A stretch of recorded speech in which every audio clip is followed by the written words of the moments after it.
Coming to you live here from Poland. That's right, we're here in Poland, a town in Androscoggin County, Maine, United States, with a population of 5,906 at the 2020 census. We might have messed up some flight details, but regardless, we are still here and we are still ready to cast Club NV X at CranKy Ducklings. Well, technically it's NVX Ducklings to shorten it. Showdown number 4, our Korean special that we're coming down here today. I am, of course, your host, Yaku of the Zaku, and with me today is Ten Ipokuju Kitori Ma hashtag Tusun, Chase of the Chasers. Welcome, Chase, and also handling production, we have Bohater Puskoi Jinajujwim Winikiem E Rock Band, Kuro of the Kuros. Welcome, Kuro, as well. Hello. Welcome, Chase. Where's my Poland invite? I'm stuck here. Somewhere. Really? Forgot I'm to pick still you at up the at the airport. airport. Oh my god, unbelievable. Hello everyone, welcome back. I'm here with Yakuzaku and Kupo on the production. But yes, we're getting right into it today with our first series of the day. Indeed. A little bit of a Swiss format that we've got here. Kicking it off with a best of 3 TVZ here. Very spicy one as we load into El Guione over here in the top right-hand corner of the map, spawning all the way in the top right. We, of course, have our red Zerg player coming out from Atlanta, Korea, representing Mystery Gaming. He is the player formerly known as Ragnarok. We have Shin.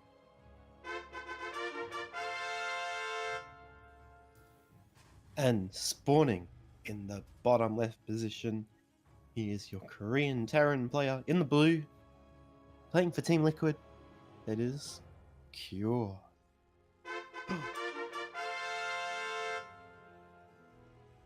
Here we go. I'm hoping I timed that right with the fanfare. Oh, true. And also, we've got a very special guest on observing today. Who is it, Yaku? A ghost. This is light. He's casting from the plane puppy. It is right from the. Yeah, we tried to set something up here. I thought I would be observing, but all of a sudden my mouse started moving on its own, and I figured out that was light from astral projecting from the plane. As yeah, that would probably be for the best here. Don't want to give too many people motion sickness just yet. This is beautiful. This is wonderful. This is. I think who needs light? I reckon forget about him. This is a coup. Kuro, you're part of it now too. Me and Yaku are gonna. We're gonna take over, but we don't want to do any work. Enough about us. Yes. we have a 2 Marine opener from Cure. Indeed, we do. Completely skipping out on the Reapers this time. Not being too conservative when it comes to the gas, but regardless, he did skip out on the Reapers, and like you said, 2 Marines into a reactor coming down. Yeah, and a bit of a weirdness over here from Shin. He did lose 1 drone to the Reaper. Let's get the creep tumor down, but he takes the gas at his natural. Only has 2 in it at the moment, so this is a bit of a curious kind of opener here by Shin, delaying the gas. Normally you see with this meta that Terran players seem to be going a little bit more aggro of Reapers. You know, it could be 3 or it could be 5. Looks like it's just going to be the one Reaper opening this game, but a bit of a delayed gas. Not what you normally see in this matchup at the moment. Yeah, it's an interesting choice. I think a lot of, like you said, a lot of Terran players have been experimenting a lot with going Reapers, trying out combining them with Cyclones a little bit. Not finding too much success, at least in my experience, and going back to just mass Reapers and a couple of Hellions as well. But Cure is switching things up quite a bit. We actually have very economic openers coming out from both of our players. Cure, of course, going for that 3rd CC. Before Starport, Shin going for a very quick 3-hatch. We do 3-hatch Zergs, maybe Zergan taking the 3 bases. Cure's taking his own 3rd 360 opener. Looks like he's gonna be going Viking as well. Generally, what this kind of means would be a bio play with Vikings to kind of clear away Overlords, make some room for drops, give it a little bit less map vision to the Zerg and the Hellions on the ground as the Reaper gets pushed away in the main. But we'll have to see. It looks like he hasn't landed the racks on the Tech Lab yet because he's going for probably Cloak Banshees. Oh, I'm Right so on the smart. money. There we go. I am so smart. The reads. They're coming down. I appreciate this from Cure. This is something that I can work with. I am somewhat familiar with it. It's what I do every single game in TBC. And here we see the consequence of a delayed Ling speed. You see Hellions coming in right before it finishes up. Drone's going to be forced to help Surround. Decent Surround, actually going to get some decent kills here, but loses 7, could be more. Drone, right when those Hellions go down Ling speed, it finishes up. So, yeah. What do you think of that, Kuro? I mean, Yaku, I'm sorry. I mean, Kuro, I care about your opinion too, but... Look, it's fine. It's fine. We're basically twins. I've been mistaken for Kuro before. But, where was my third thought going yet? Yeah, definitely could have been worse here for Shin. It's, like you said, everything that could have gone wrong pretty much went wrong for him there with the very delayed metabolic boost. Drones were starting to line up really, really well, but I guess that's the weakness of only having 4 Hellions with you instead of the more standard 6, or the weakness of kind of splitting up your Hellions like Cure did over there. Couldn't quite get as many volleys off. Yeah, well, that's right. As we say, a couple more Hellions back at home too. We do a what's it called? Stim pack research coming down. Banshee does get deflected in the main base. Actually, was there no Spore Crawler in the main there for Shin? I'm surprised the Banshee kind of backed out. It was cloaked, but there was no Spore, it looks like. Yeah, apparently there wasn't, and of course no lair either, so no mobile detection, no overseers coming down, but I guess Cure just saw the 3 queens moving down and decided not to risk it. Oh, this queen risked it, and she lost the biscuit. As we now have 2 Banshees coming in. A bit more scary for the Zerg play to deal with. There's not going to be a lot of cloak on them, however, because they're pretty low on their cloak, but they can now 1-shot drones with them now together. We do have what it looks like the layer about to finish up, and Shin for the most part looks pretty secure here, saving his Overlords too. And meanwhile, we have 3rd base landed and saturated for Cure. Yeah, everything is pretty much right on the money for our blue Terran player. Stim has finished up, Combat Shields is on the way, and this is very much shaping up to be what we've come to expect from Terran players and what we've come to expect from Cure, especially in TBC, just that good old 1-1 timing. Very potent. 1-1 timing, the meta. And just a little kind of footnote to think about, the fact that the link speed was delayed also means that the rest of his gas production is delayed a bit too, so it's not going to be a big deal, especially with this fantastic creep spread as the Viking gets sniped on the right hand side, but it is a little bit concerning because this Bane speed is going to be a little bit late potentially in time for this push, but it looks like for the moment yes, he's going to Widow Mines now. Only got the 1 tank out in the field, so interesting to see how Cure approaches the mid game from this standpoint. Yeah, definitely a little bit riskier, especially if Shin ever decides to go on the attack. He will be at a little bit of a disadvantage there. He won't quite have that range, but all in all, it's a much more effective way of dealing with specifically Ling Bane. I don't believe Cure has been able to scout the Hydra Den just yet, so that is perhaps why he's opting for this more anti-Ling Bane army composition. Yeah, and actually, the Hydras is a really good idea versus Widow Mines. I like this kind of choice. I don't know if it's a meta choice from Shin. Keep in mind, we do have, I believe, you guys, go easy on me. Is IM coming up soon? It is, in fact, coming up in about 2 weeks. 1 week, actually. So there could be a little bit of like strat saving or just a bit of kind of straightforward play going on between the 2 players here, as this 5th base is actually threatened here, but no Shin will force the lift up. But yeah, we'll have to see whose mechanics, are going to be raring to go. Both Banshees still alive for Cure, which is quite good too, but yeah, we'll just have to see how this game unfolds. Best station fit, Shin's going to the late game, it seems. Yeah, it's a very interesting shift in the meta that we've seen quite recently, where Obviously Zerg players in general, they do like to get into the hive as quickly as possible, but nowadays we're seeing a lot of, with the fungal buff, we're seeing a lot of interesting builds that are hinged a bit more on going for burrowed infestors as early as possible. We will too, as we see quite a few units on the right-hand side here. Q's got a very good split around the map. Keep in mind that there is a bit of mobility sacrifice going Hydra play like this and rushing the hive, so expect to see Shin be quite defensive. We've got Banshees on the left, sort of skirmish going on the middle. We've got units on the right as well. So Q's going to be looking to isolate these Zerg units and try and take good trades and kind of push his advantage as he goes into a fourth base and then a fifth base. So I'd expect to see him maybe kind of start gearing up and trying to get some damage done here. But so far, Shin's defending it really well.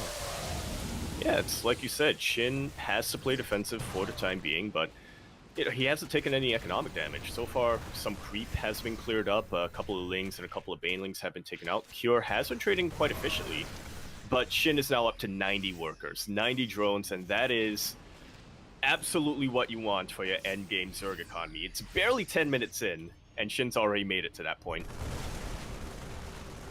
Yeah, not only that, but we have the Lurker Den coming down as well. We've got 2-2 just finished up for a Zerg player. This little force is going to get pushed back on the left-hand side. Meanwhile, on the right-hand side, we have these units just big chillin', Burrow being researched. And, yeah, I have to kind of see with 90 drones, and the gold base taken as well, this is a pretty decent position here for Shin. So I expect to see maybe a Ghost. Oh, we do have the Ghost Academy already down and Cloak researching. Oof, we don't mind hitting the right, but yeah, Yaku, I don't know. This is going to be a macro game. Yeah, not quite what I was Believe it or expecting not. coming out here from Cure and Shin specifically. We do have Cure, who loves his timing attacks. We also have Shin, who is known to be one of the more unhinged Zerg players, especially in Korea. But we are getting our longer macro game. We're gearing up for it. Oh boy. Let's strap ourselves in. And this is the kind of fights that Cure likes to take off creep. He's able to be a lot more effective. Medevac does get taken down. These two Banshees just kind of chilling in the middle. I'm not sure what he's going to do with those, but now we have the gold base secured. And we've got all these upgrades, all these high late game upgrades going down. And I feel like all things considered, I mean, Shin's been defending really well, but I feel like Cure needs to he's not getting the best kind of trades. He's taking out units, but the economy of Shin's just going unmatched. Yeah. Cure's been trimming a lot of the fat of Shin, but hasn't quite been able to really strike at the heart of him. Meanwhile, he just loses Planetary Fortress, 13 SCVs as well. So we've finally reached the point of the game where Shin has had enough. Adrenal Glands is about to finish up. I believe 3-3, not on the way quite yet for him, but yeah, now we're starting to see the tables turn a little bit. Shin actually has some opportunities now to start going for run-bys. Yeah, we certainly do. And just looking at the layout of the map, like the bases, hold that thought, as we have Shin coming in. He's going to get on top of this planetary on their bottom with Adrenal, and they're going to push back. But we do have just the way this map's kind of set up. The bases are very kind of close-ish together. They're not towards the middle. You see a lot of the seesaw back and forth kind of play going on. As we said, Nidus going to go down the main base. And I just think Shin's really good at defending from two different angles. So this is a scary Nidus, so... Yeah, the reinforcements are making their way back into the main. They're stimming on forward. They should be able to take out this Nidus Worm, and yeah, should be able to deal with the lurkers that come from it as well. Loses a couple of Marines, which is not ideal, and more importantly, also splits up a lot of Cure's forces. That CC that was just rebuilt towards the north got taken out. This Planetary Fortress towards the south taken out, and the entire mineral line is forfeit. Yeah, that was really done by Shin. You have to respect these Niduses as another one goes down in the main base. And then he just ducked in on the left side, took out a base, ducked in the bottom, took out another base too. And Shin's just using this Nidus as a distraction. And good response here by Cure this time. So we don't mind do quite a bit of damage, but he's just kind of... Yeah, he's playing really well. And while this pressure's going on, his economy is being untouched. Those 93 drones are mining unhindered. But hold that thought. And Gold Base in a little bit of trouble as Cure starts losing a couple of his SCVs, starts losing a couple of bases as well. We have a little bit of a base trade, and I do think that Cure has a bit more of a potent army here. Lurkers are not in position to defend right now for Shin. Yeah, Yes, no, sir. this is a really small force here from Shin actually as he comes in, Ooh, tries to clean up. The ghosts are still safe. Units reinforcing from the left hand side too, but this position is so hard, man. I think that yeah, oh GG. man. Yeah, Oh my GG days. is called. A couple of good Baneling hits right towards the end there, but nowhere near enough to really clean out the maxed out Terran army of Cure. That was a game that feels like Cure shouldn't have won until he realized at the very last minute. Wait a minute, I have a strong army. Yeah, no, I agree. I really like the game plan from Shin that game. Looking at the graphs, you can see he did a lot of economic damage, and his 90 drones were pretty much untouched. But he didn't have anything reliable to fall back upon. He only had the Lingbane Hydra. It was already struggling a bit because even though he was doing a lot of damage, it was economical damage. He was trading out army for economic units from the Terran side and bases and SCVs, and he just couldn't hold this counter push by Cure, who just managed to hit a good timing. And I feel like every Zerg's been in that position, Yaku, where you just you're playing well and you just get rolled over. Yeah, I know that feeling. You're a Terran player. I am, in fact. Hold on. So perfectly balanced here. Unbelievable. But here we go as we get ready for game number. That was a. What did you make of that game? It was very. There was a bit of action going on, but it feels like we kind of skipped the mid game, didn't we? We did kind of skip the mid game, didn't we? I feel like right from the very start, with Cure's 3CC before Starport and Shin's triple hatch, we were going to gear up for an economic game, and I feel like Shin played that economic game perfectly, defended against just about anything Cure threw his way. But yeah, I guess when he went for that beautiful triple prong with the Nidus Worm, he might have traded a bit too inefficiently, throw away, one too many lurkers there. And yeah, like you said, just didn't have anything remaining to deal with the counter push. Cure, it wasn't able to deal much economic damage, but he just traded so dang efficiently that I guess that's all it takes to win as a Terran player. True. Oh my god. Finally, an honest Terran player. Asher, stay away. I found the truth. But anyway, here we go. Yeah. Game number 2, starting with an extractor trick. Spawning in the bottom left in the red trunks. Playing for Mystery Gaming. Played really well first game. Can he get over the top in game number 2? It is Shin. And spawning in the top right-hand corner of the map, spawning all the way in the top right-hand corner of Solaris. We, of course, have our blue Terran player coming down from the land of Korea as well, representing Team Liquid. We have the mayor of Six City. He is Cure. Yeah. It's funny that you mentioned Asher because, unfortunately, RIP in peace, Asher. He is down with COVID at the moment. That was the plan. We were supposed to cast together, so for the entire weekend, I was just like, okay, I need to find a way to counteract the Smoge. I thought you were gonna say I feel like I RIP. haven't quite gotten. I haven't quite gotten all of it out of my system yet. The smudging. That's okay, but I thought you were gonna say RIP Ashes. He died. Well, he's dead at the moment. Until further notice, he is dead. He's non-existing. He's recharging. He's in I'm that gonna box. get the Terran Copium. Exactly. Yeah, so now I all of a sudden have to figure out how to switch from counteracting the copium to inhaling the copium. So I'm gonna corrupt you. Don't worry, Yaku. You're in good hands with me. But yeah, here we go. So I'm scared. Standard. Everything's standard so far. We do have a Marine follow-up coming too. This Overlord, we're gonna see it the natural timing and then just go chill on the pillar. Again, we see. Oh no, this time we do have a gas being taken.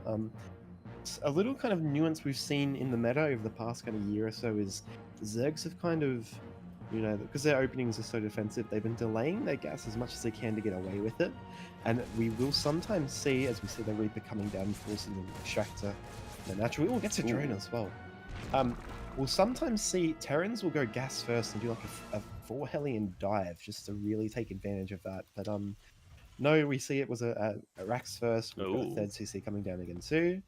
And this SCV does delay the natural very, very slightly. Both SCVs doing a pretty good job of body blocking. Can we get this one SCV? We do. Oh my god. That was sick. What a flex. Yeah, we see. Oh, is Q gonna dive on the tumor here? Ooh. Gonna try. Nice bouncing with the KD8 charge. He should be able to. There we go. Get the tumor. Nicely done. And the Queen just throws another one down. Absolute Yeah. disrespect. We see a couple of Overlords on the other side of the map here. From Shin, he will be going for the scout. Generally, with the Zerg, you want to be sending that Overlord in around 340, 345. That lets you, when you get on top of the Stargate, see if it is a non-reacted unit or a non-tech vibe unit. You see if it's a Viking or medevac popping. In this case, it was 3cc, so you might delay it just a little bit more. Reaper gets a good scout off, and the main base is gonna get out with its life as well. But yeah, very, very standard so far. Very, very low, low test. Both players just macroing away. Yeah. Low testosterone. Yeah. I'm sorry. Well, it's facts, you know. Honestly, SCV's pulled and Bane's exploding. Ooh. That sounds traumatizing to my Terran eyes. Pulled into Banelings particularly, but we do see good scout does see the tech lab researching. Also doesn't see the Banshee pop, but should know what's going on here. Yeah, it's pretty rare nowadays to research interference matrix in a TVZ, so you know Shin should be able to put two and two together. I was wondering if the Cyclone was a mistake here from Cure, but no, apparently not. It's just a really good way of dealing with Overlords when you skip out on your initial Viking. Yeah, that's right. Especially since we got more barracks coming down instead of mech. You normally see a Cyclone. Oh, does shoot his Cyclone there? I don't know why he did that, but yeah, you gotta test it. Exactly, battle harden it, give it an upgrade. But yeah, another reason to kind of delay your Overlord sending in there is it's not really worth it for Terran to kind of cancel their cloak at that stage if they're trying to fake you out. But yeah, we do see this is a little bit mech orientated looking here by Cure just with these units. Yeah, at least for the moment, this is a really nice clearing army, and if there's ever an opportunity, he can dive into a mineral line as well and start roasting those workers. This is a very odd lair placement from Shin, I gotta say. This is beautiful. Oh, actually, these Banshees going to cancel the fourth base once it's going too. Yeah, two Banshees should have enough DPS to, there we go, force to cancel, and now we're starting to go straight into the main base. This time Shin does have an Spore Crawler, so we'll be providing a little bit of protection. Even with good control, that's still a Spore Crawler and two Queens. Cure doesn't want to mess with that. In fact, he doesn't want to mess with anything at all, as he sends his Hellions all the way back home. He does indeed. And seeing those two Evo chambers in the main, well, it doesn't have a lair, but it's the main base of Shin. Kind of lets Cure know that he's going to go into a macro game here. Doesn't need to worry about any kind of rush kind of timings or pushes. He comes in again. It might lose a Banshee. Oh my god. Let's push back. Close. But again, we also see gas not yet taken in the main base. So 5 gases, it looks like Hydras. Yeah, again, the game plan here by Shin, but I feel like his fourth base is a little bit more delayed, and this push at Cure could be coming in, the 7-minute 30 push with his medevacs could be a little bit tricky to deal with. Yeah, definitely. I mean, the good thing for Shin this time is that at least he is able to finish up Baneling speed before the main push happens, and he is able to, he will be able to muster up a little bit of a defense force, but like you said, it's probably not as sophisticated of an army as it could be. It's basic. It's an A-move army, isn't it? Yeah, it's the army that pretty much. But yeah, again, this base, no way, even with enough units here, Shin can't really hold it. His Marines overextending just a little bit, but don't want to see a commitment here by Shin. There's just not enough creep spread compared to the bottom base, which has finished up. But yeah, successful push, I'd say. A little Bane run by into the third base from Cure, though. Oh, yeah. 6 workers getting taken down, but good response time there. Yeah, not bad damage at all. Oh, there's the depots too. Is that worth? Yeah. Oh, well, Cure is supply blocked for the time being, so I would say That's so. worth. 100% worth, as another medevac meets up with this army. Cure will be able to transition to more of a drop-heavy style from this point forward. I say that, but he's keeping his tank in position. Yeah, some good posturing here. Another base going to get denied by these Banshees. They haven't got the most economic damage, but they've been really annoying by sniping these bases at the top and the bottom. A Ling run by, going to get pushed back. Good kind of control there by Shin to pull that back. But it looks like this base may actually get saved. Yes, potentially. Yeah. But we have Cure going to be pushing at the bottom now, and this is where Shin's going to be forced to actually engage. He can't lose his space. His Ling's going to scout this push, but yeah, this is actually what starts getting a little bit more scary for the Zerg player. Yeah, these Lings are doing whatever they can to really distract the Terran army. Shin does posture a couple of units towards his southern base, but he's going for a massive Ling run by while this is going on. Oh my god, look at that tank position. That's sick. That's so sick. Beautiful. Makes a Terran heart leap. It is. We got the push coming in the fourth base, and Shin, even though his run base is doing well, he can't afford to lose this. Or actually, maybe he can because he's secured the base in the top left. But blow for blow here. I gotta say, who's coming in on top of this, Yaku, would you say? You're the expert Terran player. If this happened to you, would you be happy as a Terran? Definitely not. I like my tanks. I can tell you that much. But taking out one base is a little bit of a consolation. That it is indeed. And taking out some of this creep as well. Shin, I feel like he's a little bit on the back foot this game. Going to be taking up the Hive. But Hero, looks like he's going to try and push a little bit here as well. Not too sure, unless he's just curling up some creep with as much advantage to continue to push his position. But there is quite a few... Yeah, they're pushing back now. There's quite a few forces with the Zerg player. Yeah, to say the least. Pushing up this ramp with creep as well, that's always going to be tricky. Cure being very diligent to try to scan and try to figure out where Shin's army is at, and since he couldn't quite confirm it, decided not to risk it. He took out a base, he's going to pull back and gear up for round, what would it be, 3 at this point? Round 2+1. Works for me, 2.5. Oh, Ling run by again.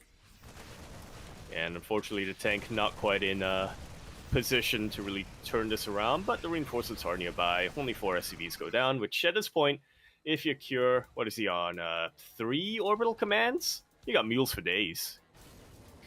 You do indeed, and here we go. And this is a bit of a scary position here for Shin. This is a decent spot to push. You see how choked up it is. Another Ling run by kind of going to get caught off, and we have a drop coming down in the bottom position as well. This is where it gets very, very scary. I know I keep saying it's scary for Shin, but he can't... He can protect this base, but he'll trade in cost ineffectively, and he can't afford to trade cost ineffectively because his eco is behind.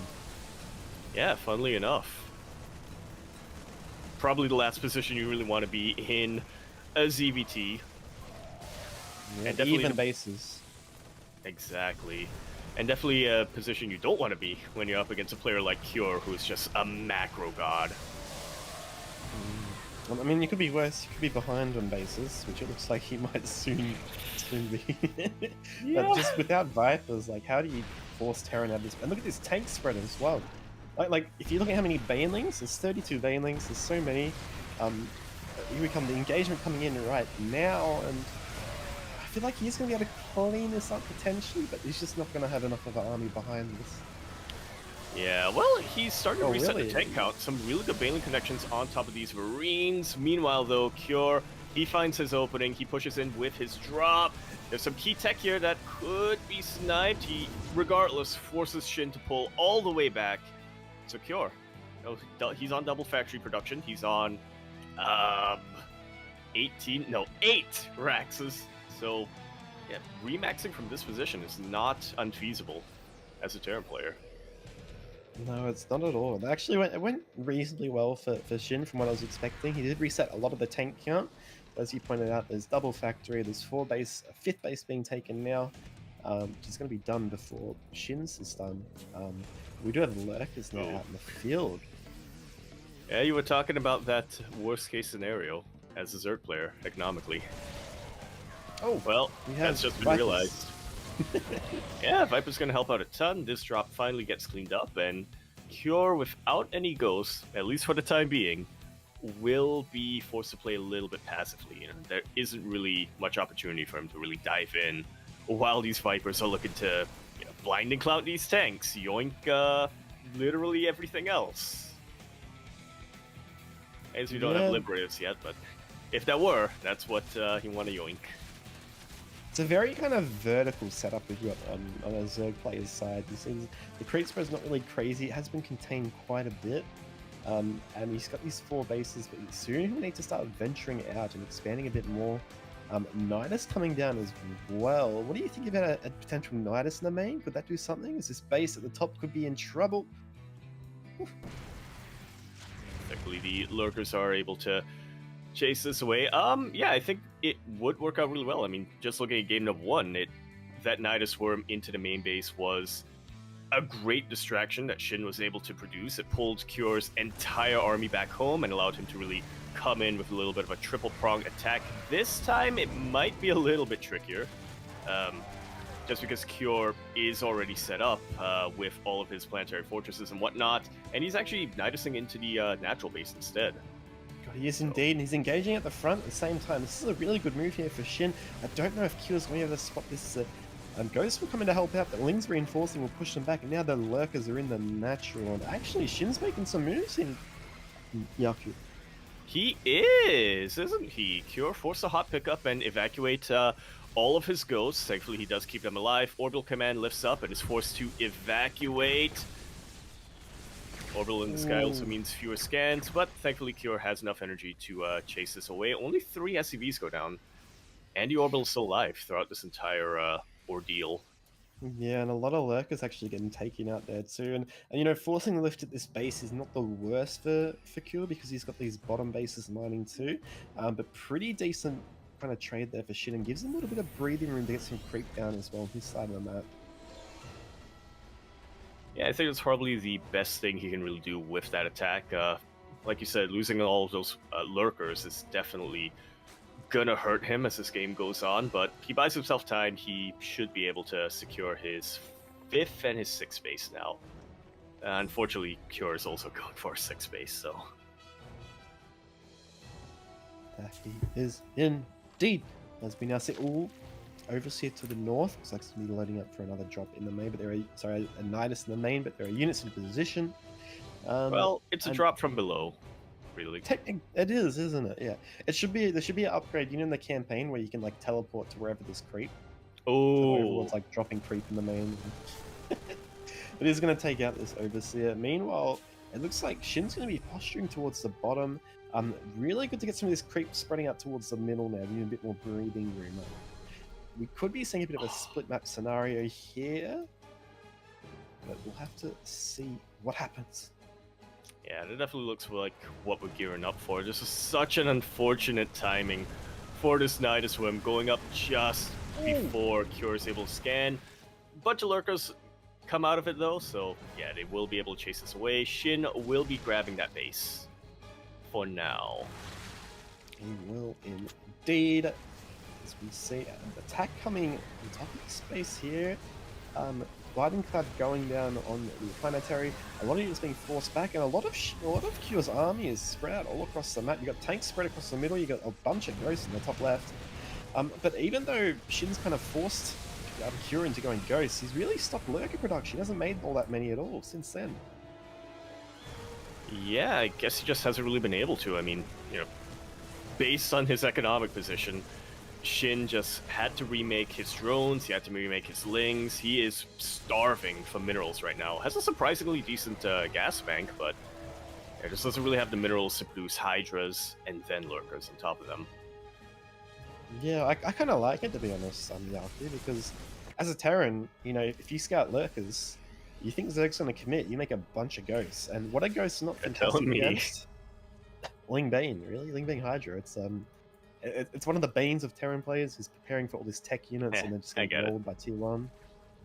But yeah, we'll just have to see what will he do with all these ghosts. Is he going to go for some Turtle Liberator kind of play? Is he going to kind of slow the game down? Because once you take a couple more bases, it's kind of, you're not going to be able to take more bases from then. So maybe we'll see the game slow down a bit. Yeah, we pretty much only have 2 fresh mining bases remaining on the map that haven't been claimed just yet.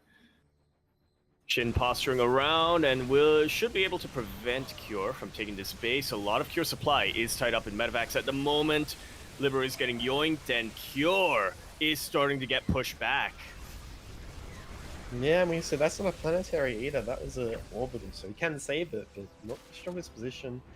Drop going to be landing in the main base here. Despite scouting the medevac, Shin does not have many units in position. It looks like, oh, he's not, has he seen it yet? Oh, he's seen it now. Has he? Oh, there we go. But does get the +3. Yeah, which is actually pretty huge here coming into the late game. This means, it's going to take more Banelings to really connect with this bio army to start killing things. It's going to take these Hydras that many more attacks to start dealing with the bio. Yeah, it certainly will. So you see Cure trying to be a little bit on the offensive. This drop in the main actually is getting a lot done. Marauders are really scary with Stim. They really are. Yeah, they can deal a lot of damage to buildings. Not the best against Lings, but oh lord, are they tanky. Especially without +3. But yeah, the thing is, like, Cure, he might be forced to kind of slow down a little bit. Oh, I'm not too sure how I feel about this push, but if he kind of slows down and turtles up, he gives Shin free access to get his economy going. Yeah, it's a tough call to make right now as the Terran player. I like the setup of this push. I really like the Widow Mines being set up there, but yeah, I guess it probably, well, I was going to say probably wasn't worth it, but Q kept all of his ghosts alive. Now Liberators are starting to move into position. Liberators with range are very difficult to deal with, even when you have Vipers. Yeah, and there's just nothing to kind of protect these Liberators as they get yoinked. You know, there's ghosts, but they're getting forced back by the Ling Bane. These mules are going to get taken out. They are at the end of their lifespan, however. But it looks like Cure might just stabilize, and Shin is going to get pushed back. And this is the way it's scary when Terran has ghosts and you don't have much of a backbone to your army. And this could be really scary for ourselves. Yeah, I think we're seeing a pretty familiar story to game number 1 here, where Cure has just been trading so efficiently throughout the entirety of this game. He's forced Shin to push into him, make one really big mistake in the offense, cleans up the army, and goes straight for the counterattack. GG is called. Cure going to be taking that series 2-0.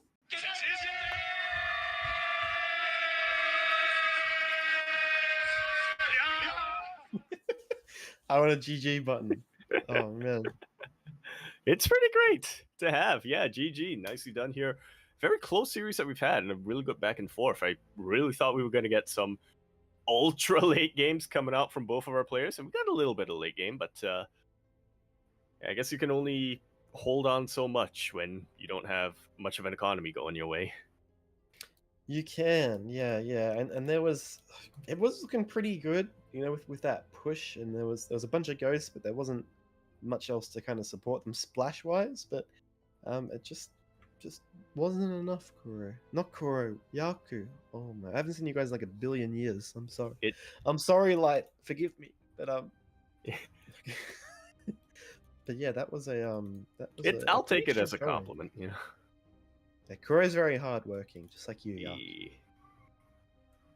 I'm not sure entirely about that, but yes. I was going to exclamation mark B in the chat for the bracket, but we have got it already going down, and maybe we'll see. It looks like Hero 2-0'd. Is this a spoiler? Am I allowed to say this? Yeah, you're allowed to say this. They played it out simultaneously. There we go.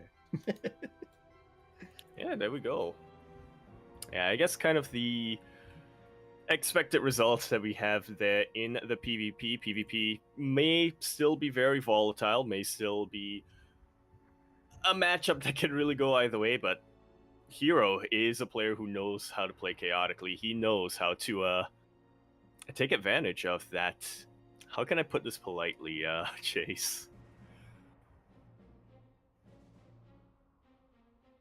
I don't know. You're on your own. Well, Hero is a player who really can take advantage of that pump. Question mark. I'm learning Aussie slang as we go along. Perfect. That was beautiful. Yeah. He is taking the pump. He's on.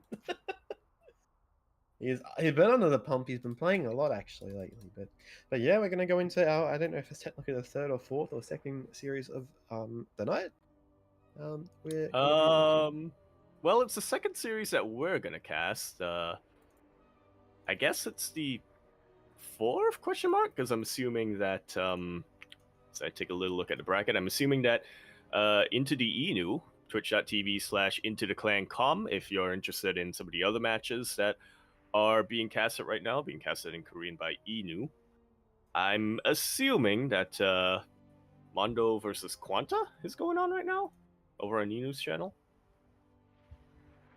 Yes, there is. Do we have a link to his channel? Are we like? Do I get banned if I put a link in the channel? I'm a VIP. I better not get banned. You might, but I know that I won't. So I'll just leave that link. I'll just post that link into the chat if you're interested in. Oh my god! If you're interested in even more TVZ action going down here, we are getting ready for a bit of a PVZ on our hands. As you can hear the beeps in the background, we're loading into DRG versus Nightmare. Here we go. Oceanborn. What a map name. I'm trying to. This looks like. What's the reef map called, Yaku? Abyssal Reef. Yeah, it looks like Abyssal Reef. It does actually. Now that you mention it, it's a little bit more purple than but Abyssal Reef was also pretty purple, wasn't it? Oh my god! I'm searching Abyssal Reef right now. I gotta.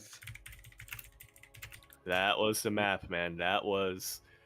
They probably one of the first Legacy of the Void maps that really took off. There was a time where it almost became the next Overgrowth, just because it was in the map pool for like a year and a half. But you know what? Nobody was complaining. Good old Overgrowth. Very standard map. And speaking of standard, spawning in the I don't know if this. I haven't watched all of it. Spawning in the bottom right position. A Korean Zerg play. Going for the extractor trick. I'm behind on the times. I need to do this. Oof. Playing for Team Abydos. It is DRG.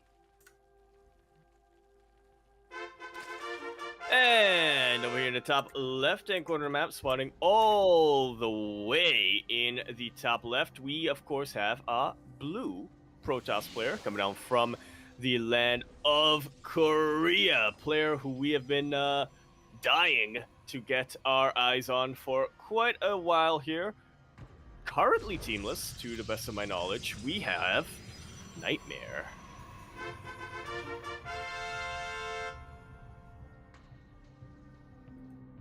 Here we go. Two former Abydos boys going at each other, or at the very least, two former Team NV boys going at each other before Team NV was forced to,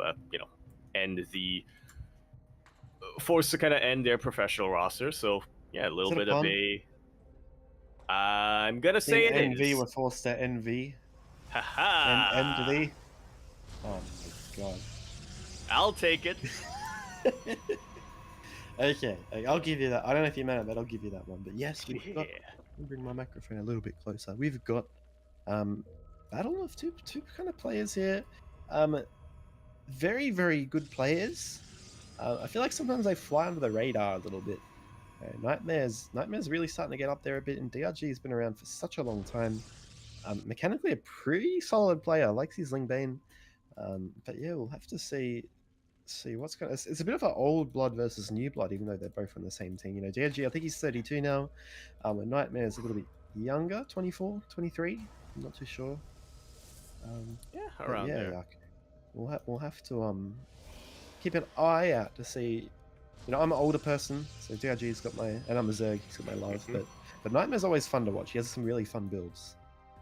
Yeah, I remember he really started making a name for himself around 2020 and 2021 as the PvP sniper, and he threw out a lot of very unorthodox builds. And as you know, he continued in his career as the game scene continued on, he started expanding that a little bit into PvT and PvZ. So not a very standard player, to say the least. He does like playing macro, but the journey that he takes to get into his macro game is always a little bit different from what everyone else does. It doesn't matter about the process of getting there, Yaku. As long as you get there in the end. As long as the end result's the same. If the end result is you winning the game, Yeah. what am I going to say? But yeah, this is curious. We've got a third adept coming in here, and we've got a void ray coming on the field too. So, 3 adepts off just 1 gateway. A little bit interesting. Normally you'll see 2 when they go to secure the third base. But yeah, we'll just have to see what. Oh, yeah, there we go. Right now, what DRG is going to make of it. If you even saw that probe kind of leave.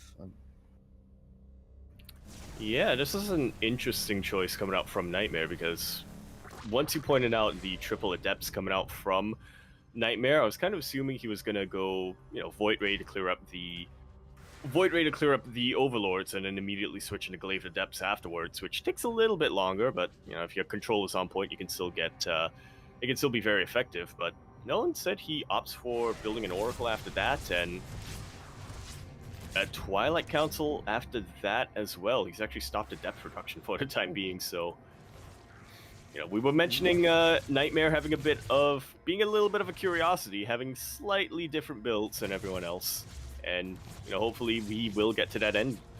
He will get to that end result, which is him winning. Yeah, he's kind of blowing the Zerg all over the place. Oracle coming in and getting a couple of kills as well. This Void Ray applying pressure on the third base. The Adepts coming in too.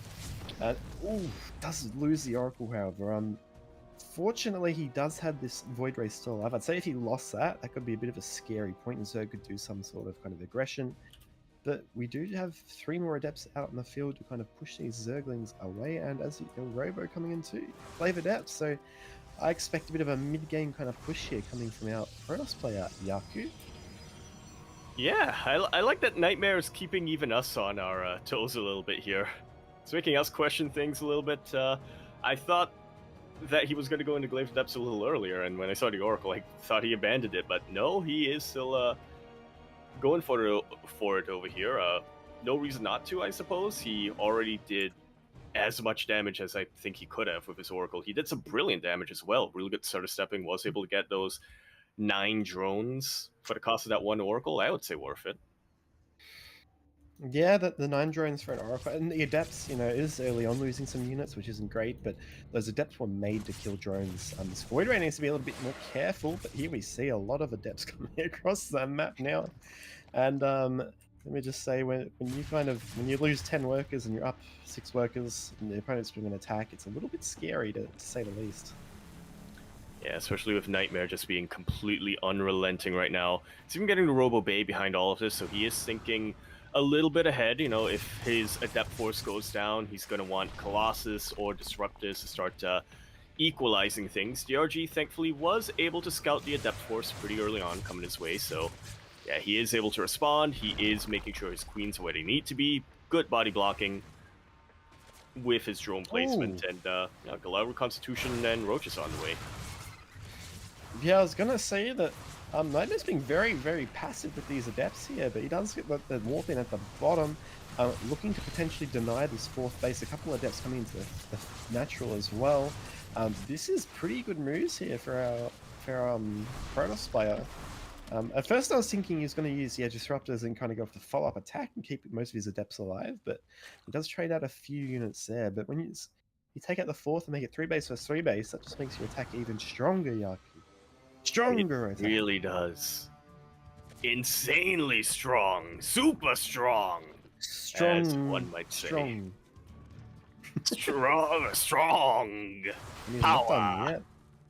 Yeah, not done just yet. Nightmare's been doing a really good job of just picking DRG apart throughout the entirety of this game.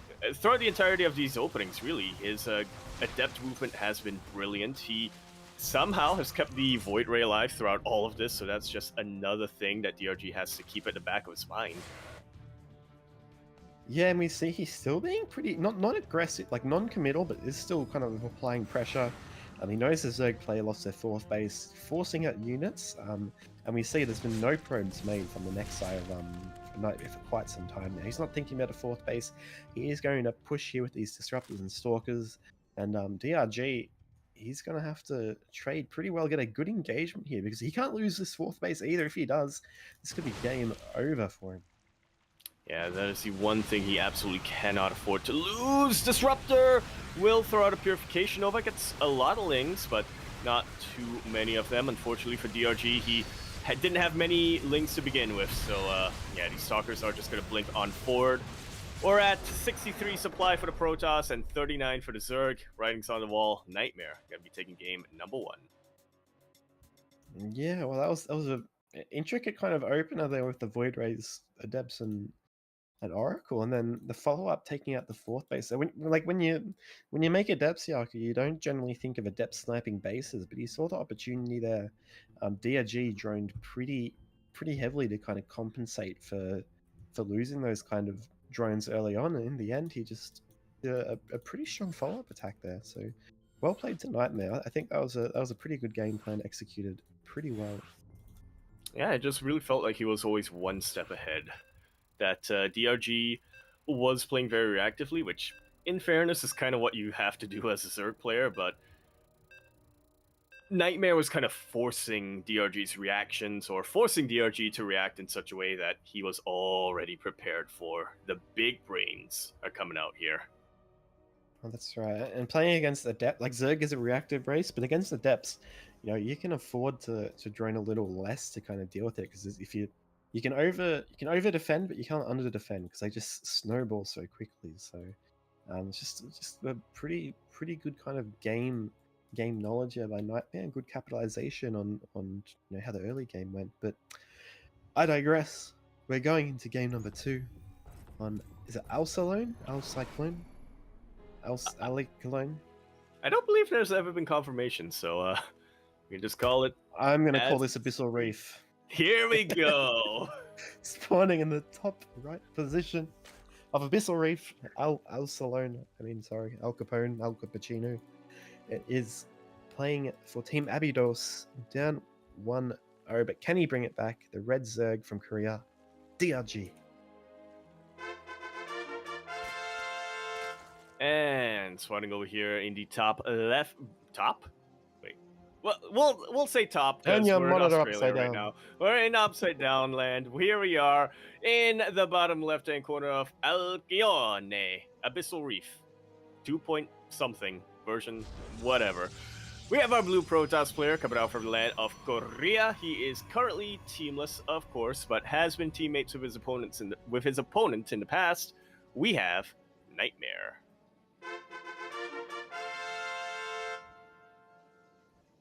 Here we go.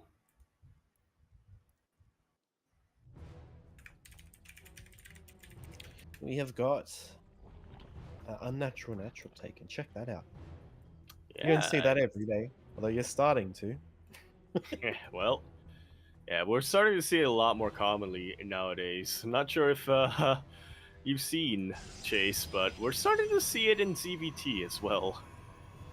Yes, I have noticed CD blocks coming in. I've experienced it on ladder as well in a couple of games I've played too. But yeah, I feel like this could be a little bit of getting in the head here by Nightmare, forcing to take the unnatural third, a bit of bullying with the probe. But I'd say this looks like a pretty stock standard opener here from Nightmare. One thing, a little tip to all you Zergies out there, keep in mind where these pylons are placed from the Protoss player, because their tech can only be placed by the pylon. If the second pylon is placed at the wall, for example, that's where their tech's most likely going to go down. I dare say we're going to be seeing the Stargate in the main, right in the corner there too. Yeah, so right on the money. I'm so smart. The reads. And DRG should be aware of this again, because that warp gate was delayed a little bit. Unless it's a mind game, which I wouldn't be surprised. Nightmare probably does. But one little thing I will just mention too, as Nightmare goes to check the bases, goal base, Zerg can utilize information that Protoss, if they're going to deny you natural, they're going to put some forward pressure on. So you can either put some pressure on there, or the Adept's going to come from there. But yeah, so easily deflected. Yeah. This has been... We're usually not very educational on this stream, but here we go. I appreciate you bringing down the pro tips for the audience. So I had a little phase, Yaku, where whenever I got my base blocked like this, I just make 8 Zerglings and like send it across the map. Yep. And then the Adept would rock up at the natural. There'd be no drones there because it's made Zerglings. And then you just kill all their probes at the natural. It doesn't work anymore. Yeah, it's kind of poking the bear. I remember facing that myself as a Terran player. I just kept keeping my Reaper by the third base location and denying that third base. And I was like, hey, what are you gonna do? Well, apparently rock up to my base with 20, 30 Lings and 6 Banes. Yeah, you can't poke the Terran bear anymore because Cyclones... I mean, Cyclones are... kind of stop all Roach pressure, I've kind of found. Or Roach or Lings.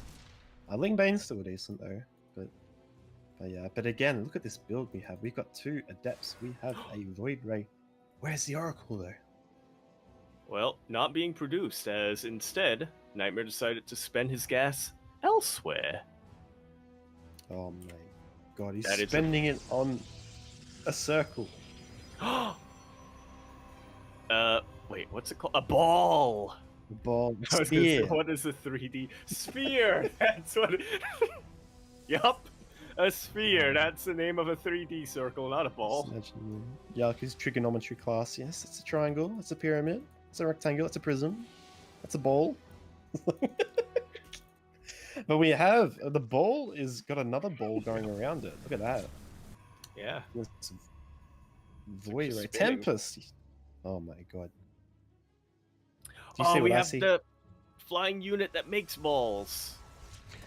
Oh, we got a low Void Ray as well. Gonna back away there. But yeah, it's just balls on top of balls. Do Adepts have any balls on them? I don't know. Well, they shoot balls, technically. True. There's a shade in here. Taking out these drones that look like flat balls or circles. Yeah, a little bit. Like if you took a rugby ball and you squished it. True. And actually, gonna get the main there. Won't get another drone though. Gold base being taken by DRG. Now this is actually if you look on DRG, so he does have a lair, which is good, but the dead space kind of surrounding this gold base, and then ducking between the third and the main base. It's gonna be really hard to dislodge these kind of tempests that are coming out. Yeah, they absolutely will. He's got 3 of them already. Yep, and the upgrade that is so rarely taken, Tectonic Destabilizers. Thanks, GameHeart, for filling us in. Tectonic Destabilizers, the bonus versus buildings upgrade, is about to finish up. It just finished up right now, as a matter of fact. So, yeah, Nightmare definitely has some options on his hands. I'm not sure what DRG scouted earlier on that made him want to grab the Spire, but I will say it's a good thing that DRG got it, and a good thing that it's about to finish up pretty soon, because boy, he is gonna need some corruptors to deal with this. Yeah, I feel like with the upgrade, like he should just back off, not waste the queens. He's gonna lose the space anyway. Tommy Gun 206 says they shoot glaives, not balls, which makes sense. The upgrade is called glaives. But there you go. The more you know. Don't trust anything you hear on the internet from me or Yaku. Probably from me, because I'm the one that made the claim. But yeah, this is a really, you know, if Nightmare kind of got between the third base and the main, these queens can only cover one position, right? Yeah, they really can only cover this little area towards the little area in between the bases, so there's definitely a lot of dead air for Nightmare to take advantage of. This is so satisfying. Yeah, it's like I feel like I see a few Zerg players kind of do this, where they sacrifice their queens, to, you know, when they got corruptors in the way. But you kind of got to realize that they kind of have to, because if they don't let the queens tank the shots, then the third base is going to tank the shot, and then you're down to 2 base versus 3 base with a 4th in the way Zerg, Protoss. So, those queen, it looks like he didn't need to kind of lose them there, but you kind of do, because otherwise you just lose that base. But yeah, it looks like now we've got gases going down to DRG's 4th, corruptors in the counter offensive. How are these Stargates going to be utilized, Yaku? We got Void Rays as well. Indeed, we do. Just about the best thing you can get to deal with these corruptors. Even better if you can get flux veins on them. True, Flux Veins is a really good upgrade. It's really scary too when you see how fast they move. But yeah, looks like we've also got a High Templar Archives kind of put down. Get away some cannons in case these corruptors want to do anything fancy. Archons too. I'm really liking Nightmare's position here. This is a pretty good kind of setup here. I'd like him to drone his 4th base, so I mean, probe it, do it. Yes, start Maynarding a couple of probes over. He definitely has a little bit of an oversaturation in that main base. I'm getting some very 2020 or possibly 2021 vibes coming out from Nightmare here, where you get a Protoss player on 4 bases, just turtle up, and just go straight into Sky Toss. Yeah. That wasn't so far away, wasn't it? It was like early last year that was the meta. Oh my god. I haven't seen this since last year, Yakuzaku. Oh. It has a funny way of just coming back every now and then.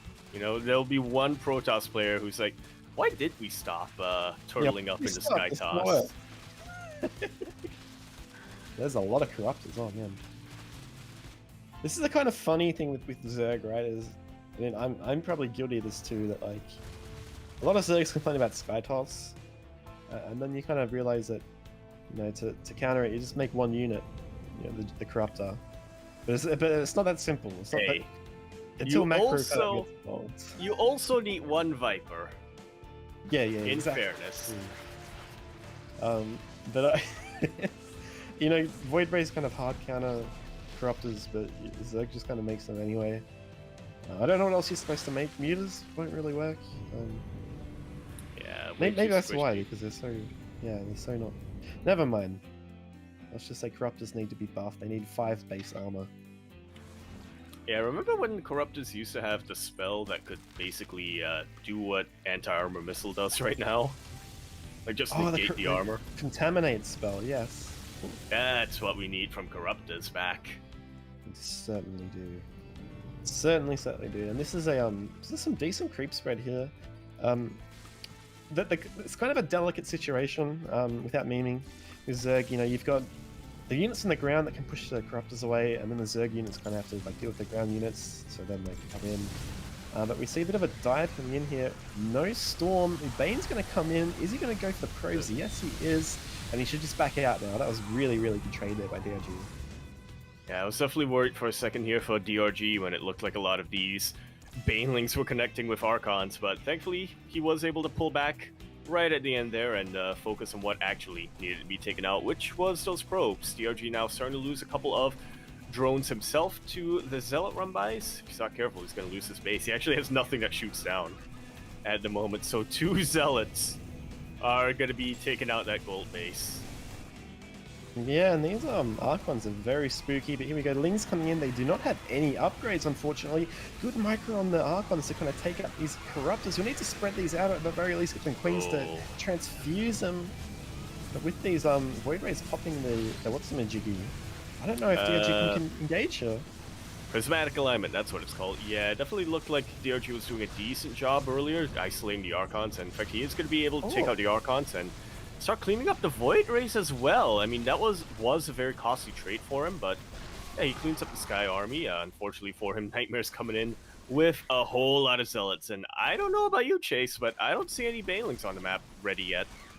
I see some, but they're not ready. But yeah, you just get all these corruptors now, and it's good they all survived. It's fantastic. But now you just commit to warping with all your gateways, Zealots and Thinkstalkers, and I think the way this game's kind of looking, I don't know. I think Nightmare just keeps warping in, right?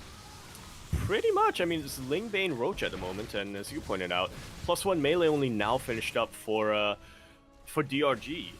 Compared to Nightmare, who is on +2 ground weapons. GG is called. Nightmare going to be taking 2 very unorthodox games.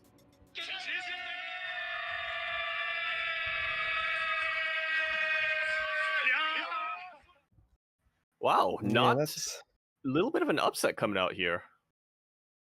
Yeah, did not expect that. I do kind of like the fact that Nightmare as the Protoss beat the Zerg with like a intense tech switch. It was kind of ironic, Yeah. but yeah, no, that was a pretty solid series by Nightmare. He played that really well. Yeah, absolutely. It once again just really felt like he had a leg up on top of DRG every single step that they were making throughout this series. Game number one with that early game harass, and in game number two with those templates. I really truly thought that the Corruptors coming out was going to be the end of Sky Toss here for Nightmare, but Nightmare knew when to commit and when to pull back, and use it to really, really great effect. Yeah, it really is kind of nuanced, isn't it? Because you kind of as a Protoss, when you go Tempest like that, you know you're gonna force out Corruptors, and when you know you're gonna force out Corruptors, I mean you can already start your Void Ray production right after that. So it's not as kind of shut down as hard as you kind of expect. Tempests are pretty shut down pretty hard. They get hard counted. They're good units if you're not prepared for them, but you do get hard counted pretty hard. But yeah, it just provided the kind of platform and springboard for Nightmare to go into that mid game and build up that Sky Toss army. Archon's very efficient units against Zerg too. But yeah, no, he just executed his game plan fantastically.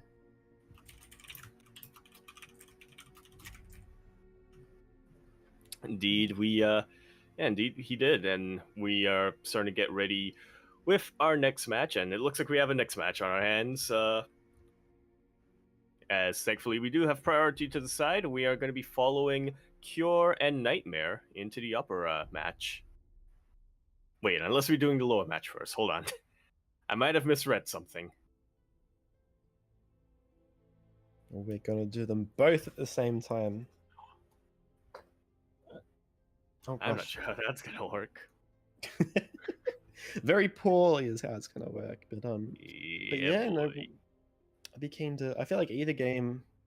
So it's gonna be Shin versus.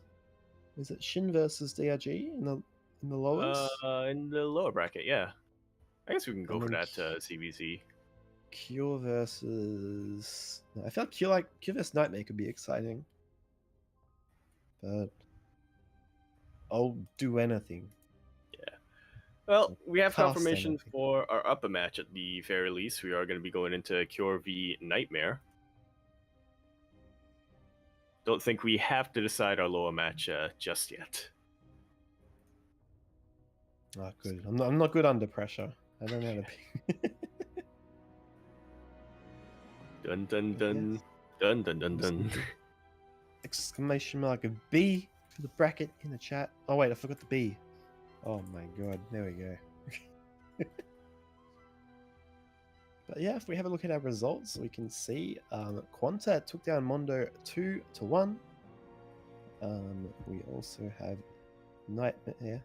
We have it was Hero 2-0 Creator. And it looks like we have got either Mondo versus Shin or DRG versus Creator to pick from. Indeed. Wait, what? Oh, right, because it's Swiss format. Oh, It's Swiss. Like Swiss Schweiz. cheese. It has holes in it. Exactly. But yeah, we'll have to see. Just choosing where we're going to go next, guys. Won't be long. Or will we? Yeah, just waiting for confirmation here from our admins on which round is being played first. I don't think it's round because technically both of them are in the same round. I guess which matches, whether it's the upper matches or the lower matches that are going to be played first here. So bear with us as we take a little bit of time. I'm also going to look out for a little bit of confirmation. I'm not entirely sure about this, Chase, but I believe that starting with the second round, we start going into our best of fives. Let's skip him. Let's just go to best of sevens. Let's go. Let's go.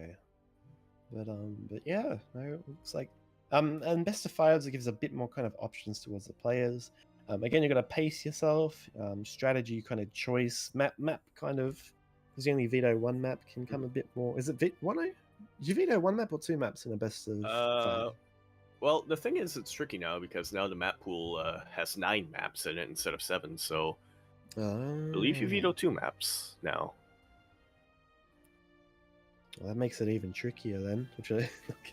But yeah, no. Well, again, it's always fun doing best of 5s. Hopefully, we have no 3-0 clean sweeps. That we'll just have to go along with the flow and behold what the players do. Yeah, it's like Tai Chi coming down. Exactly.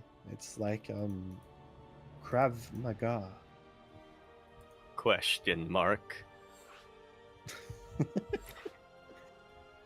Okay, so DRG is hosting up a map. Yeah, so I guess we're doing the lower matches first. That makes sense. You gotta climb your way up, Yaku. You can't just cast the upper matches. What do you think this is? Well, I thought we would start at the top and then just, tumble our way down. If that was what would happen, we'd cast the grand final first and cast, like, the first round last. Why don't we do that? Why don't we? Exactly. We should make a... wasn't there a tournament last year or the year before how it was, like, your goal was to get eliminated first or something? Oh, I think that might have been, like, a bonus prize in one tournament over another. Like, there was a bonus prize for a player who gets eliminated the fastest. If you get eliminated, you get, like, a prize, and if you don't get eliminated, you I don't know, maybe you got eliminated when you won. I think that was how it worked. And then if you lost, then you had to keep playing. How does that? I'm just gonna say that sounds like a -0. If -0, the map maker, were to create a tournament, were to create tournament rules, because my god, that is the most chaotic rule set that I can really think of. But yeah, how would you kind of tell like the seeding, right? There was. I'm starting to get a vague memory. It may have been an Oli Moly, it may have been something else, but I'm vaguely remembering something where it was a round robin where the players started with a certain like prize, and for each map they dropped, like a little bit more was taken out from their prize. Possibly, maybe that was it. Actually, I'm just gonna say that was it. Yeah, that's what we'll go for. And if that hasn't been done yet, get on it, tournament organizers. That's an idea. Gotta reinvent the wheel. StarCraft, it needs, you gotta keep it going. Make the rules up. Yeah, just make it up as we go along, Exactly. But guys, it looks like our next game is going to be DRG versus Creator. Is this a best of 3, correct? I will assume so. Yeah, it is Swiss. Otherwise, it'd be weird, right? If there's a best of 3 in one round is best of 5, in fact. Here we go. Info Fairy coming in clutch. Oh my god, Kore's alive. She's been listening this whole time. Oh no. We're in trouble. Oh no, what'd you say? What'd you say, Yaku? Oh no. I'm just glad she doesn't take offense to being mistaken for me. Or me being mistaken for her. Oh my days. But yeah, here we go, guys. We're getting in on Abyssal Reef, aka Oceanborn. Spawning in the bottom right position. It is playing all the way from South Korea, playing on Team Abydos. The Zerg player in the red, it is DRG. Teamless, early. Oh, teamless. Sorry. Yeah, Abydos disbanded, unfortunately. As over here in the top left-hand corner map, spawning all the way in the top left-hand corner, coming down from the land of Korea as well. We have a blue Protoss player coming on and representing Team Envy, but I'm not sure how that arrangement works out, but I hear he is looking for opportunities. We have our blue Protoss player, Creator, representing Team Envy in-game at the very least, with that clan tag. So here's info Maybe he's fairy. representing. Firstly, Abydos was apparently a team created for World Team League specifically. That's why it's no longer a thing. And secondly, yeah, creator is on Club NV, and as far as we know, they support him. In what way, we do not know exactly. Like if it's like full contract and all, but he is fully on Club NV. Yeah, it's confidential information that we're not privy to, and till something happens, till we find out more, we'll just say he is on Team/Club NV. Oh my god. I feel like I've never been good when it comes to team player team names, so I appreciate that. Yeah, I've just never been good. No excuses. It's never been good. That's okay. Speaking of never good, we have got an unnatural natural taken again. Yeah. And a bit of annoyingness here by the probe's got minerals. That's like the best feeling of Zerg when you see the probes taking the minerals, so they can't like harass you anymore. Oh, and they can't like mess up your mining. Yeah, it's wonderful. Yeah, it's like, haha, you messed up the timing. You were supposed to messed pull up. away 1 second earlier. Yeah, you I should have feel pulled like- out. I don't know if it was. I think someone was telling me Lambo and somebody else was talking about every time it forces a drone away, you lose 5 minerals. I think is that how it goes? I don't want to say anything because then they'll start doing it more. Well, I Oh, think- good kind of block here. Yeah, nice active microing with this probe from Creator. In the end, will be chased away by the Lings, and DRG will be able to throw down that third base not too far, not too much later than is normal. Yeah. If there was only 3 lings there, you can throw down a pylon, and pylon it won't die by the time the adept gets there. But because DRG had 6 lings, I guess he just kind of played it safe and just kind of go out there with the probe. 2 adepts now here. It's going to be interesting to see how DRG deals with this. He's got 4 Zerglings in the main. The Queen does push those adepts back, which means he can focus all the attention in the main. And Creator actually finishing the shade here, which I'm not the hugest fan of. Yeah, he saw an opportunity to get a couple of drones, but in the end he will lose 2 adepts for 3 drones, which not quite isn't quite enough drones to really make the investment worthwhile. Yeah, and we did see this Oracle was scouted by the Overlord just outside the natural there. Is going to get the third base. Going to look around for some drones. Going to see if any drones are transferring. DRG is playing very smart, however. Oh, actually going to dive here and get a couple. Again, a little bit risky by Creator, but does take that advantage there with the Sporker not yet finished. A lot of queens kind of out here for DRG already. He's got 5 queens. Yeah, I feel like Nightmare may have broken him a little bit.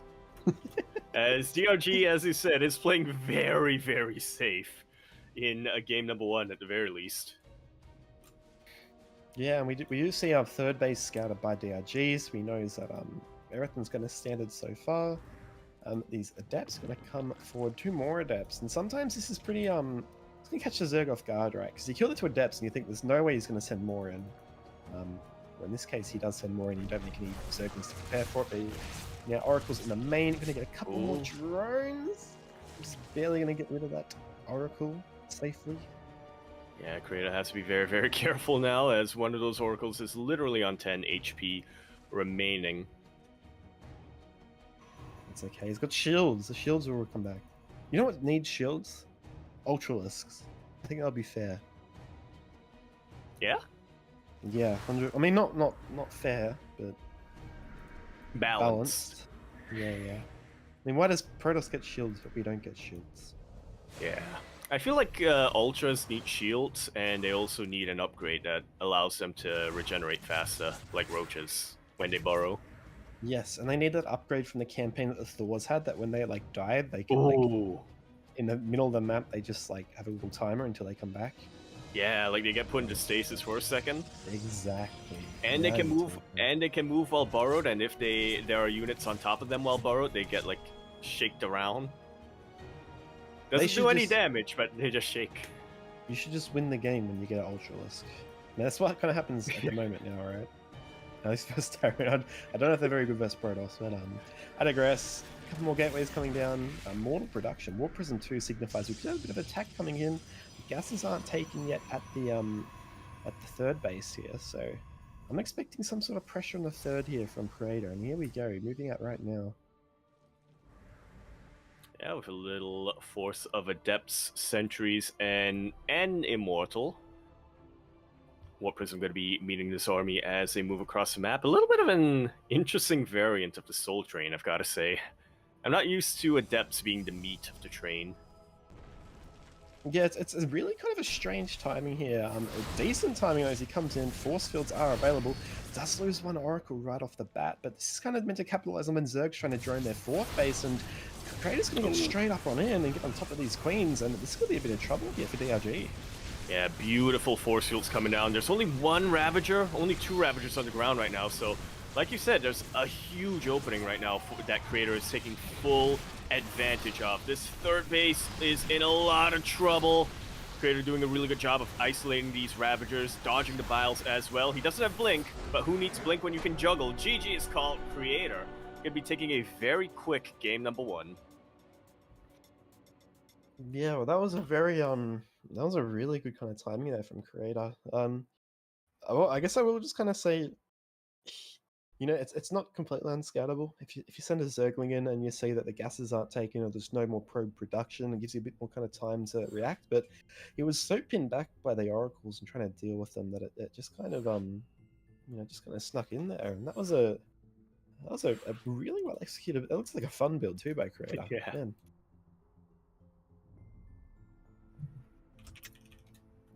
Yeah. Like we do have to also point out, Yaku, that there was a few drones lost early on to the Adepts and the Oracles. That also was a bit of a factor there. Yeah, you know, you get that domino effect, you get that knock on, just like knocks on. I guess Knock it on sounds more wood. like a slap, so yeah, that knock on.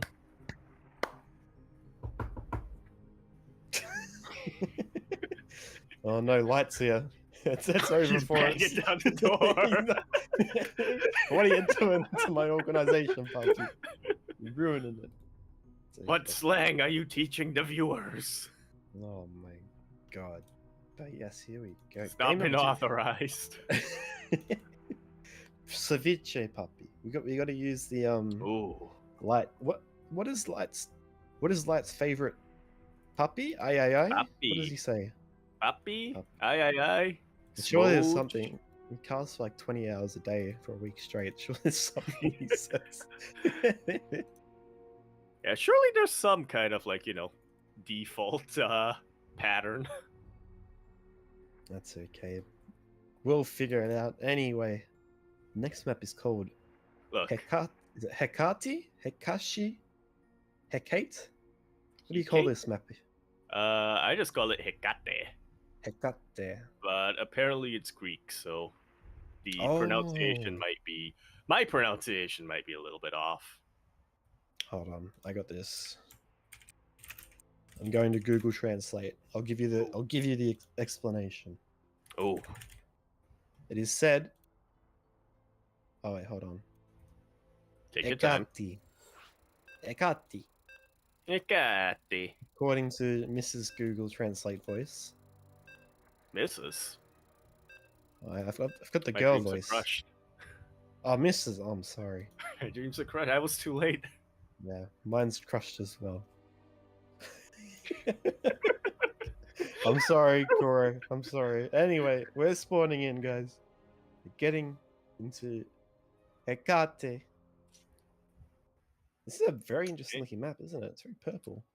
Yeah, very purple. I normally when I see a map that's fully purple, my first immediate thought is this was a map made by Maras. But I would have to double check. I know there's one purple map in the current map pool that isn't made by Maras. It might be Hecate. Well, speaking of Hecate. Hecate, that's we the go. map that. Yep. Oh, go ahead. Oh, I gotta go first because Yes. otherwise I'll forget that Abydos isn't his team anymore. Ah, So, I already forgot that. so spawning in the bottom left position of Hecate. He last represented Abydos. Thank you, Knowledge Fairy. It is a Korean Zerg play 0-3 versus Protoss today. Hopefully he can get a bit more kind of form going, a bit more comfortable. It is the Korean Zerg player DRG.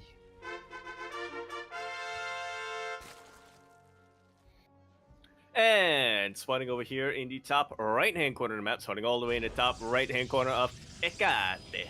We, of course, have our blue Protoss player coming out from the land of Korea, representing Team Abid. No, wait. Team N/Club Envy. We have Creator.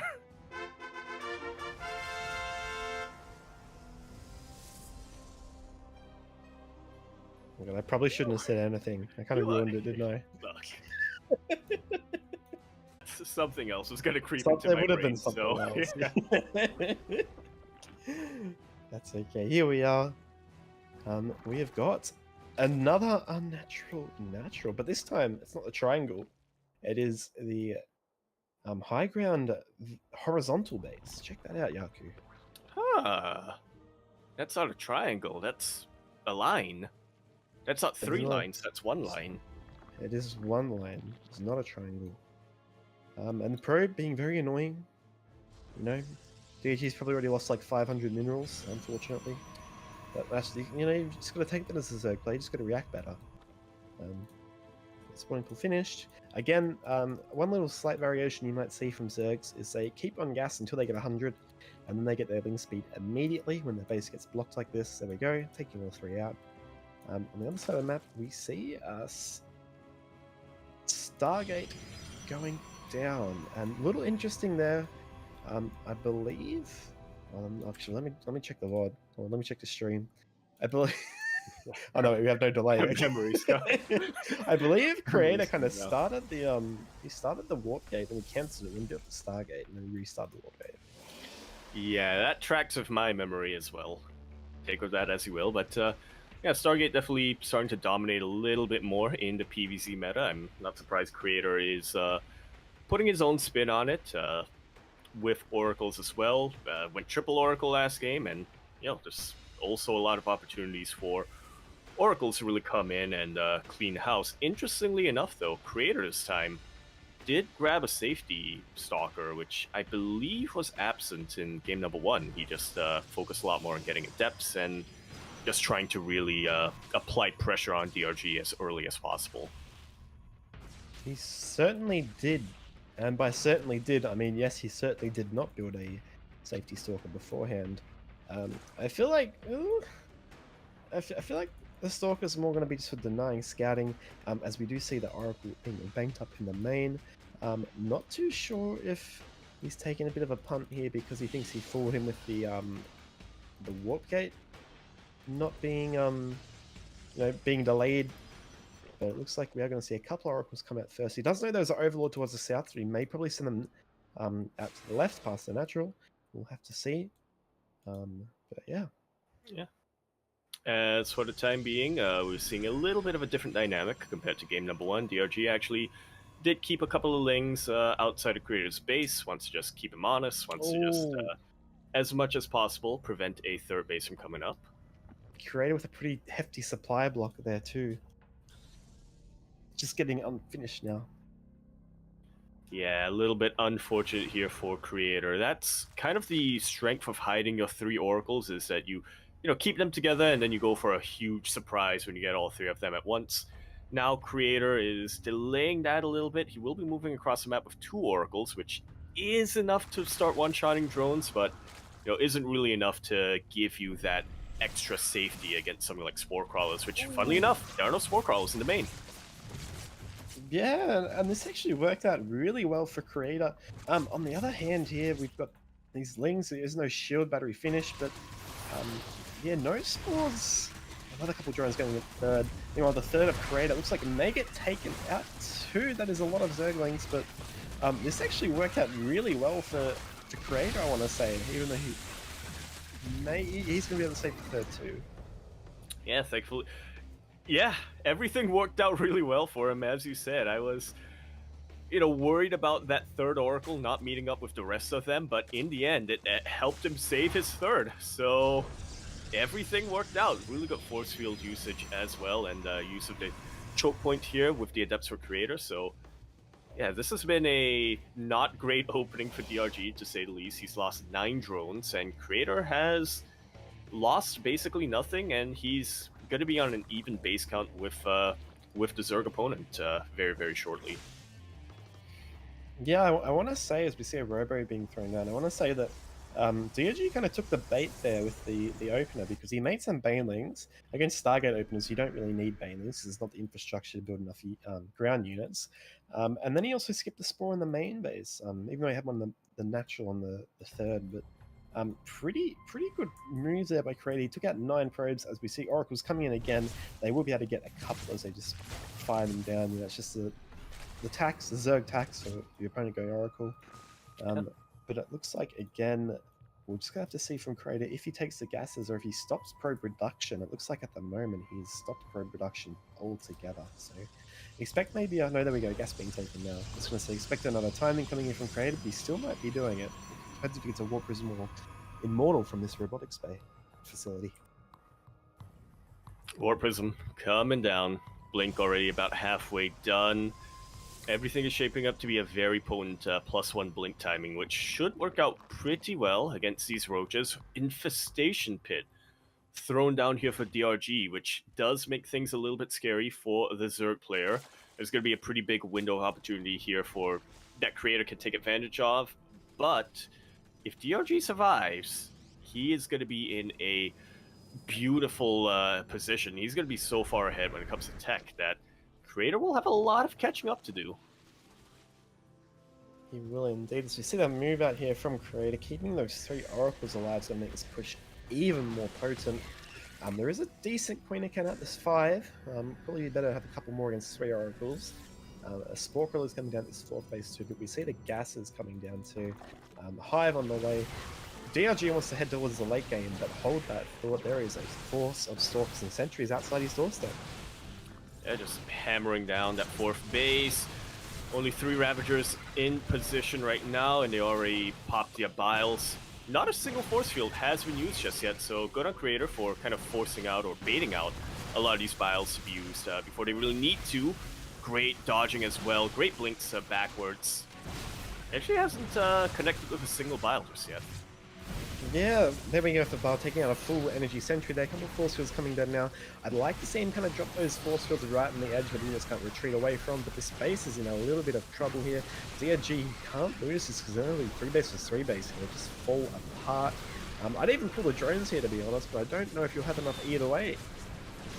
Yeah, on the flip side of this, though, it is also super, super important for Creator to take out this 4th, which he does, because he has not been probing at all. He stopped at 66 probes, and he has absolutely no plans to get a 4th base. Warp Prism does get piled down, but that's still a pretty hefty Stalker count for Creator. It certainly is, as we see the Ravager force field keeping 1 Stalker back at least. But yeah, this is a scary army, and Creator's going to lose at least 4 Ravagers, is he? Or is this going to time out? Body blocking. Yeah.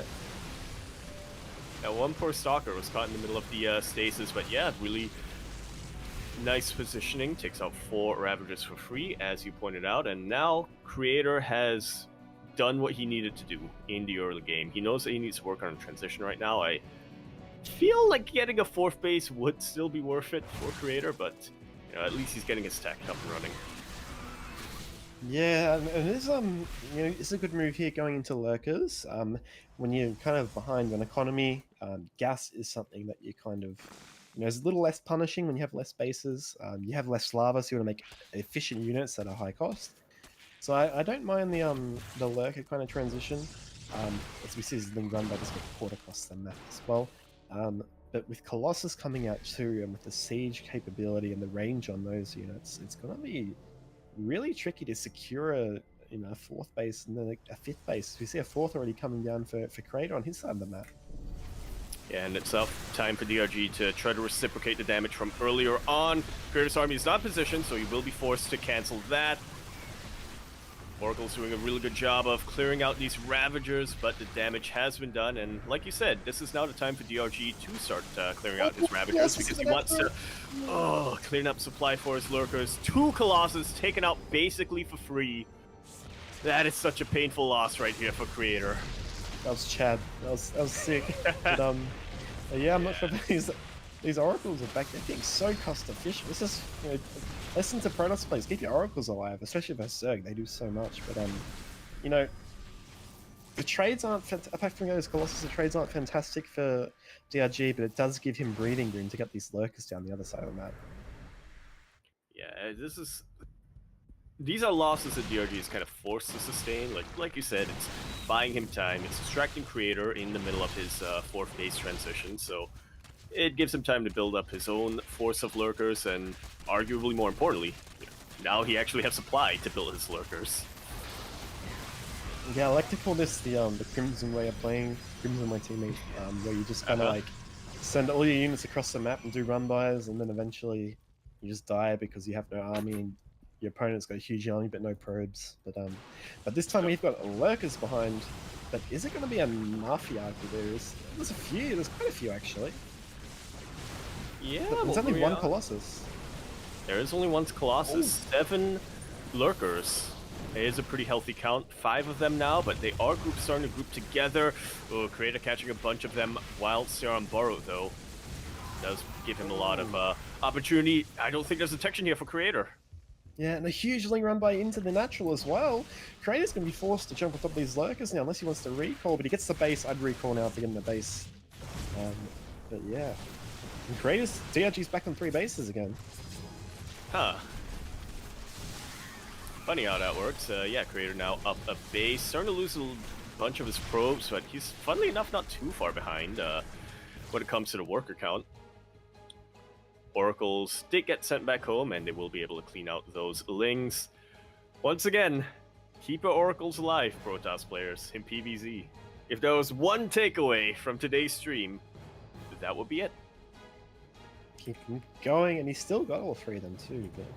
But this is where it's going to get really kind of tricky for DRG, because after that Ling run by and losing that 4th base, he has lost a lot of map control. And now, you know, Creator can just deny bases, he can just expand freely. It's really going to be hard for DRG to get some counter damage done, so he's going to have to hunker down, take some bases. As a huge warping comes into the main, as the 3rd gets attacked too. And he's going to just have to solidify and try not to lose his army here. Yeah, try, of course, being the operating word. Good purification Nova, getting most of those Lurkers, but unfortunately, Novas don't do enough damage to one-shot Lurkers. What do you mean, unfortunately? I dare say fortunately. Fortunately. Oh, you know what? I'm with you on that one. Purification No. Nova should be nerfed even more. I mean, when I play team games as Protoss, I feel like they should one-shot Lurkers, but that's okay. Look, if I can one-shot my own army, I should be able to one-shot Lurkers with Purification Nova's huge connection with a whole bunch of those Hydras. Colossus in the backline will finally be yoinked forward and dealt with. DRG is starting to bleed out some units, but Creator has lost so much more behind all of this. He has lost Disruptors, 1 Colossus. Everything that Creator has lost is infinitely more expensive than everything that DRG has lost. This Lurker just barely missing the Zealot Warp at the top. If Creator didn't lose so many units, he could probably go for a 2-prong kind of push here. The Lurker count's quite low at the moment. Is he going to spot this army? Yes, he does, and push it away. There's so many charge lots, Yaku. Feels bad, man, when you're setting up all of your charge lots and you want to go for a massive run-by, only to get caught. Only to get caught. Yeah, it feels, oh, this one Lurker being very annoying. Yeah, the poor Ursidon. It's gone, but now we see DRG's actually secured his 4th base, and he's got a 5th finished as well. Protoss army does take a little bit to rebuild, as we see Immortals now coming in. Double Robo, however, is it 2 or 3 Robos? Just a double Robo. Well, yeah, we're about this to is be a scary triple force Robo. from DRG. Oh my days. Yeah, now Creator's low econ style is really starting to come back and bite him. Oh my DRG gosh. has been able to defend long enough, has been able to tech up high enough that now he's really able to punish the low-tech army of Creator. Look, it's an Oracle attacking the base in the bottom right. Still alive, all three of them. Nice run by on the right side. These pros at the top getting it cleaned up too. And it looks like DRG has somehow held on in this game, despite being 3 base versus almost 4 base of the Protoss. And it looks like he might be able to take the first game here, unless Greater brings in a miracle somehow. Yeah, we'll see if he's able to whip that out. Creator going for a huge assault, but DRG just regroups his army and will be able to deal with that. We're at 104 army supply versus 55 for the Protoss. The first Oracle goes down, and that's going to be the first sign of trouble, if you ask me. That was terrifying. There's still 2 Oracles out, but yeah, I'm not sure what to really make of this game. I feel like, I mean, it's not over yet. You know, there's still quite a few yeah, a lot of infrastructure for Protoss. Well, actually, he's down to 3 base, so yeah, that game is over. GG. GG is called. DRG going to be fighting back here in our best of 5 round 2 match, tying up the series 1-1. Yeah, he's not out. He takes a game. There we go. Yeah, really good holding out here for DRG. Really good decision making as well. Right at the start of that game, when he recognized just how aggressive Creator wanted to play out the series. Just immediately, I'm going to throw down Infestation Pit. I'm going to try to take up the Hive as quickly as possible. I'm going to get my Lurkers because that is the most resource efficient unit that I can create right now.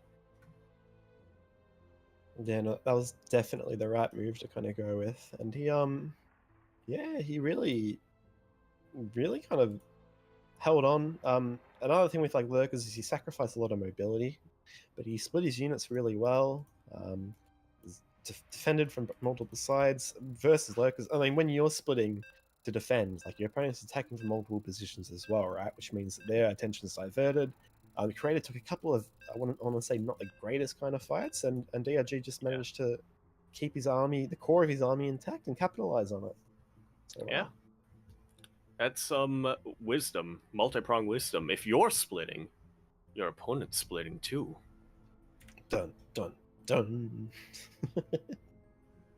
But yeah, I mean, it is easier to attack than to defend, I want to say, in StarCraft. Otherwise, we wouldn't, see harassment or counter attacks, etc. But a little kind of unknown thought is when your opponent's, information is a resource and attention is a resource.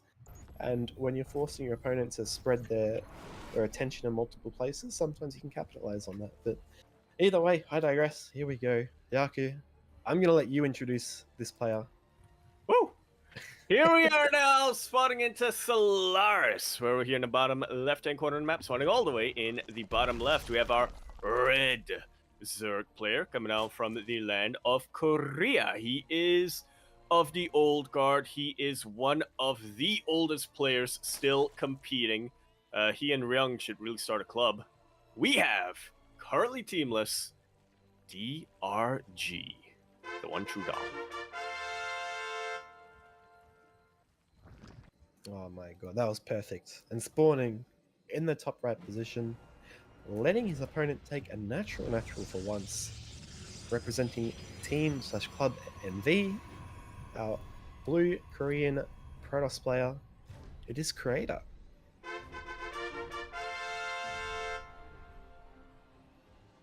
And we're getting so good at this now. Yeah, nailing it. Picture this. DRG, Ryung, Cass, Ben form a old man club together. Beautiful. You forgot Let's do Dimaga. it. That sounds wonderful. I forgot Dimaga. Who is the oldest active player, do we know? Like competitive player? I think, well, it's kind of difficult to gauge because I don't think he's as active as some of the other players, but I think Bratdock does play in quite a lot of online stuff. I guess not, he's not, as active as someone like Dimaga or DRG, but he's older than him. He is indeed older than him. But yeah, he's been around for a very long time. A few CIS players have been a lot of them carried over from Brood War as well, so they already had that experience to start with. As we see, you see that? Oh, That Cybercore cancelled. I actually didn't see that, so I'll take your word for it. Well, he restarted. Knock it down. Yeah, no starboard this time, huh? Yeah, he started it and then he cancelled it and then he did nothing and he started again. So I'm not sure what he's I don't know, mind games. He's mind gaming us. Exactly. It's Morse code. These links gonna come in though. Adept gonna force them away, stay at home, just not want to let the scout go off because this is a bit of an interesting opener. We've got a Twilight cancel coming down for Creator. Yeah, really switching things up compared to how this series opened up with, skipping out his starport entirely, going to something a little bit more aggressive, I have to say. What are we thinking, Chase? Glaives or Blink? I want to say Glaives, but because it's Creator, I'm going to say it's probably going to be Blink. It depends on how... This is a very kind of fast build. Glaives, there you go. So yeah, I think maybe looking back to game one, that build was very potent, and maybe he's trying something a little bit faster to take advantage of how that goes. But keep in mind, he had Oracle damage in game number one. Here he's just going straight for a flat build, so I have to see how that turns out for him. Yeah, starting to ramp up the Warp Gate production now as well. Robo Bay finish, and immediately, not going to be wasting any time with an Immortal or with an Observer. Immediately starts that Warp Prism, starts rallying it across the map. That's a lot of gateways. Is indeed a lot of gateways. We have got a third gas being taken as well, which is strange because you normally don't need these gases unless he's going for either a DT follow-up. He's going to be getting a Mortal after this. Normally you go a Mortal before Warp Prism, so curious to see how he's going to execute this build. Yeah, regardless of where he goes from here, this is a very, very committed build. If Creator isn't able to do some damage, or at the very least keep DRG on these three bases, he's going to be in a lot of trouble once a counterattack happens. He will indeed, and we see, all the infrastructure is very close to the main base as well, kind of keeping it out of sight. I don't know if DRG is actually saying he should know that it is going to be a two-base play because there is no third base starter yet, and it's 5 minutes, but he's actually sending the links across the map. I don't know about this. Yeah, probably the worst timing here for DRG. Banes are, already produced, already out in the map. Almost caught all of those depths, but thankfully for Creator, he just canceled that Shade right at the last minute. Yeah, and this now, Creator's kind of fully committed. Bane's coming in! Oh my god. Reasonable trades there. That was really good trades, actually. Yeah, beautiful connection here for DRG. Creator, his attention was elsewhere for a split second, and you were mentioning it, Chase. Attention is a resource in this game, and if you've got a deficit of it, you're going to lose big. Yeah, actually kind of shading these depths onto the Banes, and no, it's just not going to work out too well.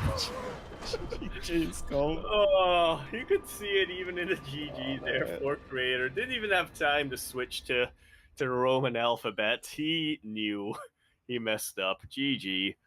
DRG now on match point from a 3-0 ZVP deficit so far this evening. DRG is fighting back really hard and going to be the first player on match point.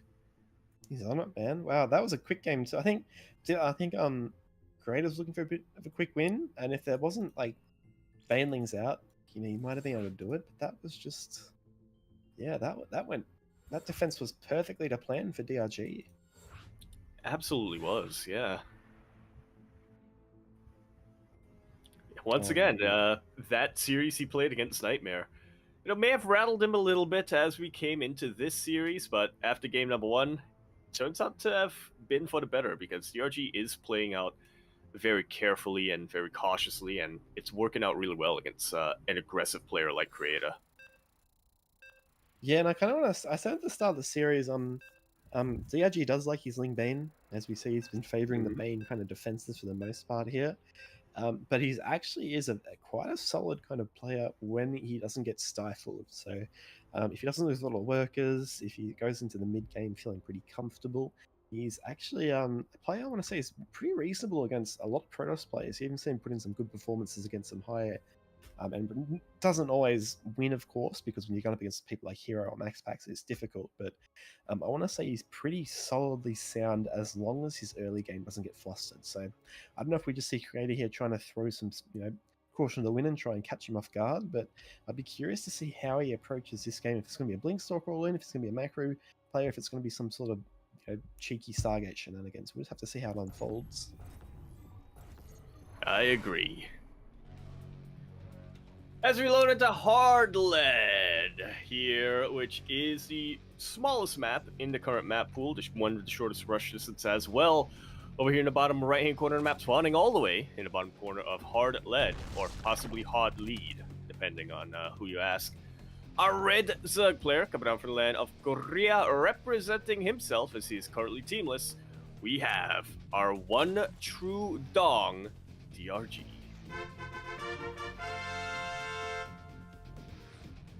And spawning in the top left position, the Protoss player, currently down 1-2 in this series. Can he bring it back? Representing Club MV, is the blue South Korean Protoss creator.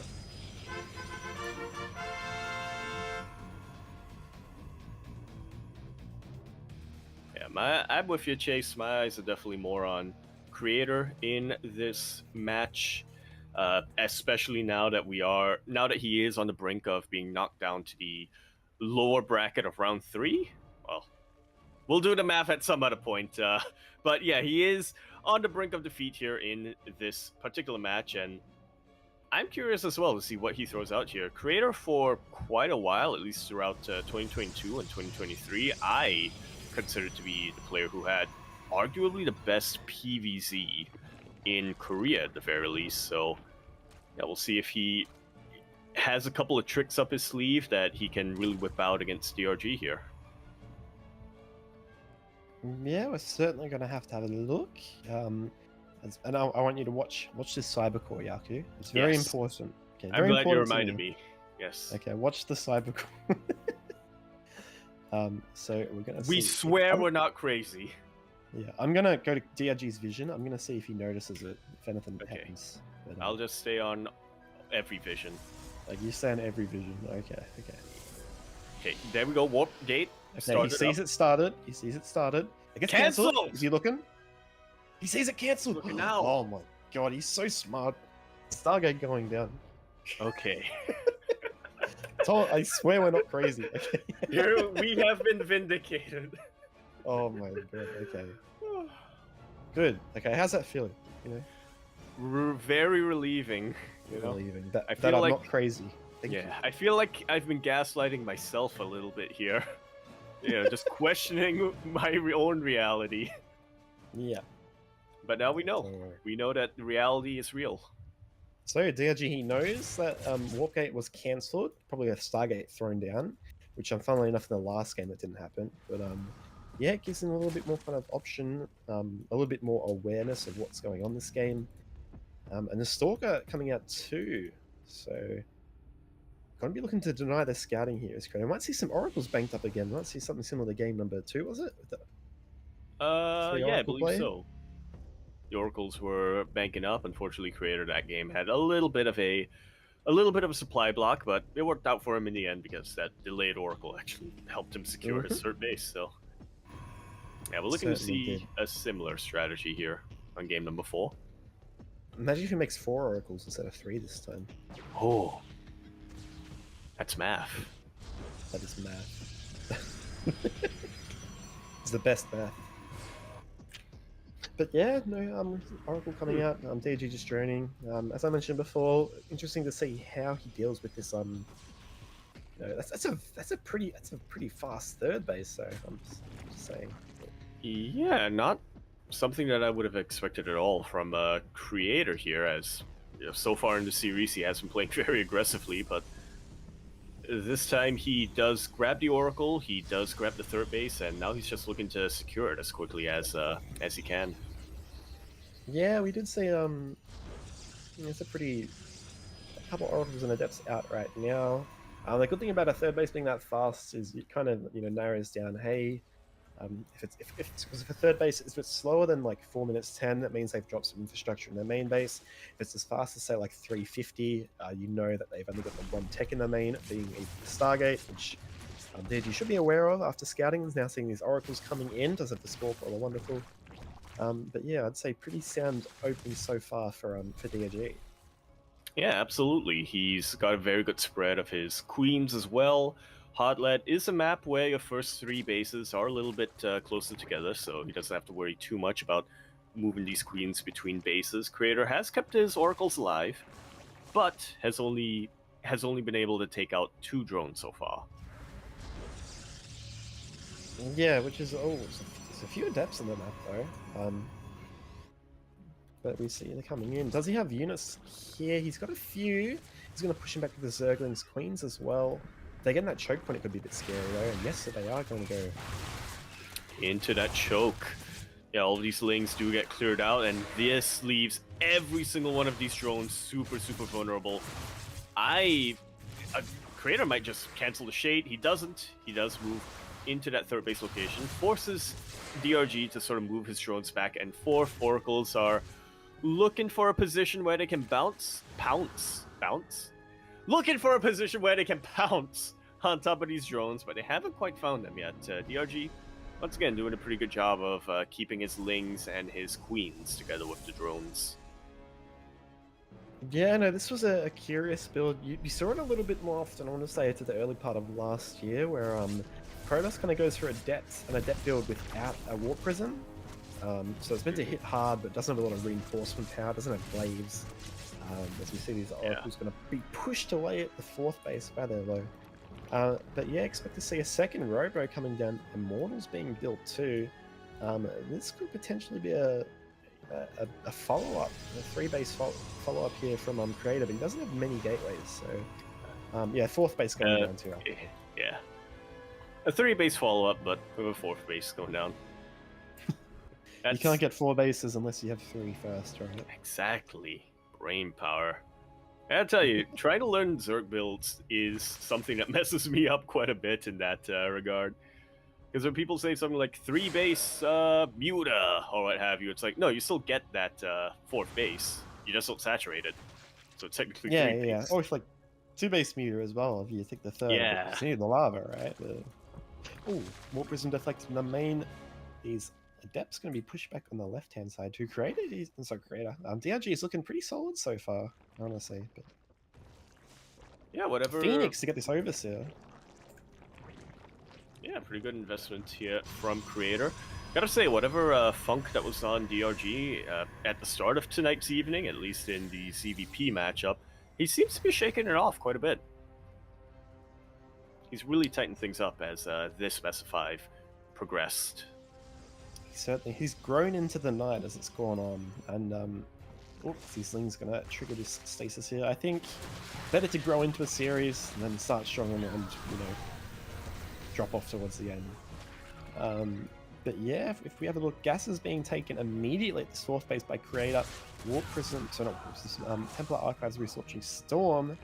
It looks like we're going to be in for a bit of a long game here, which is exciting because it's going to really show us, well, actually, there's a few Immortals being pumped out. Maybe it's going to be a push, but expect to see a pretty good game toe-to-toe with both of these players in the late. I feel like we were owed at least this game going into late tech after that 5-minute game that we just had earlier on. We certainly were. I agree. It's owed. These players owe us. As DRG pounces on top of these, pounces on top of these stasis wards before they can really finish up. Those High Templar were looking very vulnerable for a second, but Thankfully for Creator, he was able to keep them hidden or huddled between his immortals. DRG forced to back off. Yeah, this is actually it's not a huge army from Creator. I feel like some Banes mixed in would be pretty difficult to kind of deal with. It's a bit smushy looking, but there is Lurkers out now, and as the time goes on and Creator maxes out, as we have another half the army coming, this is this is a pretty scary anti-ground army, right? This is High Templar Immortal Archon. Yeah, it has a lot of punch to this army. Has a lot of punch to it. You know, the High Templar are a little bit squishy, like you said. I would be they're definitely vulnerable to Lurkers, but yeah, that was a huge Artosis pylon that just got taken out. And these roaches are absolutely cleaning up house here. And a really good concave here from DRG. Zealot run by towards the triangle third base, gonna get stopped as well, as these Lurkers are now gonna get hit from both sides. Another Link run by into the natural, but these Lurkers gonna have to push back. The natural Creator is compromised, and this is intense, Yaku. Very, very much so. Creator just going full base trade right now.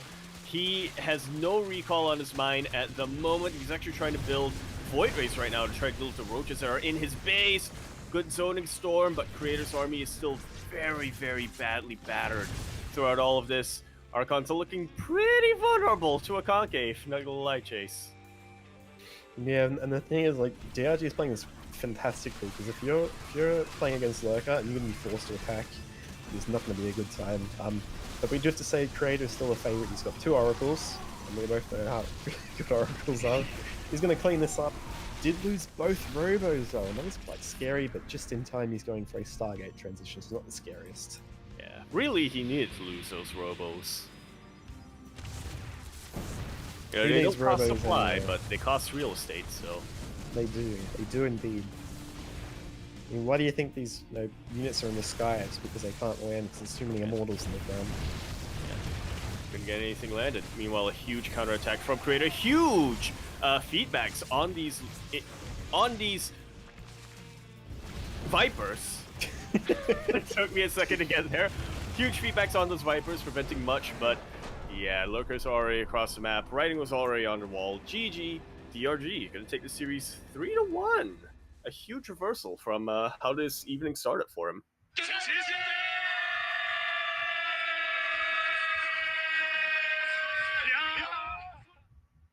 Wow, gosh, what a series that was, man. Yeah, I'd say so. A huge back and forth. Yeah. I was just gonna say, I think you observed that very well, Yaku, towards the end. There's stuff happening everywhere. It's hard to keep up, but yeah, well played DRG. He played that, a lot of the time when you go Lurker, the Lurkers aren't actually the hammer that kind of wins you the game. It's the other stuff you do, and they give you that safety net that you can get away with because you've got a strong defense at home. Yeah, you're telling me. As someone who dropped maybe 200 MMR because I couldn't figure out how to deal with Lurkers. Only 200. I might not want to admit just how far I've fallen. So if I only lost 200 Lurkers, 200 MMR versus Lurkers, I'd be a happy player. But they are very scary. They are indeed. Yeah, definitely. DRG had, like we just mentioned throughout the series, just really tightened things up as the evening went on. Just really figured out what was going wrong with him, what his weaknesses were, and was very quick to fix them mid-series. I will say, the actual score that we've gotten tonight doesn't really reflect how close the games themselves actually were, except for game number 3, which was just kind of a throw by Creator, but yeah, overall, a very nice back and forth PvZ that we've gotten here. Yeah, it certainly was. It's good to see DRG move on up and continue in this tournament. As we saw Shin, I wonder what's happened with Shin. I'm going to exclamation mark B. I won't forget the B this time. Oh no, wait, bracket's already in there. Thank you, Kenny Tennyson. But yeah, it looks like we have got the results, Yaku. Mondo lost 3-0 to Shin, so he will be playing Creator next, I believe.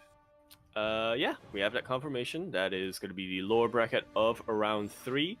That will be held a little bit. Well, actually, I'm not sure if that's going to be held or if Inu wants to get on that. But regardless, we still have the upper bracket of round 2 to go with. Both of them, are going to be TVPs. We are going to be covering Cure versus Nightmare. Inu going to be covering Hero versus Quanta. I joined the lobby. I'm in. Where are you, Oh. Yaku? I was late this time. Ooh. I got intimidated being in a lobby that Kira and Nightmare were both in by myself. I was staring at the bracket. I was distracted a little bit. Hold on. Give me 1 second. Let me.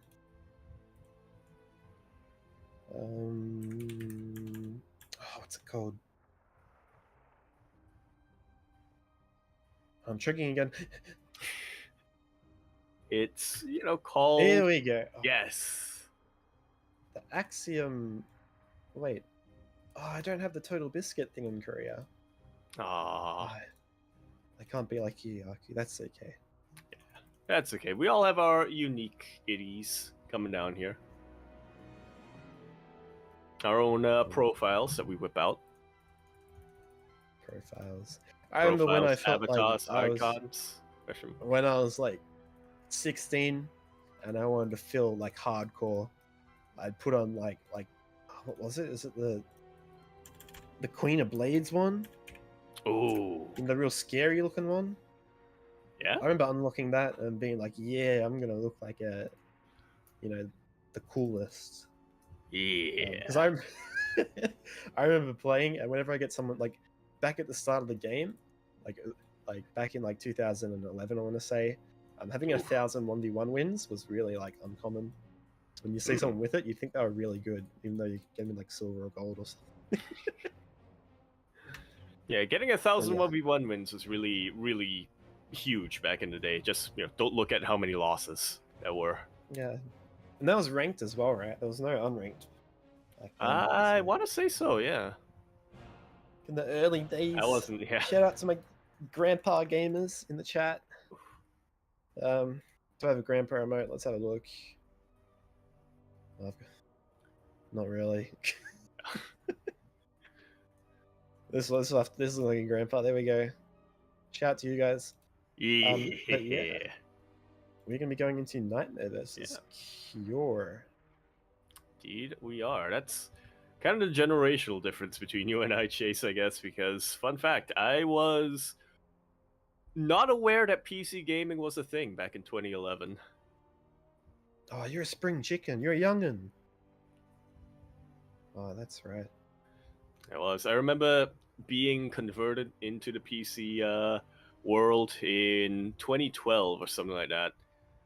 I was back in primary school. I was talking with a kid, and I was like, "Yeah, I'm trying to save my pocket money so I can get an Xbox." And he was like, "You should just build a PC." And I was like, "What?"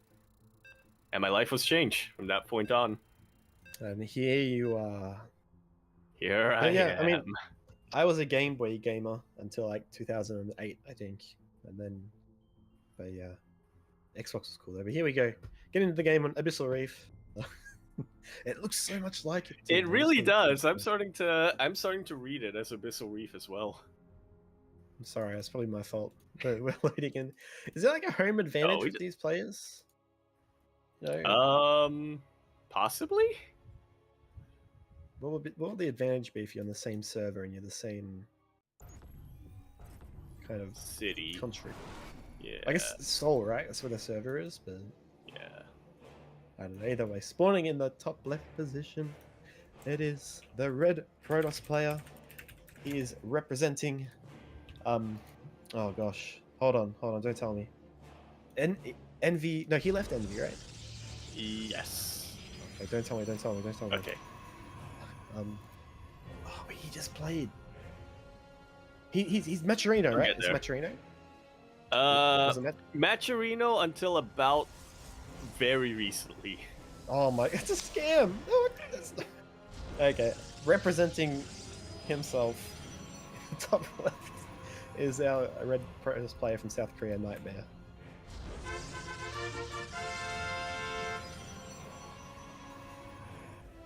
And over here in the bottom right-hand corner of the map, spawning all the way in the bottom right-hand, yes, right-hand corner, we have our blue Terran player coming out from the land of Korea as well, representing Team Liquid. He is, of course, the mayor of Six City himself.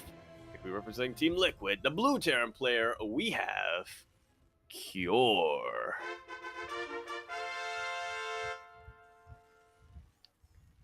I feel your pain, Chase, because here's the thing. Well, I don't know what you're using to keep up with the teams players are on, but I'm just like looking them up on Liquipedia. On Liquipedia, it doesn't say currently teamless. It says last played for certain team here. So yeah, that can mess you up a little bit. Yeah, no, that's what I was It checking messes me too. up. I feel scammed because Yeah. because I remember looking at the start and I saw the Maturino, but it said last played for. You're right. Yeah. That's okay. That's just embarrass ourselves. Casting high level StarCraft guys. I don't know who the teams are, but either way, we have got. Check this out. We have an Look, I feel I've depth. reached a point where I can no longer embarrass myself any further. So once You'd be you get surprised. there, it's very liberating, Chase. I gotta tell you. It is true. Maybe I should get there. That's by the way, this is a PVT, so I'm gonna embarrass myself. Is this Reaper's gonna get away? You need to do the heavy analytical lifting this game, Yaku. All right, Series, well, actually. here we go. We got a safe opening coming out from Cure. He's getting his bunker. He is going for that Reaper expand. Yep, Reaper expand.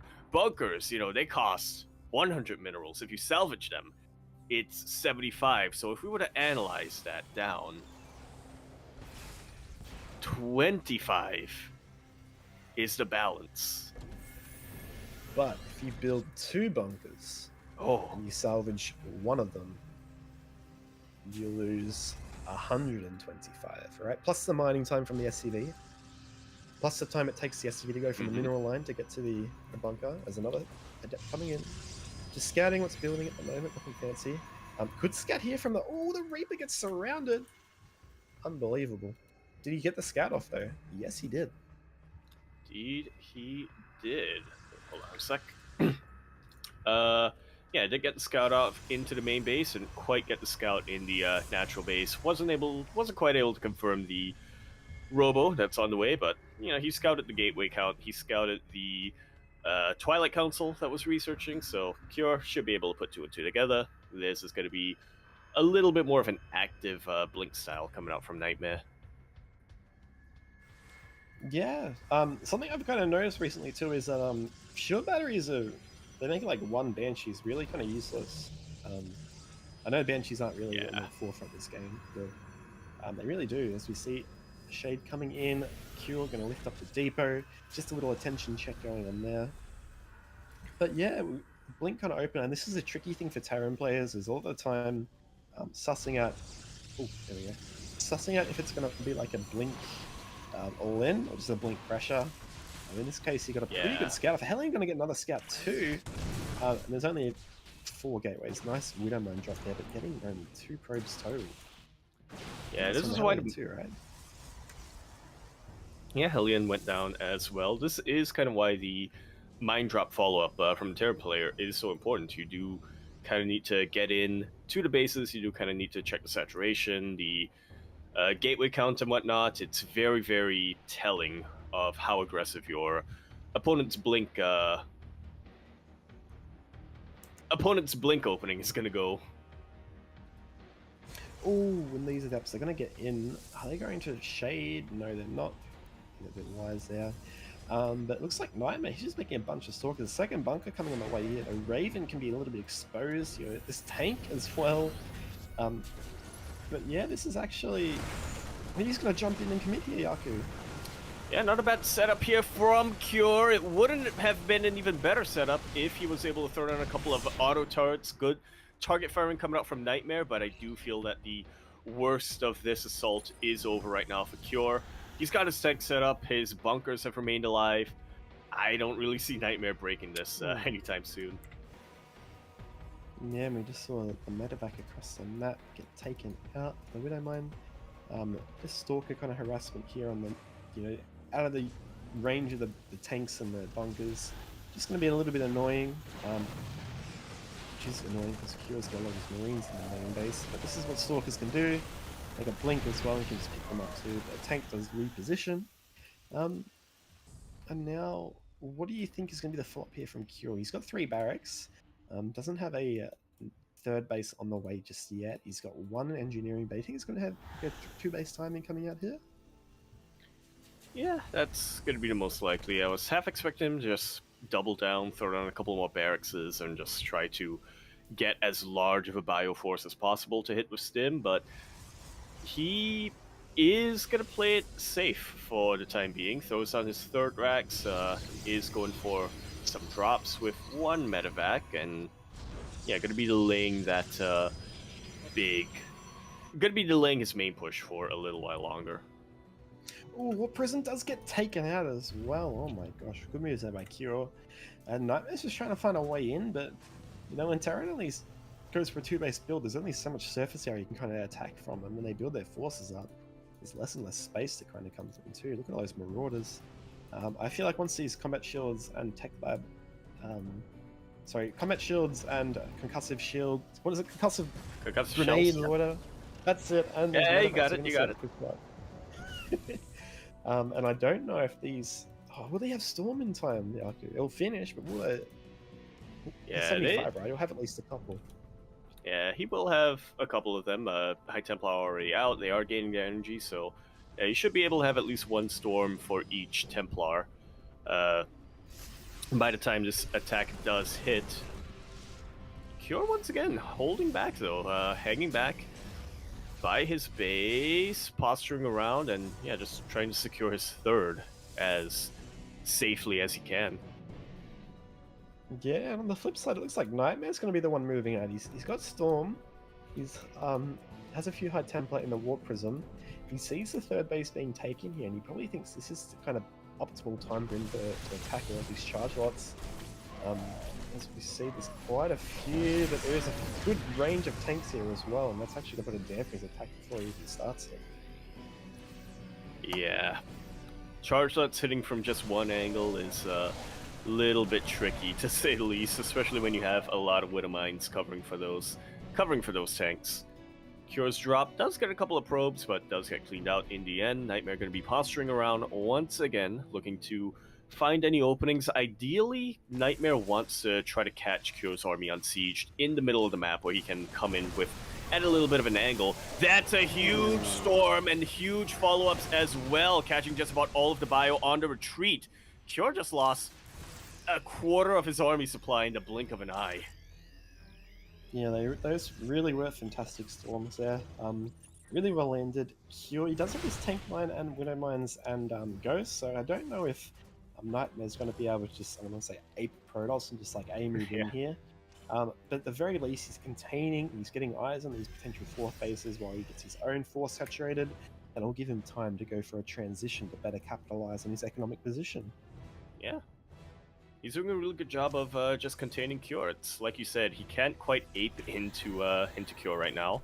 He doesn't have a high-tech enough army that can really deal with that, but yeah, he's just containing him in 3 bases and taking advantage of the fact that he's up 1 Nexus. Yeah, he's doing a little bit of trading here, trying to get some good trades. Really nice storm there, going to get some more units. But it's just kind of, putting pressure on for the most part. Doesn't want to be too much.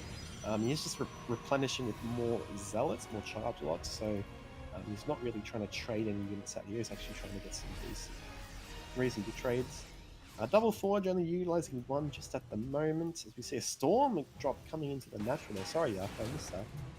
I need to follow you observing more. 9 SCVs going down, but double Colossus production. That's a little bit spooky.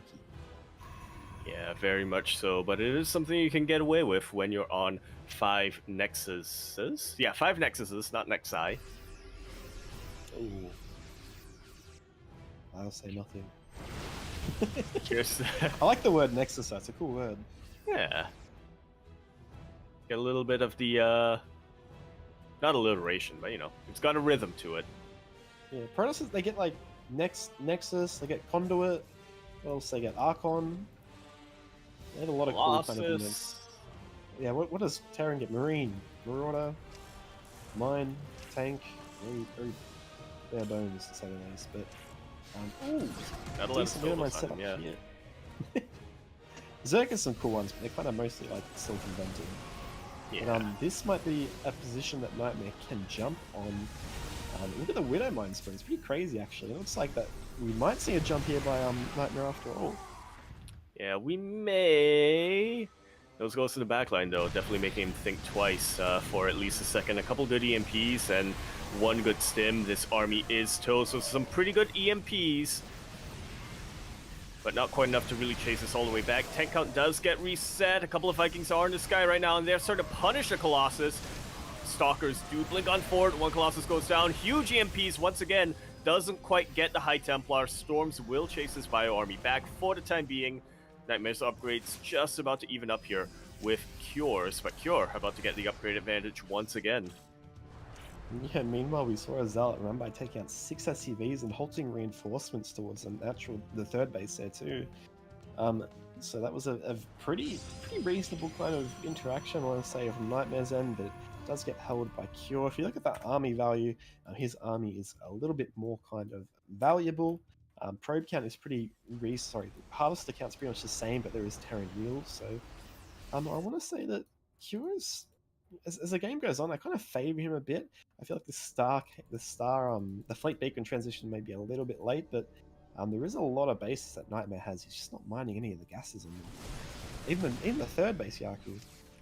Yeah, it feels very odd for a Fleet Beacon transition. Another really good Storm drop coming in by the Planetary Fortress this time, and that will finally start to put a little bit of a dampener in Cure's economy. Nightmare has plenty of bases, but I doubt he's going to be able to defend all of them against the Bio army coming his way. Nightmare, though, is now maxed out. I've just noticed that. He has maxed out. So he does need to start trading some of his supply to get his Fleet Beacon units.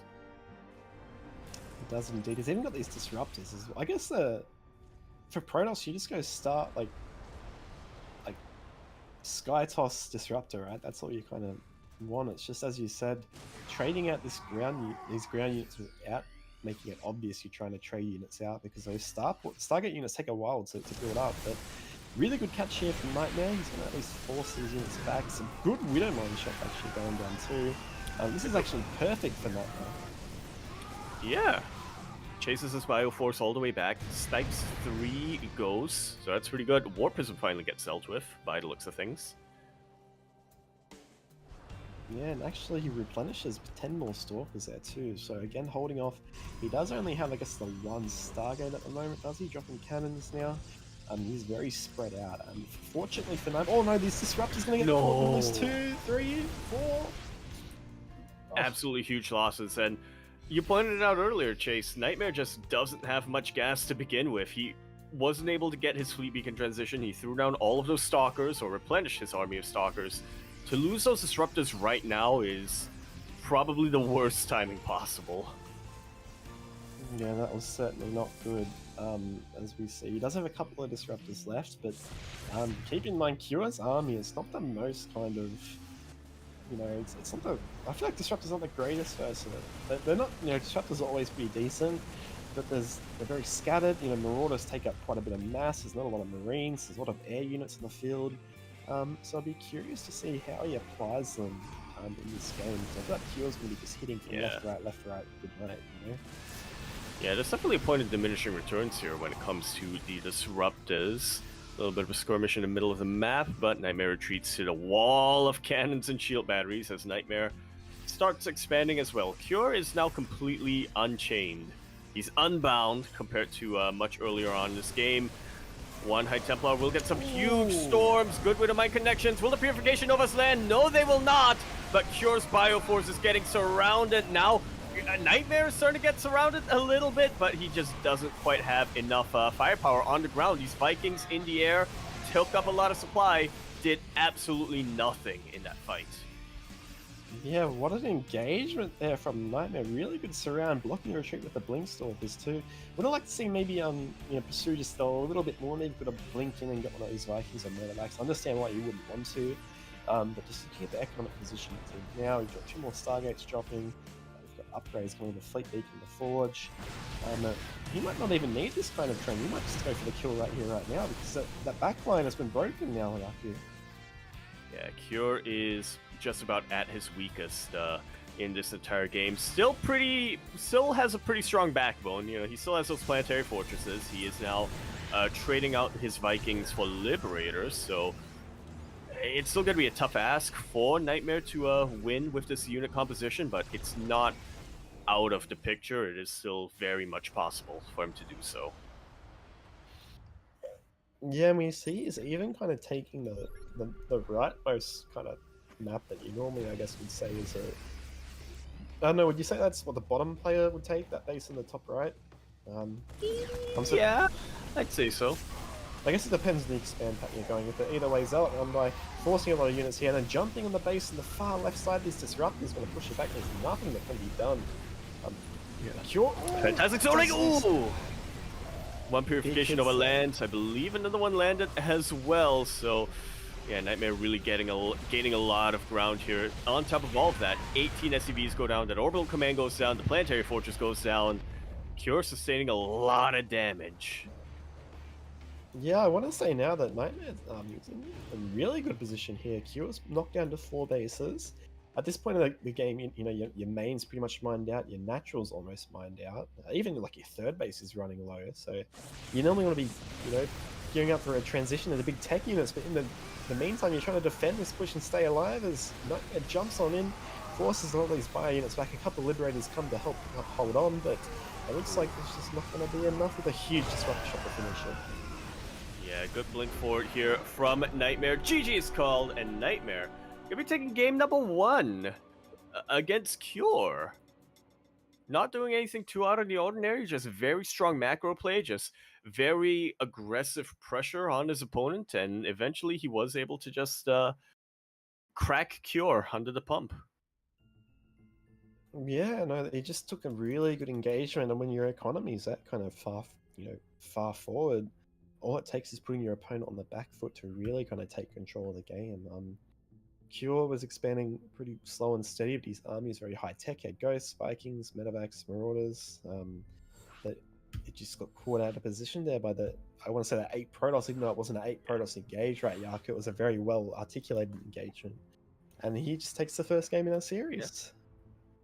GG, yeah, it was a very active style of Protoss that I think Nightmare really demonstrated here. He never hung back for too long. He was always in the middle of the map with his Warp Prism, with a force of Zealots or a force of Stalkers. Once he found an opportunity, once he saw that Cure was in a bit of an open position and didn't really have mines or tanks to back him up, he just went for it. Landed 2 storms, and then just let the Stalkers and the Zealots take care of the rest. Take care of the rest. No prisoners, Yaku. Yeah. Sometimes I think, what if we just decided, hey, I'll take this half of the resources, you take this half of the resources, and we'll, share the resources on this planet instead of just using them all to destroy each other. You know what I mean? Yeah, why aren't we building schools on Heartland? When I was here we go, another story. When I was little, I used to play a game versus AI and just like build like a little town, and just build like little roads for Hellions, Aww. With like supply depots? Yeah, with like depots and bunkers and things. A little factory district, the industrial. The bunkers are like the homes. Yeah. But either way, enough about what. See, I'm talking like I was 6 years old, but I was 16. Okay, I was 16 and doing this. Don't judge me. But spawning in the top left position, we've got. Oh wait, the top left or bottom right? Spawning in the bottom right position, we've got. That is our previously played for Match Arena, but is now teamless player. Protoss from South Korea. It is Nightmare.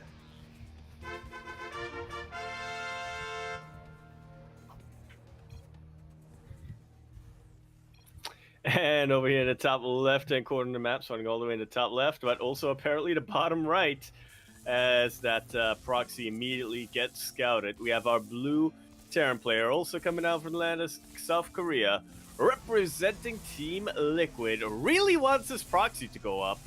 We have Cure. Oh, let me translate. Nightmare says, "Say, gi." Oh, I don't remember Korean anymore. I'm sorry. Say psych right now? Question mark? say psych right. That's what I got. That's what I got. Let me get the expressions. Google Translate out. Okay, 100% accurate, by the way. But yeah, we've got a pretty interesting nexus being taken here. Oh wow. Okay. Yeah. What do you kind of make of this opening? Well, definitely fortunate for Nightmare here to scout the proxy as early as he did. Unfortunately, wasn't quite able to prevent it from actually going up. Cure, I would say, has the advantage now, even though he got scouted. He forced the unnatural natural. He's building his factory back at home. I'm sniffing Cyclone's chase. Not gonna lie. Yeah, I'm kind of thinking. You know, if you're the Protoss player, you used to mention Zerg about natural, and now you're forced to take it. Except you don't have any creep or queens or speedlings to help you kind of hold it. You know? So Justice. really curious. Yeah, how this game's going to unfold. And again, but then Nightmare is probably a bit more of an unorthodox player compared to Cure, so he's probably a bit more used to situations like this. Hence why he probably chose to take it. We're just going to have to watch how it unfolds.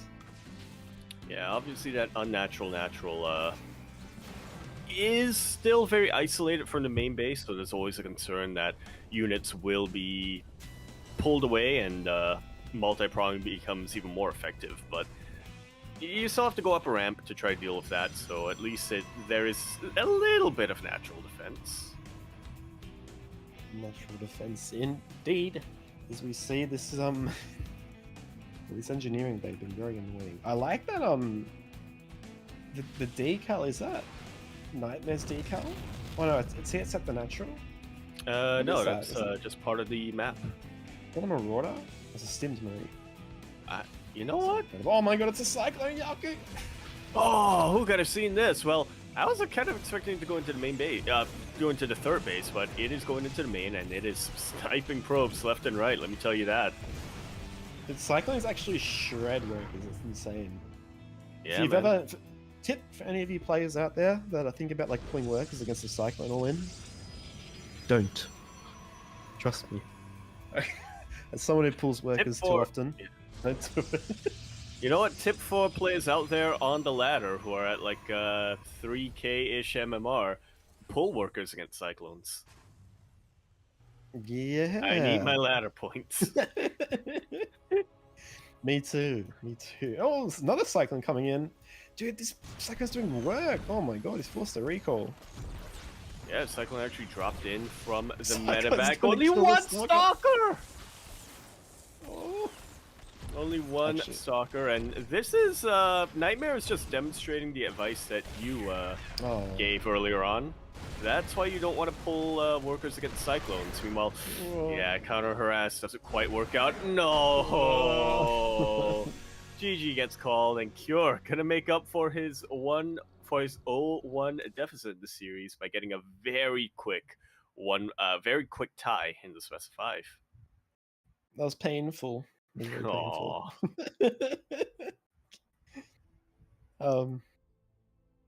But yeah, no, we had it was interesting. I mean, that pretty much sums things fun up, game right? to watch.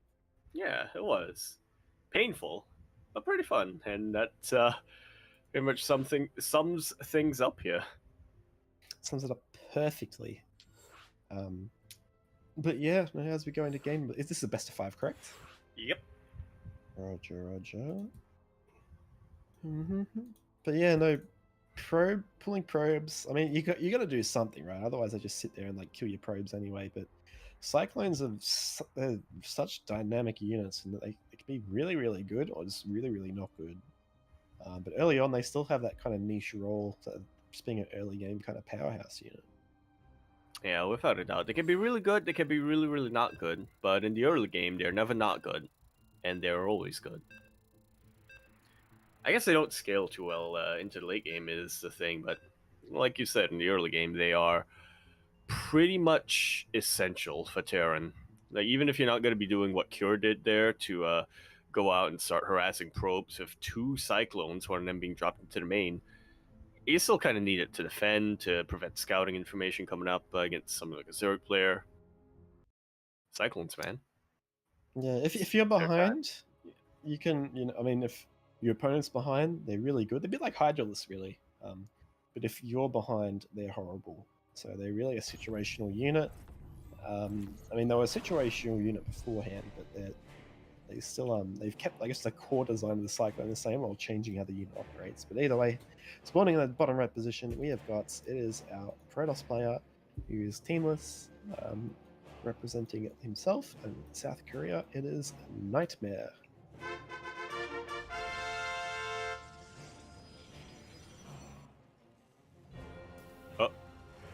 A little lag, but it's fine. Here we are now in the top left corner of the map, starting all the way in the top left. We, of course, have a blue Terran player coming out from the land of Korea. He's going to be representing Team Liquid, as that is his team. We have Cure.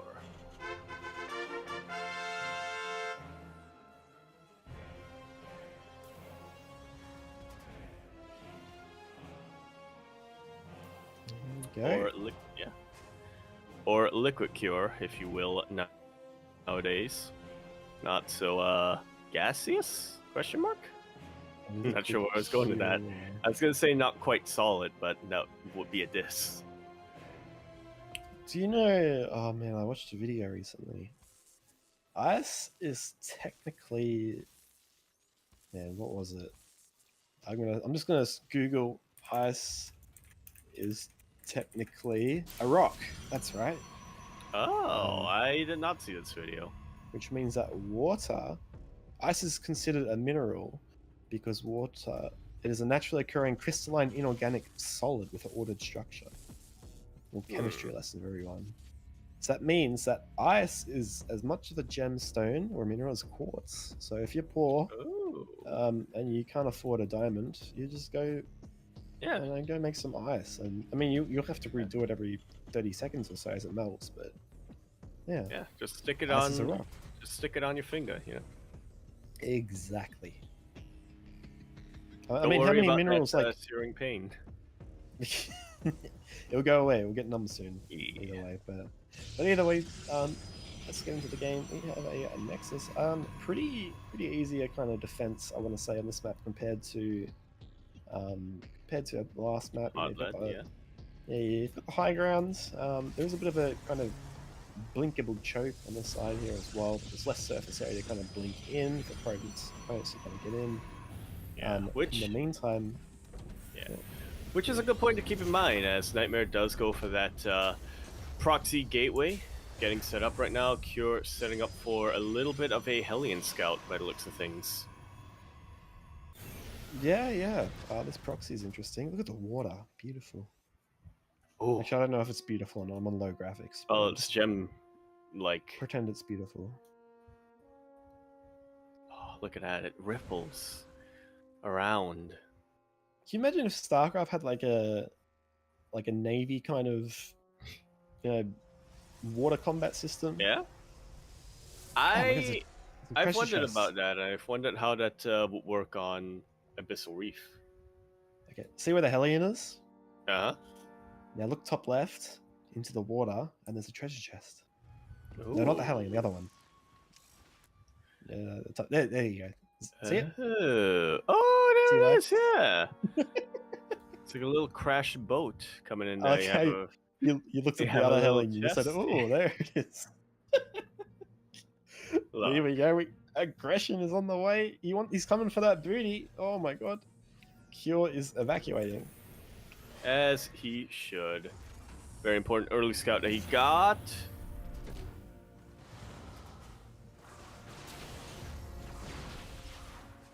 Also informs his mine placement as well. Just right outside that base will be forced to lift up his orbital command, will be forced to lift it back on home for repairs. At the very least, it's done. It's an orbital command. It can build up energy while... it can build up energy for mules later down the line. Yeah, it's not completely, you know, completely kind of useless when it's in the air. It does gain that energy. It cannot make SCVs, unfortunately, but yeah, now I have 2 Cyclones out. I mean, this is what we were talking about last game, right? Because these things are potent. So, this timing is going to get those winner mines down. Well timed, actually. But no, how is Nightmare going to follow up from this Yaku? Well, apparently with a cyclone drop coming in towards the south. I was thinking about what you're saying about cyclones being very potent in the early game, and I was kind of imagining Cure would have him with his army just, you know, as a little bit of extra firepower to deal with a building or two, but no, apparently Harass is the way to go. Yeah, let me see. A couple on the map here, a couple on the medevac that's just chilling though. Blink is going to be able to really help kind of slow this down as Cure does scout this pylon, going to disable the gateway. If he's not careful though, he might lose both of these. Actually, no, the Hellion does draw the Stalkers away.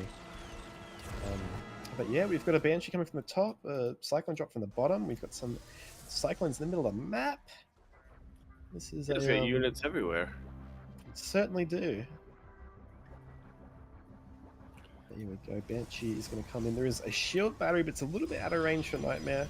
Observer is in the way. I don't believe there is Cloak. No, there is not. Meanwhile, the Cyclone drop's just big chilling at the main base. He's going to come in right now. But Stalker's Blink should be able to deal with this. Yeah, Stalker Blink, shield batteries. Nightmare opts to go for the medevac first, and now Cure is kind of boxed in a little bit. Go. There's a third base now taken. Has Cure got a third base on the way? He does not, as a matter of No, fact. he's added a couple extra barracks, so this is going to be some 2-base shenanigans. He is moving out here already. The Stalkers will be able to notice this, take out a Marine and blink on it back.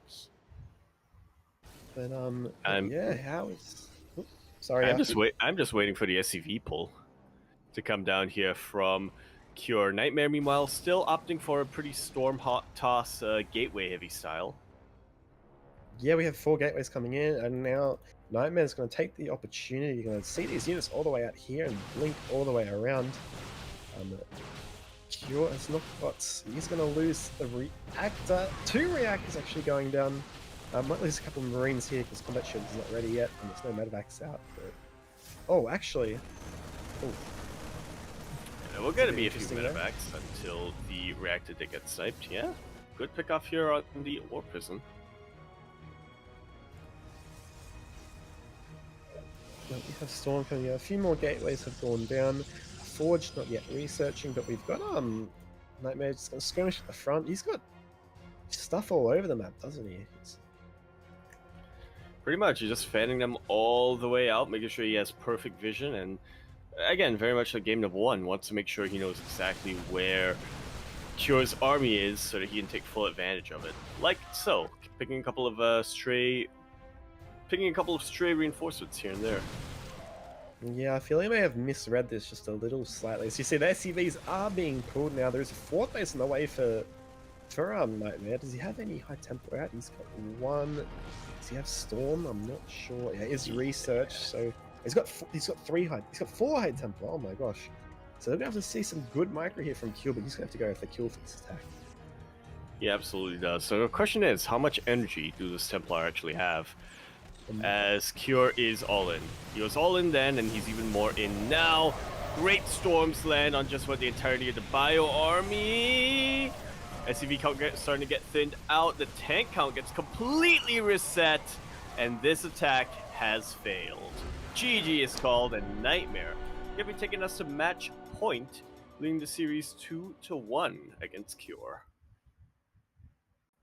Yeah, wow. There were some really good storms. They were really on point. I don't know if Cure's timing was just a little bit later than usual, or might have just been delayed from the harassment, but really well played by Nightmare. They're attacking from multiple angles too. Yeah, once again, the Swarm Toss style is really paying off for him. As long as he's able to get vision on what Cure is doing and where Cure's army is at, he knows exactly how to take advantage of that, coming in from 8 different angles at one point. 8 different angles. Actually, not. 360 surround. I'm actually not completely 100% on my memory yet. Look, it looked like 8. I guesstimated. It did. I like that. 8. It's like It an was estimate. 1, 2, 3, 4. It was at least 6. Yeah? But yeah, I kind of found out, Yaki, that like a 360 surround is not always good because against like Terran, for example, they just like take their entire army and kite from one side, and they just like put a hole through that. Right. So you kind of have to go for 270 is optimal. Yeah. That's not where I thought you were gonna go. I thought you were gonna go like, oh yeah, I tried a 360 surround a Terran player, and turns out there were Widow Mines right on the boat, right under the army. Oof, that's happened to me before. That's for sure. But yeah, you want to hit from two big sides if you can. Speaking of 2 sides, we've got 2 players in this lobby. Yako of Hecate. It is going to be sporting the bottom left position. The Protoss player representing himself, the Probe Maniac, who has been playing really well on match point. It is from South Korea, Nightmare.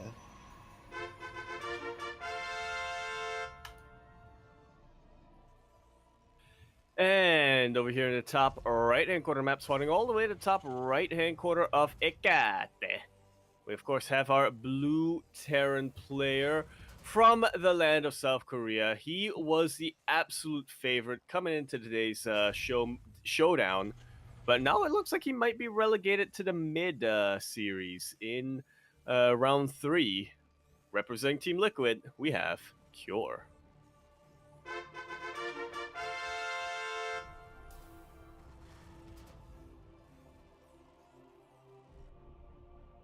Who, yeah, I'm just gotta tell you. I just gotta tell you, Chase, I'm really impressed with how Nightmare has been performing tonight. I did not expect him to 2-0 to do 2-0 DRG earlier, and I certainly wasn't expecting him to be up 2-1, playing very standard macro games against Cure. Yeah, no, me neither. He's actually he's playing with a bit of a distinct style, not what you probably, and you might see Yeah, with not QRS, entirely standard, but but he has gone toe to toe, and in both cases, he's been the one out expanding Cure. There's whole other thought just a moment. I just want to say shout out to Thriving GG for the fantastic raid of 108. I've just spotted it now. We appreciate you. Welcome. We're in the middle of the Club NV Duckling Showdown number 4. And you've caught us at a good time. This is a good series, is it not, Yaku? yeah, really exciting series. One that, again, probably isn't going how we expected it to go, but I'm pleasantly surprised at how close it's been so far. So welcome everybody. Thanks again, Thriving GG, for that raid. Out quack, but I'm not sure how to count all the way up to 108. I can't quack. That's quack. We have got Hellion, 3 Marines, a command center on the way for Cure. We have also got, keep in mind that's an in-base command center too, by the way. We have got a Robo. Very quickly, what is this going to be? What is this, Yaku? You got the Terran player. Why is he got a Robo? To go for... Wait, does he have a Twilight Council? He does not. Well, obviously it's like he can't be proxy anymore. If this was NA, if these were players from NA, I would say Colossus drop, throw down a Robo Bay, but I guess Immortal drop isn't entirely out of the picture. He's making 2 observers. Okay. 2 dos. Dos. Dos. Dos. Deux. Deux. Trois. Deux. Observer. Ceviche, papi. Ceviche. Ceviche. Inca Cola. This is I don't know what this is. He's got a shield battery. He's got 2 observers. This is, I guess, because it was an in-base. That's But then probably what it is. Yeah, I think Nightmare kind of got mind gamed a little bit, so he's playing very, very safe. But at the same time, Cure opened up very safe as well. Yeah, This and was you don't a need not two just an observers. yeah, this was not just an in-base expansion. This was a factory expand. But Hold on. yeah, this is weird. Twilight Council only be getting thrown down now. That's a Widow Mine and 6 Marines and a medevac flying over to Nightmare's side of the map. We do have a decent number of stalkers, so if these stalkers are able to really put the hurt on the medevac, or if they catch a drop early on, they can start taking out the units as they land. And there we go. There's a reaction. Yeah, that was near perfect reaction from Nightmare. Doesn't even need the second observer. I was thinking maybe he kept it at home because you can have one scout and one if there's a if there's an armory that's on the way, you can kind of like have something at home to deal with the Widowmine. But anyway, Kira's going to come into the natural here. Bows of Widowmine, really good pull away here. Nightmare's going to try and bounce between the units to keep it from the firing, but it does fire. But yeah, it's some delayed mining time going on here. Yeah, quite a lot of it. Blink not done just yet, so these stalkers can't really punish the medevac. Medevac is very, very low though, so Cure does have to be careful. It would honestly just be safer to send the medevac home at this point. But yeah, Nightmare just continuing to build up. No third base yet, but already a Templar Archives. Yeah, no, that is interesting. It's a bit of a commitment. Marines, that's what I don't know. If you have the reactor, that's quite a bit of production time put into those Marines and medevac as well. Maybe looking to kind of, if he snipes this medevac, go for a bit of a committed kind of push. He's going to have blink. But we do have tanks, bunker, Raven behind this. Cure is playing safe as safe can be. Does scout the starport, does scout the reactor factory, which says this is most likely going to be Widow Mine. It's not going to be Cyclone, so that'd be crazy. But yeah, third base going down now.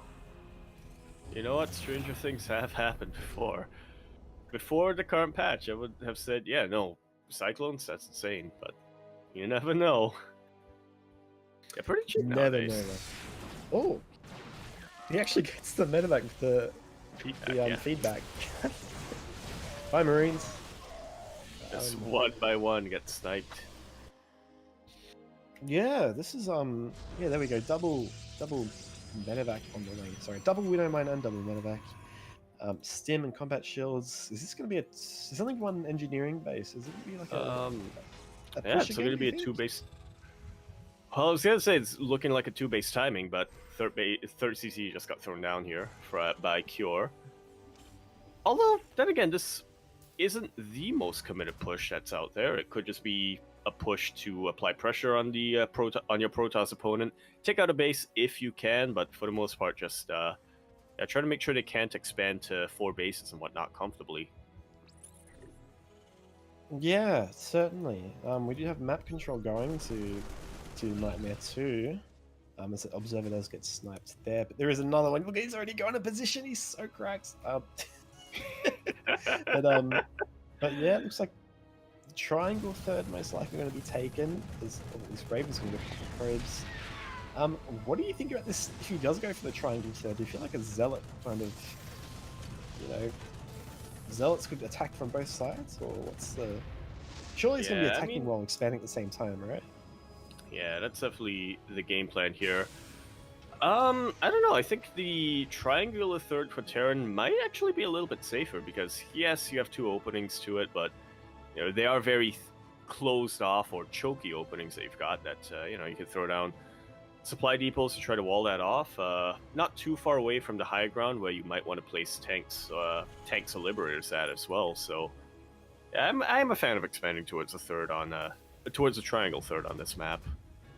Yeah, I guess too. You kind of I mean, you are a little bit closer. Like when you're going to be, if you look at the expand pattern of the Protoss, we see a drop just outside, just scouting out the scan. Actually, that Templar Warp Prison pretty close by. But I guess you got to look at the expand pattern. If you're going to be reinforcing your army, it's going to run past your third. You can grab your reinforcements in case it gets run by. But it's going to be a lot of contentiousness in this bottom right quadrant of the map. I want to say Yaku, so we'll have to see if they're going to decide to keep expanding this way, or if they're going to just sit back and fortify this position and then take the top bases. They both fight for the bottom right quadrant and completely ignore top It's left. That's the best that would be quadrants. ideal. Yeah, it certainly is. But you're right. Triangle third is taken. I like this Widowmine setup. Oof. Were And they this one-shot little- stalkers? They do one shots. Yeah, they do one shot stalkers, but Oh my god. the spread doesn't one shot them. I hope, bloody hope it doesn't one-shot them. That'd be crazy, but Oh, yeah, if you wow. can get the EMP mine combo on stalkers, dude, Oh, that's one yeah, shot that'd be heaven. fun. EMP and mine. Oh, speaking of combos, we have really nice warp prism drop. Oh, is he gonna be able to snipe this warp prism though? I think so. Just barely not. Nightmare very quick to turn around. One more second, or one slight turn towards the left, and that Warp Prism and all of those High Templar would be complete goners. We do see Nightmare now diversifying when it comes to his splash damage. Double Colossus production has begun. Thermal Ants on the horizon. Yeah, as this Raven does come in, gonna get shot a bit, throw down a couple of turrets, I believe, then go back to the dead space. A bit of movement on Q's side of the map. Look at that Ursadak, man, that thing's huge, but Stalker's gonna lose one of them, save the rest. Zealot's just chilling everywhere. I want to say the reason Nightmare kind of sets them up like this is in case there's some sort of run by or some sort of drop. He's kind of covering both his sides, very Zerg-esque. But yeah, this is a pretty scary army for Cure, and he seems to be bringing everything now. So Yeah, coming into his timing push. 1-1 just finished up for him, so he's looking to make full advantage of that. Huge EMPs. Thermalet still not done yet. This Colossus in a lot of trouble. Vikings come back, chasing down the Warp Prism. Thermalance has finished. And the Vikings have been dealt with. yeah, a bit of a flank on the side as well. We're going to catch these units, but no, the units that we're going to catch him actually caught instead. Warp Prism dropping down. Let's take a couple EMPs, but still a couple storms left, and Cure is going to be forced all the way home. Yeah, a lot of Even the ghosts Raven got A-moved out there. The Raven got A. I mean, Oh no, that feels bad, They man. saved it. It's alive. Oh, thankfully. All these mines though. Oof. That's the power of the armory. That's why Cure took out so many observers earlier on.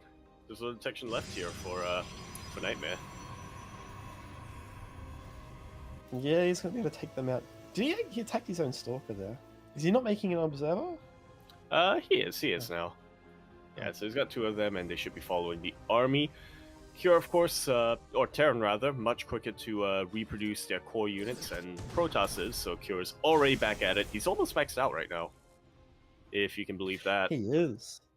And we have a bit of split play going on here by Cure, but Nightmare's already prepared for it. He's got some Zealots and Templar at the bottom right. He's got some units at the top left. These are decent trades. Going to be able to catch a couple of Ghosts as well. Save the Archon. Oh!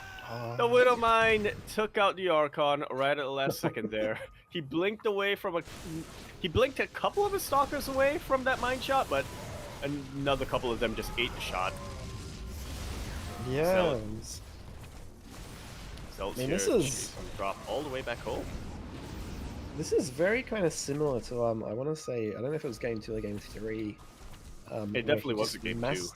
That was a game Cure won. Okay. Maybe game 1 even, where you just see a lot of bases taken and a lot of Zealots walked in, not many gases taken, not a lot of transitioning going on. So these Nightmare's done a really good job of keeping these core gas-heavy units alive. It really has. This is reminding me a lot of that game on Abyssal Reef, Oceanborn. Whether that was game number 1 or number 3. And yeah, this time, however, he is trying to go for a little bit of an angle, but he catches his army a little bit split up. Huge storms will be able to make short work of a lot of these squishy bio units. Not a lot of anti-air, though, so these Colossus are in a lot of trouble. In the meantime, Cure lost 22 SCVs because a couple of those units in the High Templar were left at that third base to do some economic damage. If you just, Nightmare's just got a lot of. He's just macroing, baby. He's making heaps of units. Yeah, bro. It's just getting the units down. You know, he wasn't quite able to expand as quickly as he would have liked to this game. He did start off very, very safe, which was interesting considering how the rest of the series went. But you know, now he's on 5 bases. He's starting to saturate his 5th base. Not a lot of gas mining, I've got to say. But hey, if you're going Storm Toss, I guess it's worth it not to get that many gas geysers. Finally, the Raven goes down. Yeah, as we see now that Zealot run by into the 3rd base as well. Gonna catch a tank even. God, Zealots are so tanky. But just want to say, like, Nightmares, if you look at the units lost, he's trading cost efficiently, and he is just mining way, way more than Cure. So this is not looking too good for and this is an elimination match for Cure as well, right? No, I don't think so. Yeah, because this is the upper match, so I think the winner of this goes into the grand finals, but the loser will go into something called a middle match. I just want to say that there are no elimination matches. Everybody plays 3 rounds, and then the score is settled by the ranking. Math. Thank you very much, Info Fairy. God. Info Fairy at it again. Wait, can they hear her on the screen, or do we just look crazy because we're thinking a random Info Fairy? I just thought of that. Can you imagine we just go silent and then we just say thanks, Info Fairy? I do speak to the stream as well, yes. Okay, good. The little voice. If we're going crazy, you're all going crazy with us, chat. Either way. Yeah, Cure's starting to fight back really hard. Gets a lot of these main arting probes. Will be able to Nightmare a 6 base. Yeah, I do want to say if there's one criticism I can kind of give to Nightmare, he's playing very well, but his upgrades have been a little bit kind of slow going. He's just finished his +1 shields, and he's going to be able to take out a lot of these units. This mass eco style. Oh, these ghosts are getting attacked at the natural as well. They're under a bit of strife. That'll save them. But that's just a slight criticism. You have +3 attack, which is the main kind of upgrade you want. Cure, however, is starting to secure more bases as well. So this is looking a little bit better for him too. Yeah, the big advantage that Nightmare had earlier on, his economic advantage, his base count is now gone. He's having to start over from scratch a little bit. The worker supply is actually pretty similar, which can only favor the Terran player, thanks to Mules. Mule, fantastic unit. But yeah, I mean, there's only 64 probes out. Granted, he's mostly just mining minerals. I mean, you're only mining minerals, you don't need as many probes on the actual gases. So it's not the worst kind of case. You're just mass warping Zealots. But again, you probably want a couple more probes there. Stargate coming down for Nightmare 2. We might eventually see a transition now that he sees Cure has got 5 bases of his own and settling in. And Cure is going for a fusion core. On that side.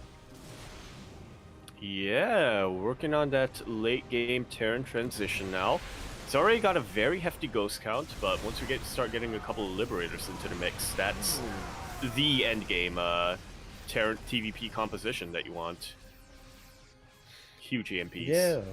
Well, these disruptors are a little bit. I mean, we saw what happened in was it the second game? We lost some. But possibly. It was one of the games. One of the games. We're experts, guys. Don't worry. But yeah, Nightmare's actually putting a bit of pressure on this side of the map. He doesn't have many units on the left-hand side. Actually, High Templar coming to reinforce. So Cure might be able to split up a little bit here and get some damage done with his mobility at the bio. Oh, the Templar! Templar getting sniped, and we have Mass Liberator coming in next. Good surround though here for Nightmare. Yeah, 2 huge 270 surrounds coming in on top of this, on top of this bio army. Not a lot of stalkers. They did use up their blink earlier on, so not quite able to snipe that medevac, but still, huge chunk of the bio force going down. And at this point, if you're Cure, you want to trade your Vikings. You don't want to trade your bio. Yeah, definitely. And we see because Nightmare's entire army was dragged to the left, he does lose the base on the bottom right, but that does do the next most logical thing and take out a base of Cures of his own. Disruptor's going to hold back a lot of this Terran kind of force here, and now Cure is stuck in a bit of an awkward spot here. Yeah, he absolutely all the Disruptors! Disruptors do get caught in the middle of the map. Oh, that is a very hefty loss. The only army that Nightmare has left is the army that is on the map. His Colossus, his Stalkers, they do get recalled? No, they do not. They're trying to go in for another flank! We'll be able to catch all of huge these kind of ghosts. We'll be flank. able... Yeah. They Great want to target on blinking. the medevacs. Yeah, great blinking will force Cure to lift up and retreat. Oh, the medevacs, the medevacs, the medevacs! Recall. Yeah, just recall the medevacs. Forehead. Feedbacks on the medevacs will be able to take them out. There are still 2 medevacs full of units. Do you have a bit of a recall into the main base? No. Yeah, Recall into that Nightmare's 5th base.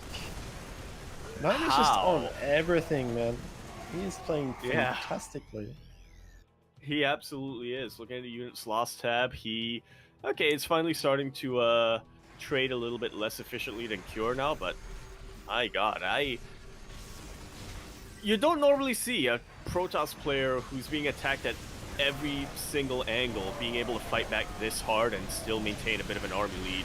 Huge EMPs do get thrown down, but there's nothing to really clean up after the Ghosts. Liberators get taken out, and the Ghosts are out of energy. Yeah, and Cure is going to be able to get these medevacs and Vikings out of the way, but he's down in supply, and when at least, I don't want to say like 16, 20 of his supplies across the map and you're already down in supply, it's not a great kind of situation. Cute little Viking harass going on down here. Nightmare does have Observer kind of scouting the space being taken as well, but I feel like as this game goes on, despite Nightmare losing a couple of bases, it is just going to be harder and harder for Cure to kind of deal with all this constant kind of, his army at this, Bio is very maneuverable, but when you have Liberators and Ghosts added to the mix, it gets a little bit kind of clunky to deal with Zealot on Bios.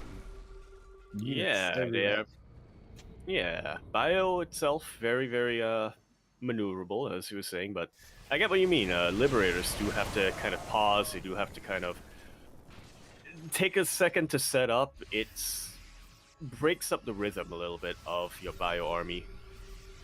You're mentioning early on that a big weakness that Nightmare had, or a big issue that he had in this game is his lack of upgrades, but he's just about even them out now, so yeah, I think everything really has to go Cure's way from here on out. He needs to have the perfect angle of attack, he needs to land all of his EMPs, and he needs to make sure that his liberation zones are in the right position.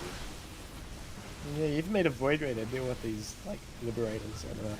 Another base being taken out. Cure's going to try to make a stand here. Nightmare's just going to back off because now he's got the base. There's no need for him to engage here, and Cure, Liberators are, if you're on the offensive, they're fantastic. But if you're on the defensive, there's only so much you can kind of use, posture and take the engagement.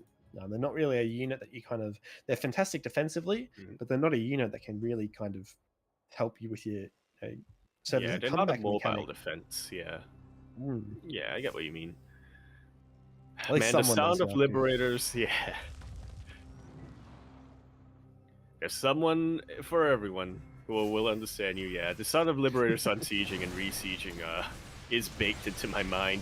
Oh, a little bit of a missed EMP going on there. A little bit of a base trait that we've got. It's a lot of Liberators. If they can all set up perfectly, Cure might be able to chase this back. There's actually not that many Stalkers remaining. Yeah, it looks like Liberator range has finished, and that's going to be a little bit helpful, but now you're kind of, Liberators in defensive positions. They just get walked past. But there's heaps of them everywhere. It's sick. Yeah. What's the opposite of a point of diminishing returns? Like critical mass, I guess, is the term that's often thrown around. Exponential increase? Exponential, yeah. We'll go with that. Oh my! Once you hit critical mass of Liberators, they really can just cover the map with liberation zones. Yeah, and the Liberators, they're serving as a bit of a conduit for Cure to get back into this game, but unfortunately, is that Orbital will be saved. Yeah, I mean... Nightmare's feeling so comfortable, Yak. He's just taking the base in the middle of the map, the half gold base. Yeah, he might as well.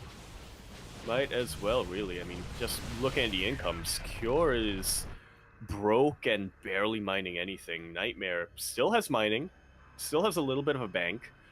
He can just start whittling down Cure's forces and outgrow him. He can win the war of attrition, is what I was trying to get at.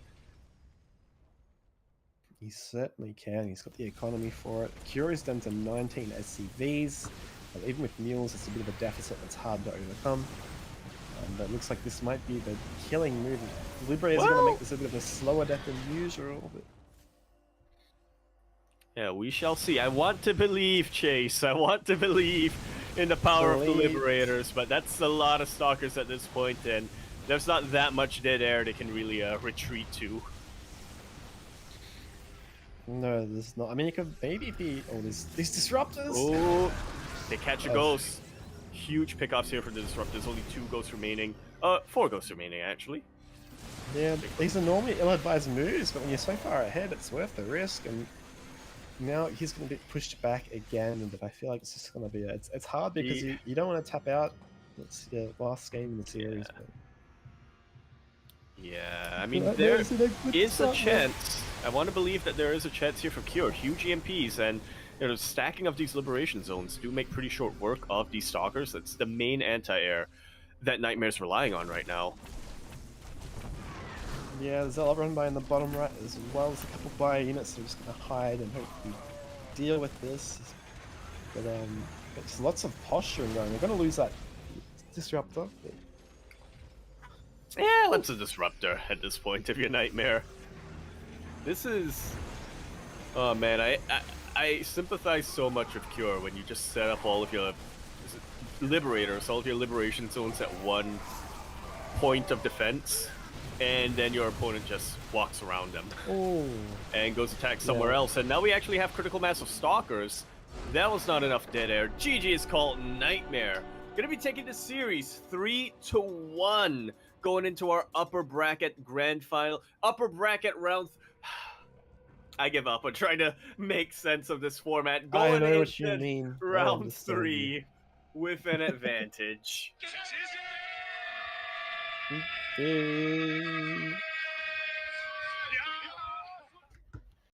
Wow. Oh, what a series. Huge upset. Yeah, what a series that we've had. Probably the biggest upset of the evening. Cure was coming in tonight. He was the heavy favorite and ended up falling to the Swarm Storms toss style because hey man, Storm. Nightmare was landing those psionic storms. Ended up falling to that style from Nightmare. What a series. Yeah, what a series indeed. That was really well played. And it wasn't a best of 3, it was a best of 5. You know, he's clearly the dominant player in that series. I'm gonna give a shout out to him because he's, I mean, as we were saying before that game even started, was he was playing very, it wasn't, I mean, there was a little bit of flair to it, that it was very, you know, macro orientated. He wasn't scared to go toe to toe. He was known for being quite a macro kind of monster. But yeah, it looks like Nightmare is going to be taking that one, and yeah, moving up. Indeed he is.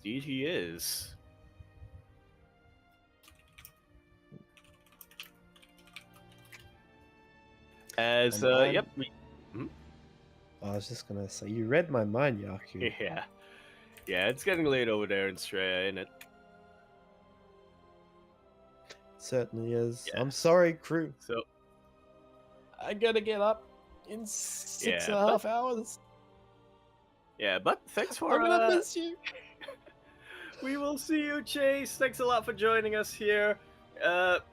Sticking it out for what at least half of tonight's tournament. Yeah, very much appreciate it. Thankfully, we didn't... I didn't have to torture the chat with my own mind going by solo casting. So thanks a lot, Chase. I tortured them with my mind. That's okay. Yeah. But no, thank you for inviting me. You keep observing. You're doing a really good job. Not that I need to tell you, because you know you are. Yep. I am going. I am going to go to bed. We will be seeing you, Chase. Sweet dreams. Don't get nightmares of feedbacks and storms. Oh gosh, after that series, we'll see what happens. Okay. Good night, Yaku. Good night, chat. But don't leave. There's still more games to come. Indeed, there are. Bye. See you later. Peace. There we go. That was Chase, everybody. Old school player coming out from the land of Australia. Has been casting with the CranKy Ducklings quite a bit in the past couple of years as well. A little bit of a last minute replacement that we had tonight. So everyone, send love to Chase when you can. Twitter.com/Jackson_Calvi, if I remember that handle correctly. So yeah, much appreciated that we've got there. But we are not done. As he did say, we still have 2 best of 5s and 1 best of 7 remaining for this evening. We're going to be continuing on to, if we !B in the chat, which I shall do right now. !B. We have our mid-series matches, and we've already decided here on the CranKy Ducklings which one we're going to be going for. It is that TVT, Cure versus Quanta. Inu will be covering DRG versus Shin, I believe. Yep, DRG versus Shin over in Korean, over on twitch.tv/IntoTheClan.com. After that, we're going to go into a bit of a PVZ, Creator versus Mondo, and then we'll finish off our evening with a best of 7. A best of 7 PvP between Hero and Nightmare. Huge rematch that we're going to be getting later on tonight.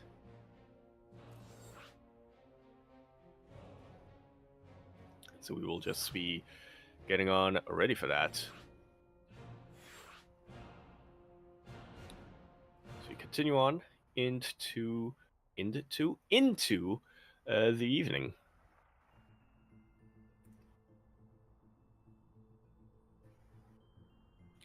So making sure that we have our players getting in here. Shout out to our players, Cure and Quanta, for doing their vetoes very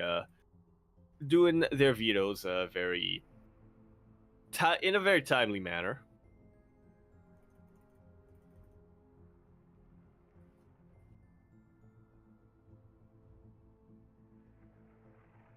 As we just set a few things up and get things ready. As a reminder, it's a little bit of an interesting format that we have tonight. No bracket, no eliminations, no nothing. Just straight up Swiss style, and we determine the placements at the end based on ranking.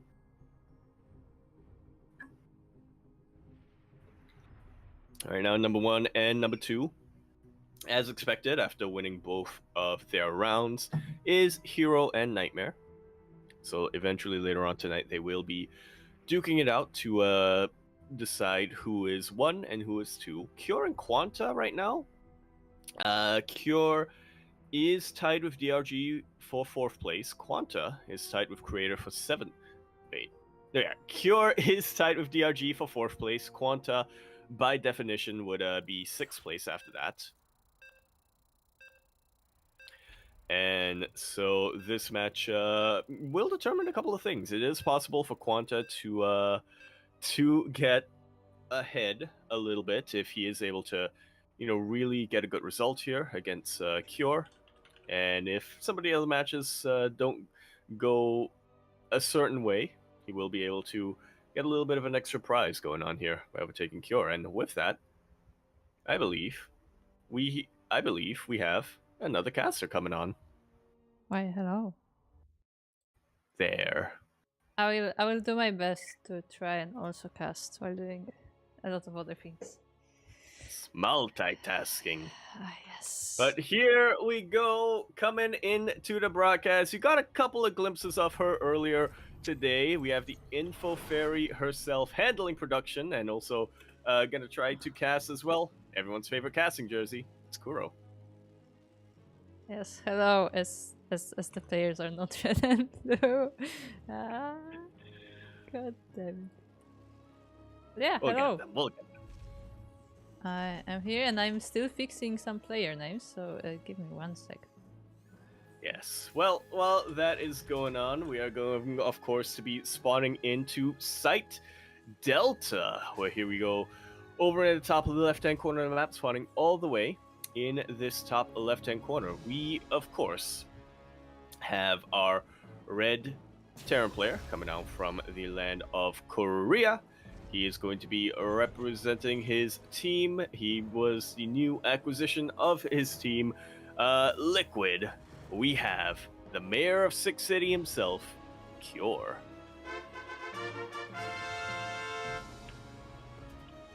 Also proxy. But on the other side of the map, outside Delta, we have our orange Terran player. For some reason, it is the one and only. Representing Club NV, it is Quanta.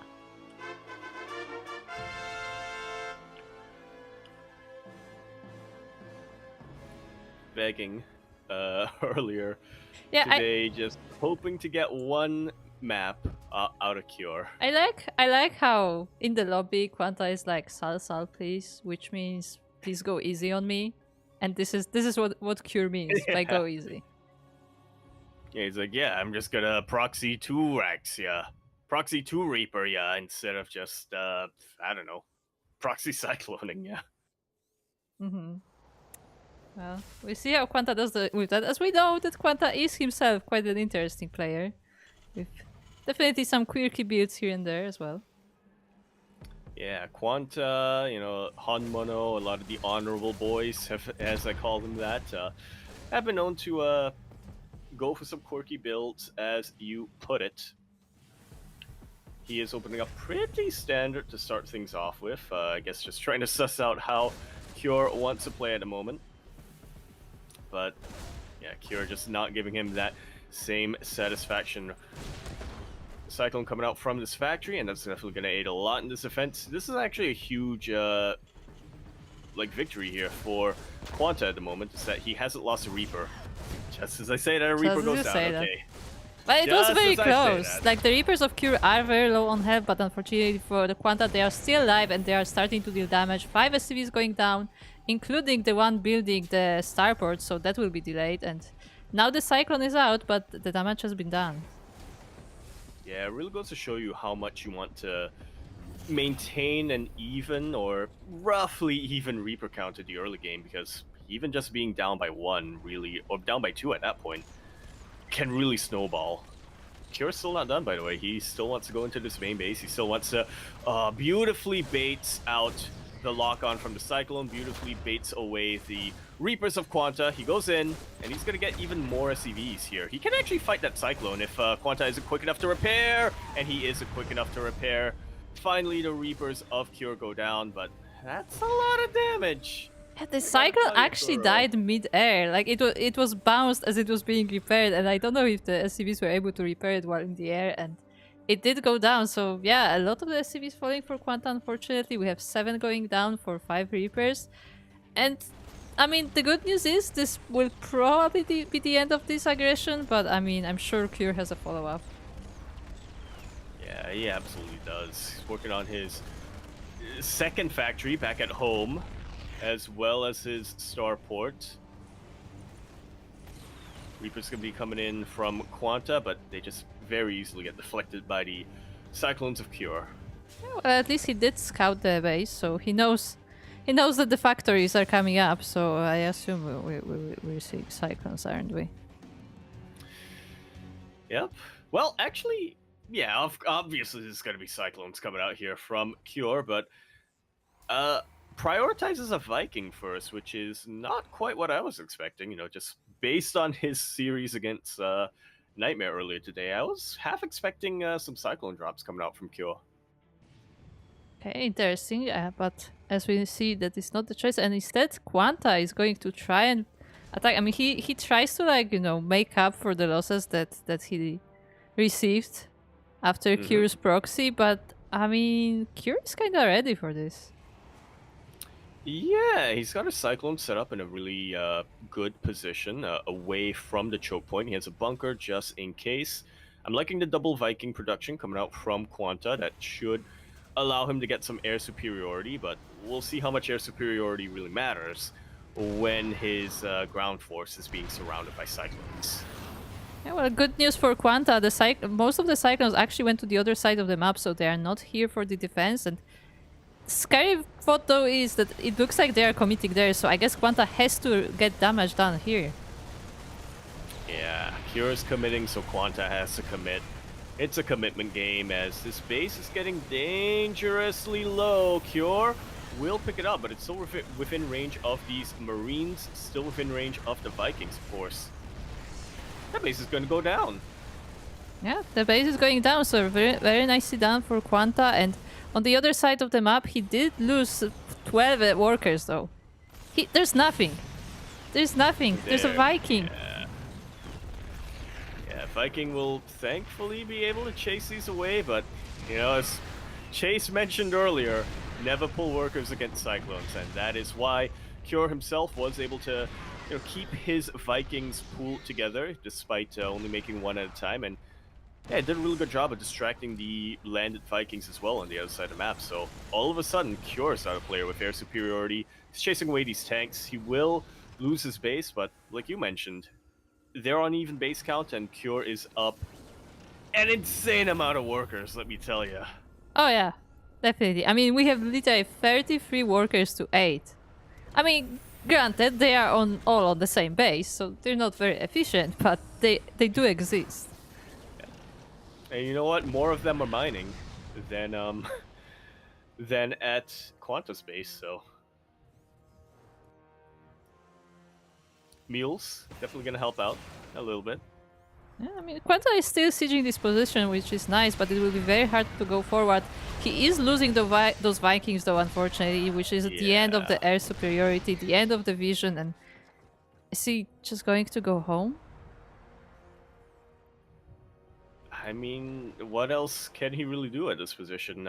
Cure swapped the add-ons around, so now he has reacted Viking production. He has a defensive advantage going his way as well. Quanta can't really do anything from this position unless, you know, the best he can really hope for is for Cure to just move command into siege up tanks at this point, which is possible.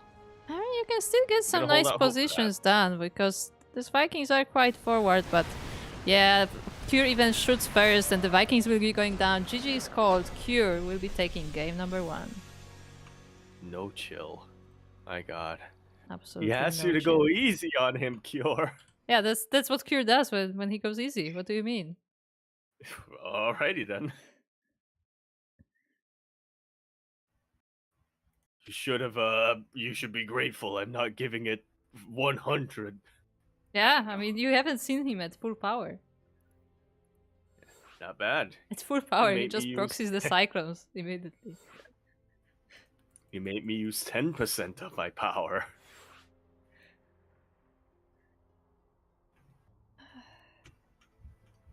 Oh, poor Quanta. Quanta is sad. Yeah. But you know what? We'll count that as a victory because he did take out that CC. We have different win conditions from our players coming down here.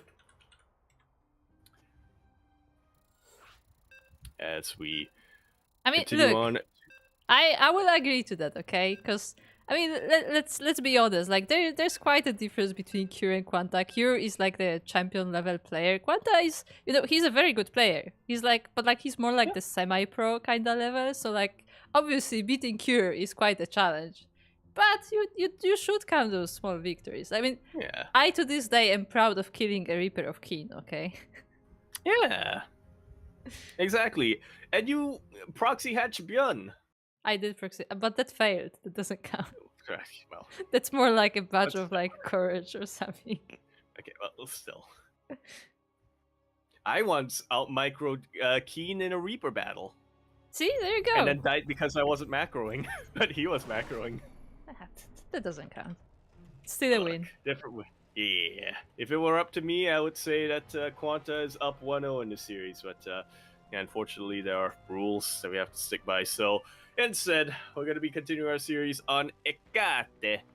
Over here in the bottom left-hand corner of the map, starting all the way in the bottom left, we have our red Terran player coming out from the land of Korea. He is, of course, going to be representing his team, Team Liquid, as the mayor of Six City himself. We have up 1-0 in the best of 5, Cure.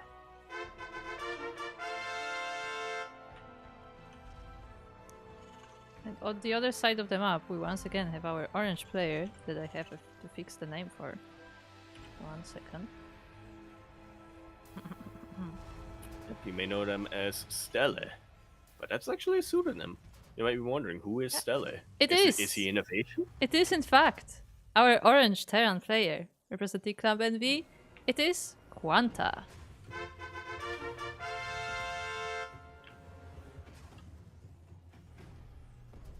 Having a banger of an innovation avatar going on there. True. It's trying to harness the Power of innovation. Power. I don't remember. Was that from 2017? I mean, it has to be from 2017. Are you asking me to remember something? Yeah. I remember a lot of fun facts, but dates is usually not one of them. I agree. It's not very fun. And look at that! Quanta. A man gunning for a position. A man gunning for a CranKy Ducklings membership as he steals the gas of Cure. SCV goes down, but it doesn't matter. He already got his full scout, and he's denying that second gas. I mean, he's getting the scout even now because that has 3 Reapers in camp. Okay, sure, Quanta, sure. But yeah, like this is like a very old CranKy Ducklings meme, but it used to be a thing where if you wanted to join the clan, you had to steal the opponent's gas. Yeah. It's the rule. To do that. Yeah, I believe you had to steal either Milk's gas or Light's gas in a practice game. That was our initiation, something like that. Oh man, Light, he's out of the airplane right now. I can tell because he just DM'd me on Discord to yell at me. He doesn't realize why, but he's smiling in the airport. He doesn't know why. He's in the airport smiling. Quanta sending angry faces for killing his workers. Yes, I agree. How dare Cure take his workers away? Is nothing sacred? That's the question we ask. I see. This is the thing. Like, you know, like the you're probably the underdog. Like, at least have fun with the match, right? Like, try to see like what you can get done. Like, even that gas, it was cheeky. It was was it worth it? I don't know, but I mean, it was something interesting. Yeah. You know what? The morale victory alone makes it worth it. Yes.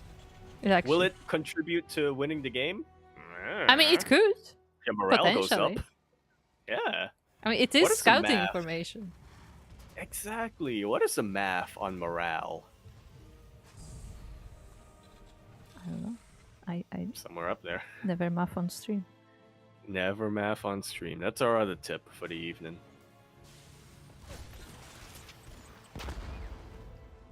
Yeah, Quanta just trying to poke at the base of Cure, trying to see how defenses are, and it looks like the defenses are alright, so he won't be able to get anything done here, but he will still try to sneak in. He's still trying to find a way. Yeah, that 1 second when those Marines come out of the bunker and when the Cyclones are maybe a bit distracted in the main base, that is when he'll pounce. And Cyclones make very, very short work of SCVs. They make short work of probes. They make short work of drones. They make shorter work of probes. They make the shortest work of SCVs. Actually, I don't know if that's true. I think actually probes are a bit more vulnerable. So does somebody in the chat know the HP points of each unit? It's like, I know SCVs have more than the other two workers. Mm. I know that because I was forced to listen to a rant back in the day. Imba. Yeah. Those were the days. But yeah, I do appreciate this from Quanta, just sneaking around with whatever he can. He has a Liberator somewhere in the map, just posturing outside of the main base, I believe, and now he's working on his Viking tank push. Just if he can draw away some of the attention of Cure, he can get something done here. He might be able to, best case scenario, take out that natural base once again. He's even bringing a couple of SCVs with him to throw down maybe a couple of bunkers of his own, repair his mech units. I mean, it's something. yeah, look, we had a bit of fun in the beginning of the game, but like, you know, moments like this can let the player like let his guard down, and maybe Quanta can find some way to get into the base. Maybe, you know, snipe a unit here or there. Like, you know, Cure is busy on the other side of the map with Cyclone, and maybe Quanta can get something done here. Yeah, we can already tell that Cure, it doesn't like the fact that he got his gas stolen because he did react earlier on. He did type something to Quanta. I think it was just like a That's question weighing mark. on his mind. It is, but you know, 'Cause, that's like- like the polite way of Yeah, telling your opponent you tilted. like it's. I don't think like that sound means anything. It's just like a sound thing. So do we also get lag? Because I'm getting some. I had some a little while ago, so Okay, so hopefully this is if I just on my notice lag, side. yeah. Okay. If I notice lag, then Okay. I'll be on the lookout now. Because my delay, like my ping is fine, but for some reason I'm skipping some frames. That happens.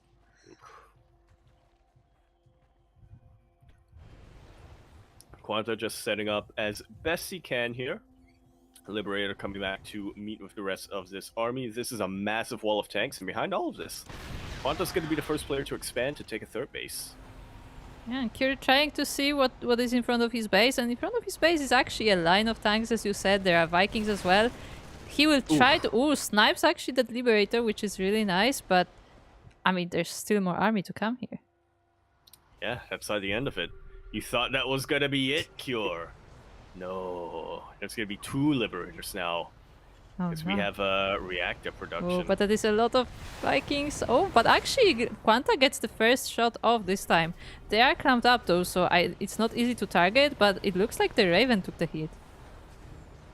Yeah, it took a couple of hits earlier on, so it is quite a bit weakened. Interference Matrix was researched here for Cure, so that is definitely something he can utilize, but he only has 1 Raven. So he only has 2 max, and if he's not careful, if it gets sniped by the Vikings of Quanta, then he really doesn't have a way out of this natural base. So Quanta moving forward, it's actually in range of the defenses of Cure, taking down the bunker, starting to damage the tanks, and this siege from Quanta is actually looking pretty nice, but the air... I think in the air battle, Cure still will probably win, so he has to be very careful about how he's going. Yeah, he absolutely does. What? Okay. The Manor Mule coming out here from Cure. Actually, not quite a Manor Mule, No, as in fact, it was a bait. Drew fire away. It was a huge bait. It forced Quanta to unsiege, and now finally Cure is going to be able to break out from this position. He is in a much more defensible position. He has a high ground, and finally he can expand. Yeah, that was really tricky from Cure, because that position from Quanta looked really like solid, and then he just drops a single mule, so hoping for the friendly fire, and that's a really cute move from Cure. That's 100% what it was. Yeah, I mean, I think this was probably the best case scenario for Cure to force the unsiege, because, you know, Quanta didn't want to risk the friendly fire, but even if he did draw that friendly fire away, that's 1 tank going down. Cure has so much freedom now. He's moving across the map with triple medevacs worth of Marines. He makes very short work of the force that, of the scouting force that Quanta was sending across the map, and now Quanta's suddenly in a lot of trouble. Now the tables have turned completely 180. He is the one defending. Yeah, he's trying to set up a defense there, but Cure is attacking from both directions. There's a drop going into the natural of Quanta. At the same time, there's that force that is getting ready at the third, so Quanta has to split forces, but I don't know if he can. He actually tries to, but the natural is not defended and the main doesn't have a lot of in it. Yeah, tank goes down, and all of these SCVs are going to go down with it. Once again, Cure going to be taking the huge lead. GG is called, and Cure going to be finding himself a match point, taking game number 2, but man, it looked a little bit scary for him for a second. Yeah, that was actually a really nice position from Quanta. Like, he did manage to lock Cure in his base. He had a nice spread of the tanks, so like it actually looked pretty good for him, but obviously, like, the position alone is not everything, so in the end, Cure was able to break it with a cute move nonetheless, and yeah, he takes the game. Yeah, takes that game. Very nicely done. Just reminds me of just like, oh man, just reminds me of like, I don't know, a Batman situation where you have the villain beating down on him, and then all of a sudden, wait a minute, here's one thing you didn't consider. Yeah, the debut is really funny. Like it's a very very interesting move, and I've definitely seen it before. Like it has been used before. Like mules are quite common in this Mules kind to of like positions. Yeah, it's kind of tricky to utilize, but there are a lot of situations, especially in previous map pools, where you would see Terran players throw down mules just to body block, at choke points. Hmm. But yeah, you can do that. Hmm. Okay, but what does Quanta do to take back this series? What build does he go for? Obviously, he has a gas steal. Yes. The gas still definitely improve the game. I think it was better. 100%, yeah.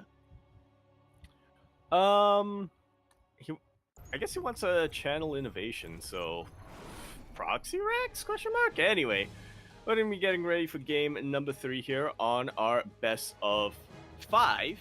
Yes, best of 5.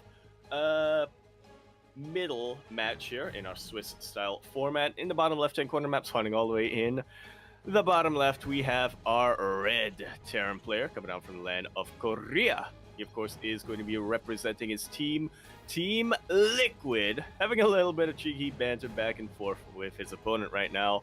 He is our red Terran player on Alcyone. Spawning in the bottom left, we have Cure.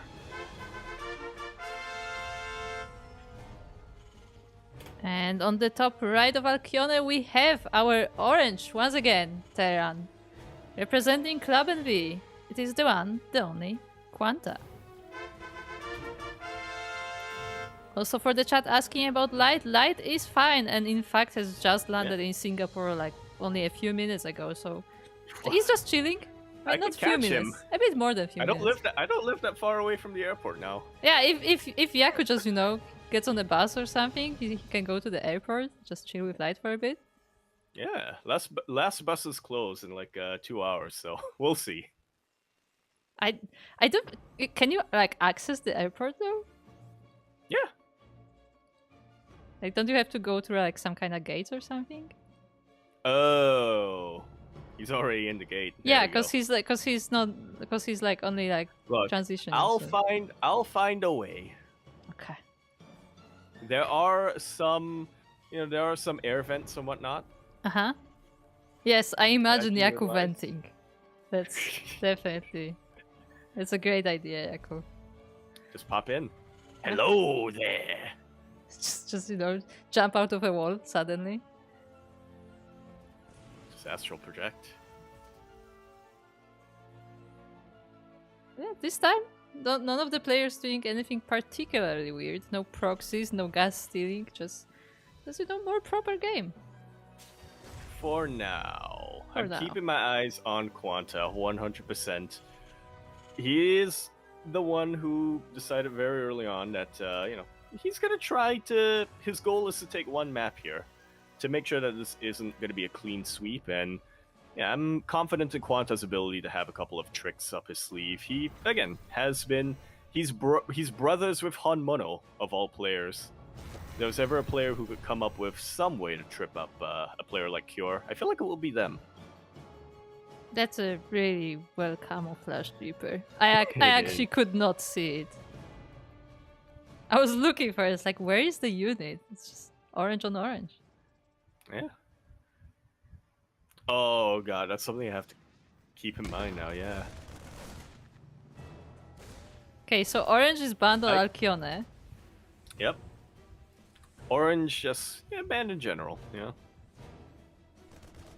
See, people will say, It's why not- don't you just use red and blue? I don't even like red and blue on a lot of maps, that's the thing. Oh, Cure's Reaper actually goes down. I mean, obviously he gets a nice scout of the entire base, but it does go down without taking any workers with it, so nice little win from Quanta.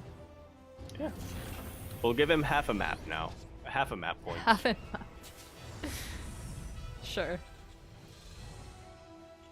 That's what we shall do. Man, I really want to make that that show match a thing. Rainer was at one home story cup was throwing down the idea. A show match between two players where he just gets to decide who wins and who loses based on like stuff that happens in game. The only problem with that is that like you would need someone to judge, like what is worth Rainer's points. the judge. Oh, Rainer's the judge. Oh yeah, Rainer's the judge. Yeah, I want that to happen. Sure. Why not? But anyway, we're seeing very normal stuff coming in. Some very normal follow-ups coming in from our players. Kira coming down with his Cyclone drop. Quanta could be moving across the map with a Liberator first. Interesting choice. Yeah, but he also has some forces here and they will try to stop this drop. Unfortunately, it already got 2 SCVs, but only 2 SCVs. Ooh, but the Cyclone as well. Yeah, nice juggling coming out here from Quanta. Actually breaking the lock-on from Cure's Cyclones for a little second there. Is there enough vision? No, there is not. Oh, Cure playing with fire there, but he's able to get this both of these units really low, but not kill them. And the Cyclone rotates around and tries to finish this Medivac, but won't be able to. Yeah, not quite yet. Cure gonna be feeling, or Quanta gonna be feeling very safe here, keeping his Cyclone in the main base and also having a force of Cyclones in the third base location. I'm seeing this production tab fill up with Cyclones now, Kuro, and I'm seeing Quanta throw down 2 more factories. Oh. The Clone You know Wars I'm are gonna go upon make us. some tea. Yep. The Clone... Upon us, the Clone Wars are now at this point. That is true. You can make so many Star Wars jokes with that. Oh no, I didn't realize. Finally, that medevac with that Cyclone goes down to the Vikings. Cure just posturing around. Posturing around outside of third base now. Cure has a lot of Cyclones of his own though, and he has Ravens to complement them as well. So that is really scary for Quanta right now, and he's not even in position. He has that Marine though to spot the army, and he will be able to know that it's coming, but it looks like he just wants to base trade. Yeah, might as well. I'm definitely with you, Kuro. I don't think Quanta can win a hit-on engagement, not with, you know, auto turrets and anti-armor support from Cure, so base trade might be the way to go. Quanta actually pulls back and turns around with his entire force. Yeah, I'm not quite sure about that move, but I mean that is what he chooses to do. At the same time, Cure does not go for the attack, only sends the Ravens for harassment, which do kill 3 SCVs, but both of the Ravens are going down. The absolute MVP. All of a sudden, the one advantage that Cure had in a hit-on engagement is gone. Quanta has the defender's advantage, but Cure shoots first. He locks on first, and he has a better target firing. Unfortunately, not quite able to overcome the sheer quantity of units that Quanta has here. Quantity? Yeah, the Quantity. Vikings, the landed Vikings definitely help with that defense, and Quanta was able to hold the Cyclones, so, I mean, he survived round 1, but Cure does have the third base set up, and I'm sure another wave is ready, but it's not Cyclones from Cure. It is actually Bio coming next. Whew. I thought we were going to be here for another 4 hours, but yeah, we're going to be seeing Mech versus Bio come out. Still has the potential to be a bit of a longer game, but yeah, not quite as long as Mech v Mech, to say the least. Yeah. At the same time, Cure setting up his fourth base. So we might actually be here for a while. Even though it is Bio, and Bio is definitely a more dynamic playstyle, it looks like both players kind of want to set up on the map, like neither of them like goes for very, you know, decisive attacks. Cure did lose an entire army of Cyclones, but he already replaced it with the Bio tank, so yeah, we'll just see who gets there first, I guess. Indeed, we shall. Yeah, Bio v Mech definitely a little bit, there's math involved as the Bio player, you know, you don't want to be attacking too soon because in low quantities, mech will just completely shred you, but you also don't want to delay your attack for too long, because otherwise your opponent's gonna be very rich and gonna be able to sustain any losses in the mech army. So Cure just trying to secure himself on 4 bases as quickly as possible, just trying to build as big of a Marauder force as he can, and pretty soon we should start seeing him with the make some big move outs. Oh, hello there, scouting Rex. The Rex Oh. may actually be able to scout the drop, funnily enough. The drum drop coming from Cure is going straight to the Rex. See it. Ooh, I think who spotted who? Well, they both spotted each other by the reactions, it seems. So, yep, Quanta going to be moving around with some Vikings as well. Cure looks like he was trying to bait some Hellions and some Vikings out here, but thankfully for Quanta, recognized that, pulls away right before he really starts losing anything major. And now Cure decides to actually move in. He does get a tank as the army is slightly out of position, but that is all he's gonna get, and his army is quite damaged, but they have Medivacs for support. At the same time, we have another portion of Medivacs with Bio on the other side of the map, so preparing kind of maybe a two-prong attack here. Yeah, that's just about the best thing you can do, I guess, in Bio v Mech. You want to make sure that your meching opponent doesn't have that critical mass of tanks all sieged up together. Try to do what Cure is doing right now. Just contain them on 3 bases for as long as possible. Huge Doom drop into the natural base. 1 medevac will go down, but it's a lot of Marauders and a lot of Marines landing. All of these Hellions do get pulled back. Not too many SCVs fall just yet, but Cure is definitely trying to make an opening for himself with this drop. Yeah, the turrets managed to delay the drop a little bit, but not stop it. And I mean, not 7 SCVs is quite a number still, but I mean, not game-ending damage, as they say. But at the same time, Cure is going for another number, and once again there are turrets here. Maybe one of 2 medivacs can go down. Yeah, 1 medevac full of Marines already goes down, and this significantly weakens the drop. The power of the drop that Cure is throwing. Landed Vikings will make short work of the rest of these Marauders. Cure just trying to trade as best he can, and he can actually trade pretty well against these Hellions when it's only Marauders. Once again, preventing this 4th base getting up and running. No medevac support with these Marauders, but whatever he can really do to really keep Quanta contained is going to be helpful for him. Yeah, this is the problem. Like, we see it now. Cure expanding to every base he possibly can. Just making more command centers, and this is where the problems start. Like, even if Quanta's army does look pretty strong, and like he's been taking pretty nice engagements, he's been defending nicely, still he has no 4th base. He has the orbital command, but he's not able to take another base. He's not able to secure his economy, and Cure is just gonna run away with it. Yeah, there's really the power of mobility, the power of Marauders as well. If you can get one good surround, they make very short work of the tanks. You don't want to isolate your tanks too much as well in a TVT, because otherwise they're just begging these Marauders to sim on forward and take them out one by one.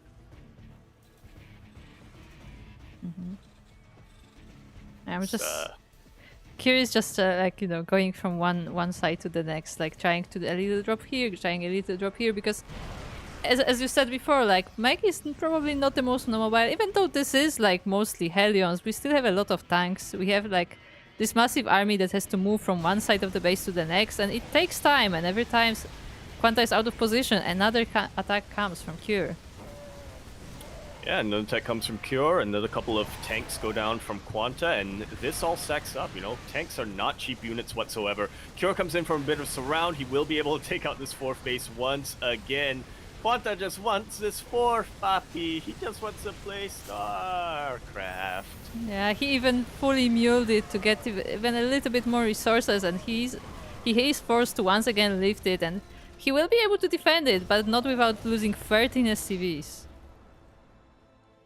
Expensive losses. 13 SCVs, I think like 6 tanks or something like that. Yeah. He's gonna lose another tank here, and with every tank going down, that's one more opening for Cure to take advantage of once he regroups and replenishes his bio army. Yeah, and with every attack like this, Cure is also getting more adventurous. This bio is going deeper and deeper into the bases of Quanta and getting more damage down. 26 worker is going down. The CC is under fire. The orbital will actually fall down. It looks like it will burn down if it's not fixed in time. And I think Quanta is being starved. He's being choked by Cure here. He has the Vikings, but that's all he has. And GG will be called. Cure gonna take that series 3-2, let's say 1, but actually it was a sweep. It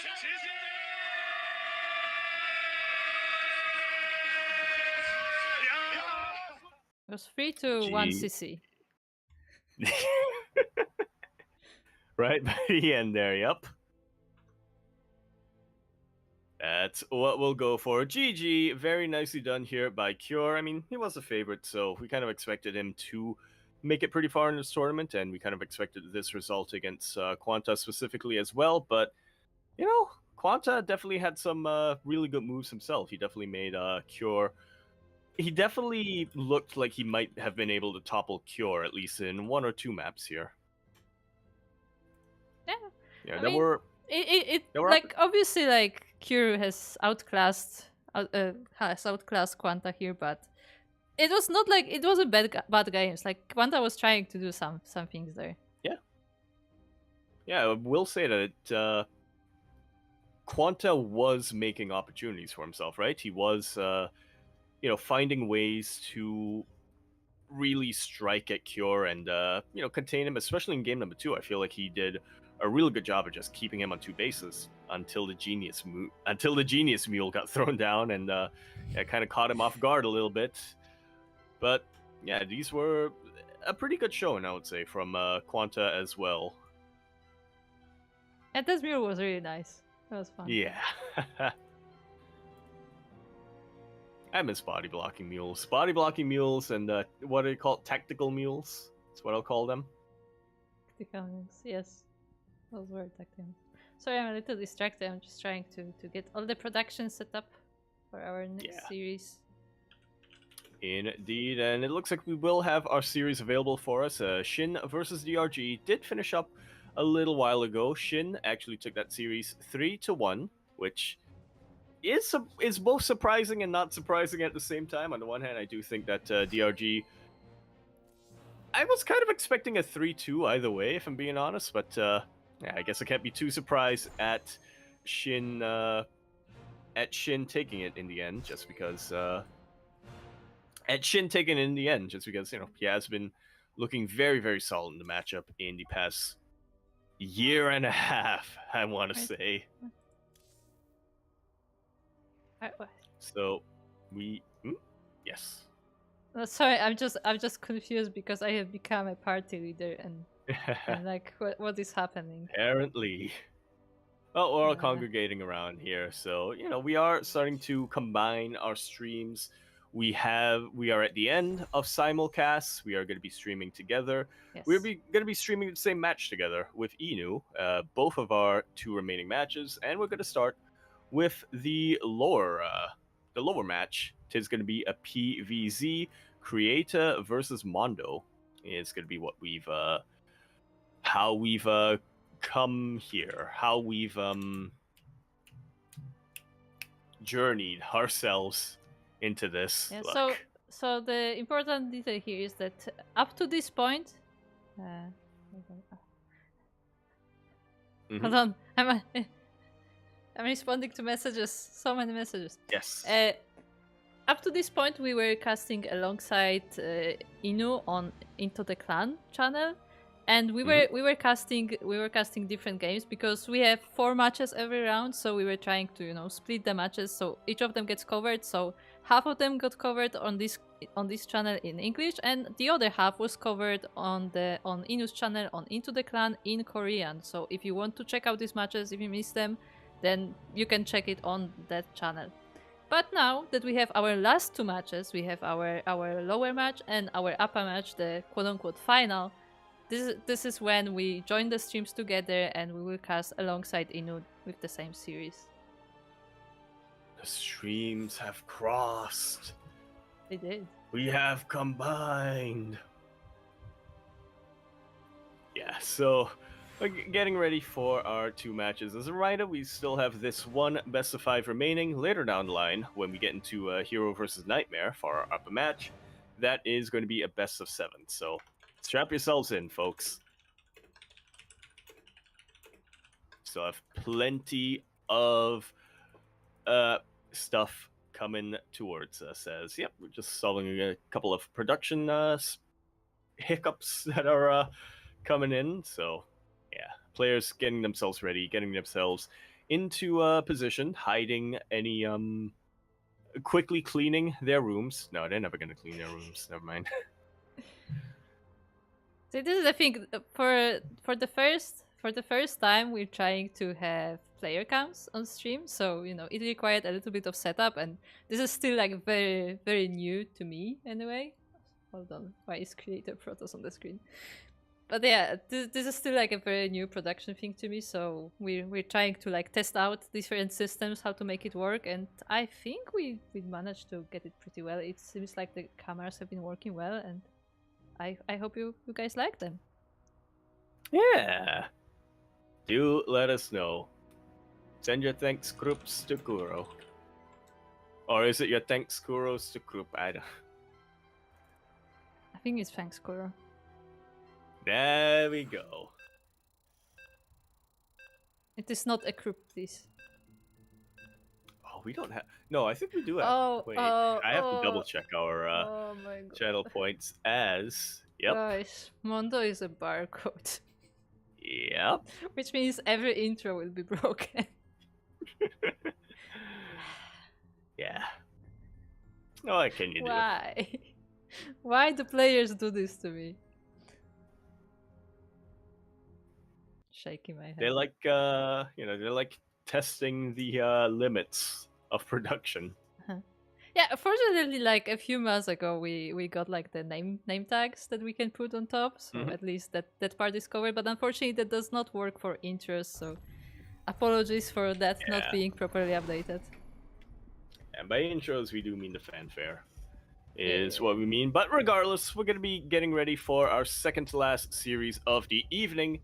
It's going to be a best of 5, kicking it off on Ekate. Over here in the bottom left-hand corner map, spawning all the way in the bottom left, we of course have our red Protoss player coming down from the land of Korea. He, of course, is going to be representing Team Club NV. They do support him, and he supports them back. We have Creator.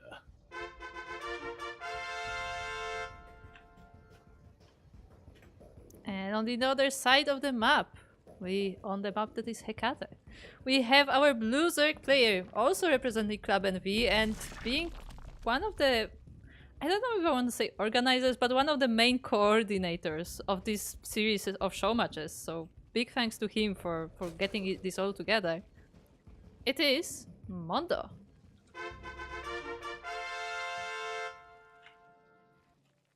I think that's probably a good way to describe it. Not the organizer, but yeah, because the I know coordinator. Yeah, because I know that like the series itself is like I know that like the I think the owner of Club NV is like involved in this. So like I don't want to say like, oh, this is organized by one person, but like Mondo is generally like the contact person. Like he's organizing the players. He's like passing on information from one side to the other. So like he's the one coordinating this whole thing to make sure that everyone is aware of what is going on.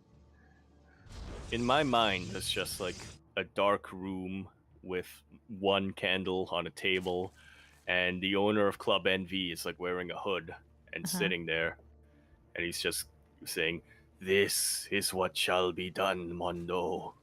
And Mondo's like, "Yes, yes, sir. master. Yes, master." Why is he a thief? And then he walks out and then tries to coordinate it with the rest of us. That's definitely what happens. I mean, what? Team club ownership is wild. I'm not sure if you guys in chat know that are aware of that, but it is wild. How do you know, Yaku? I bugged. I shouldn't admit to bugging you and Light, but Hmm. I have Interesting. been around. Meanwhile, Creator once again going for the Stargate. We have seen him going Stargate versus DRG before as well, and he was going for a lot of oracles there, I believe. So we'll see if that is gonna repeat.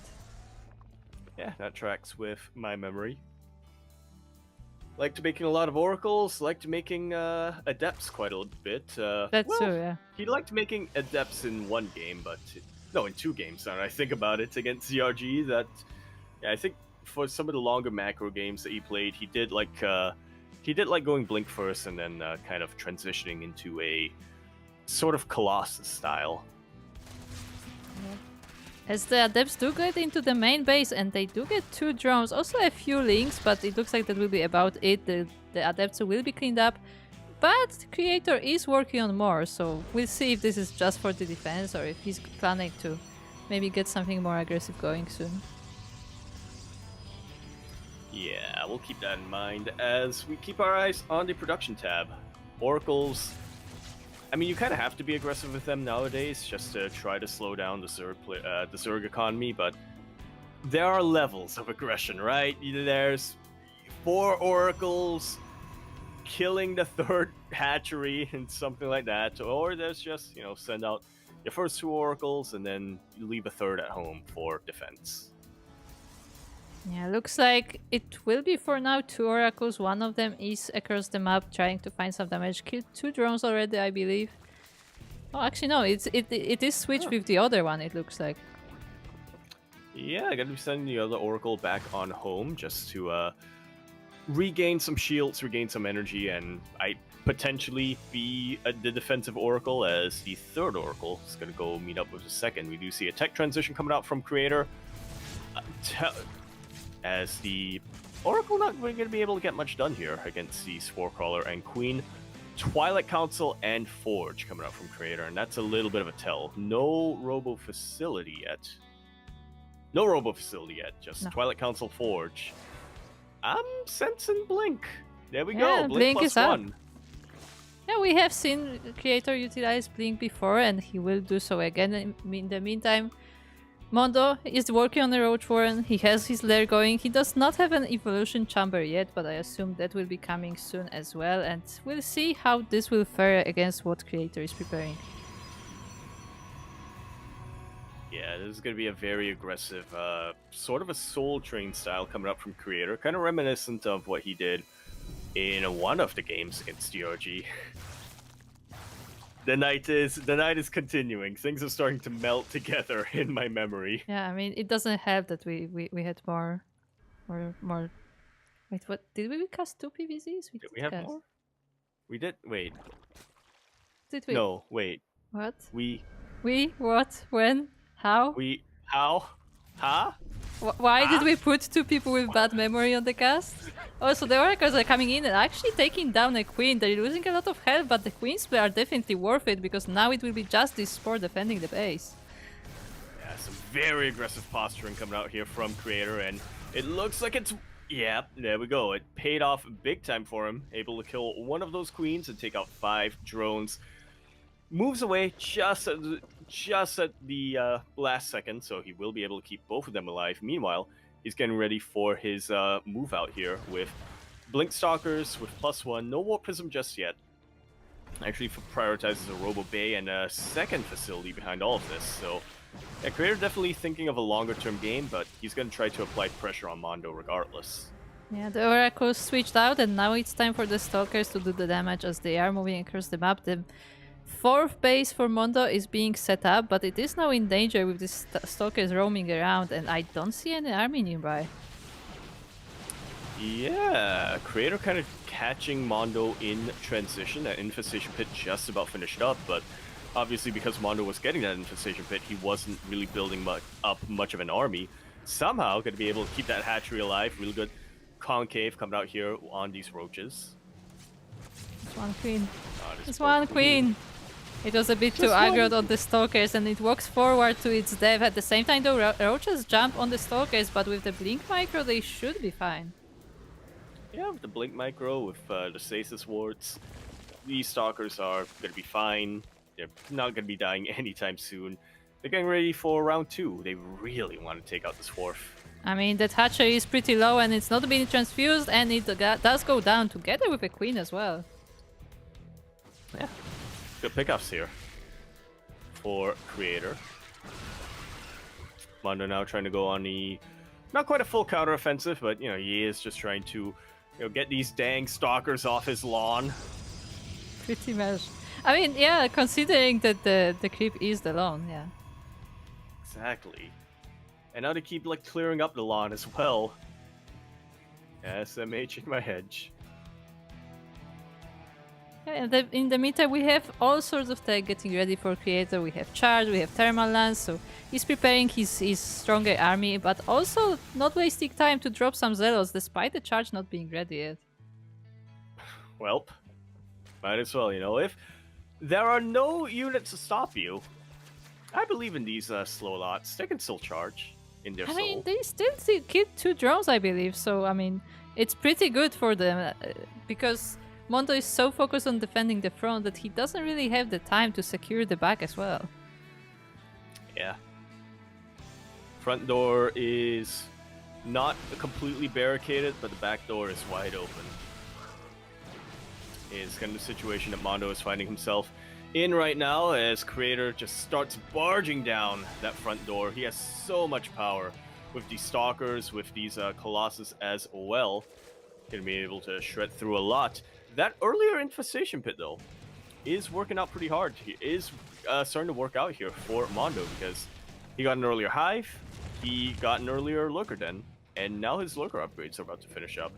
Yeah, so Creator actually has to be careful about how he engages this, because even though he cancels another base and the Zealots are definitely getting damaged, if his army runs straight into Lurkers, it may get very dangerous.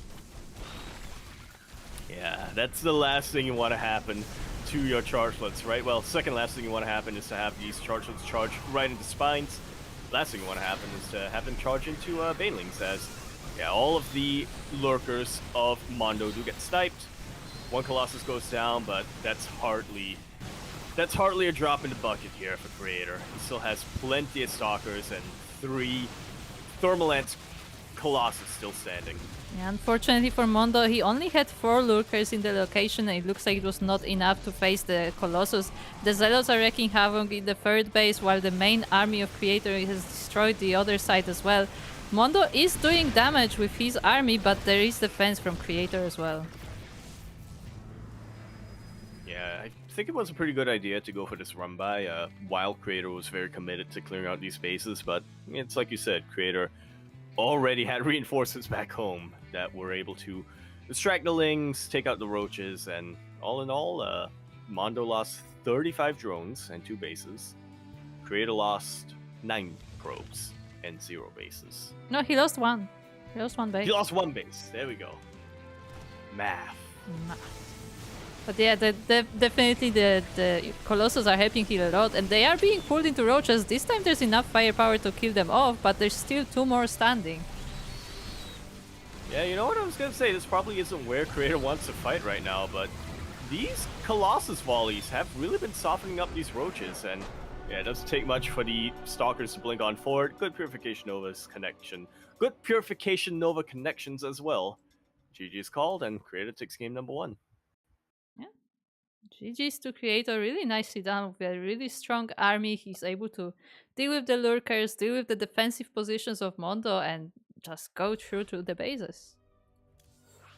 Yeah, really starting to pick him apart. Well, I want to say towards the end there, but I feel like that was Creator's game plan from the first minute going forward. So yeah, we're going to be just a very solid style coming out from Creator there, and we're going to see if that continues forward as we get ready for game number 2. Indeed we are. And we are going to Oceanborn, which is not Abyssal Reef. Are you sure? I mean, not entirely.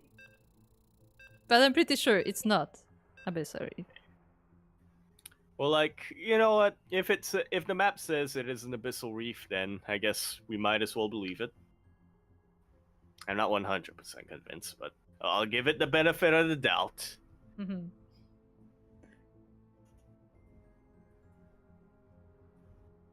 As we get on ready, starting to load in.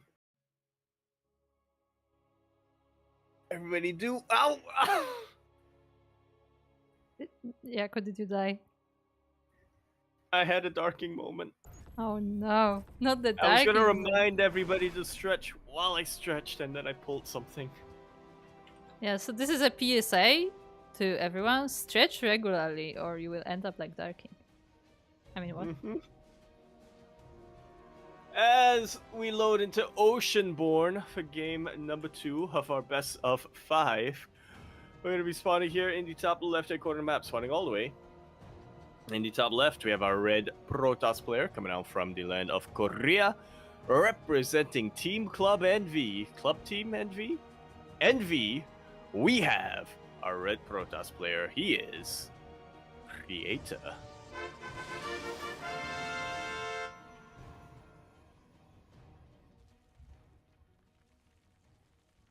And on the other side of Oceanborn, we have once again our blue Zerg player representing Club NV.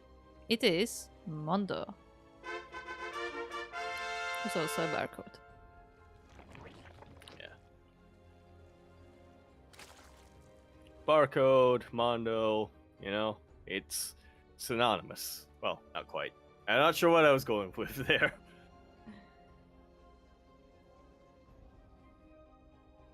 But yeah, loading into Oceanborn, which is definitely quite a bit of a different map here compared to Ekati. It's still fairly large, still fairly large, but it does have a much more straightforward rush path. It's not quite as, it doesn't stake around quite as much. So we'll see if that really does end up playing into, Creator's more aggressive style. I do feel like for the past couple of years, Creator has generally had the best PvZ in Korea and at times in the world as well. And a lot of that really did come down to the fact that he had some very interesting timings, to say the least. Timings that weren't exactly standard, but did a really good job of catching Zerg players off guard. I can definitely see that happening. Although I can also see just more oracles Well, and adepts and stalkers. yeah, apparently. I mean, that seems to be the trend of the day, so I can definitely see it happening again. But hold on for a second, because Mondo is not droning. He is not. He stopped at 20 workers, and now he's building nothing but lings. Yeah, link speed is on the way. Third base is coming down, but it may be just for the larva, and we'll see what happens next. The adept comes for a scout, but the two links distracted, and actually Creator may not see the rest of the links coming. Yeah, I'm not sure how intentional this was, but having these lings split up was definitely working out here for Mondo. That wall is on a wall, Kuro. That wall is on a wall. That wall is not a wall, and the Stalker is forward trying to chase these overlords. The links still have a little bit away from the link speed, but they may just make it in time. Yeah, 10 seconds remaining. The Adept somehow is able to get into position before the lings slip in. Clutch move here from Creator. Lings, of course, are still going to pose quite a bit of a threat. The Adept goes down. The Stalker went down as well. Yeah, Stalker went down as well, so now Creator really does have to rely on just building a secondary wall behind all of these buildings.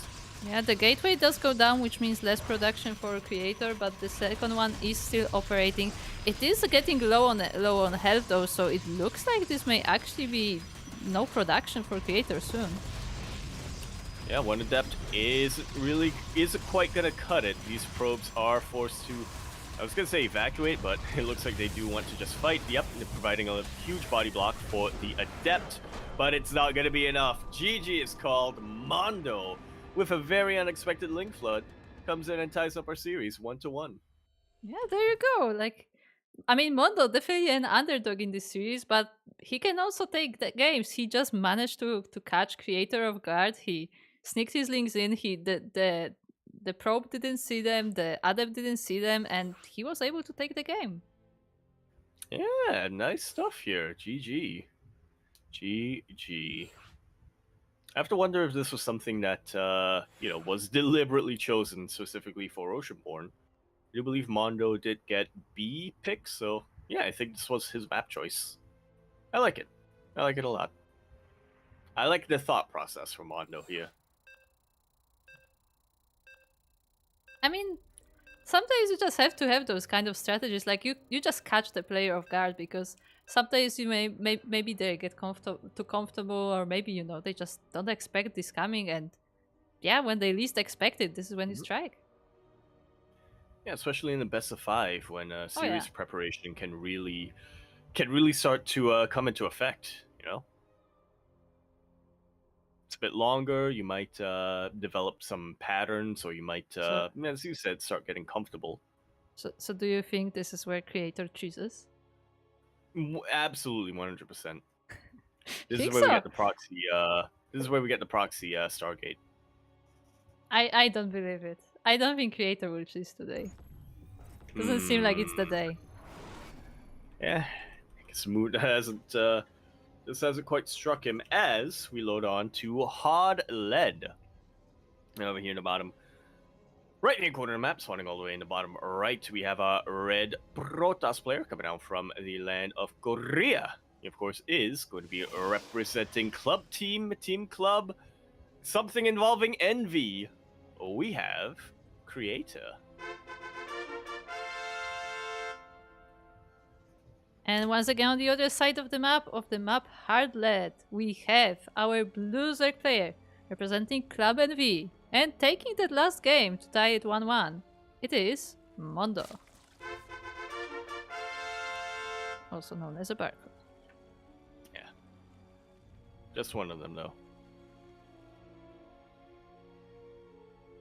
Just one of them. Yeah, but what does Mondo do next? Do you think he will? Like, this is like a one-off build. Like, I don't think you can pull this off more than once in a series. So he has to go for something else. He has to go for Hydraling.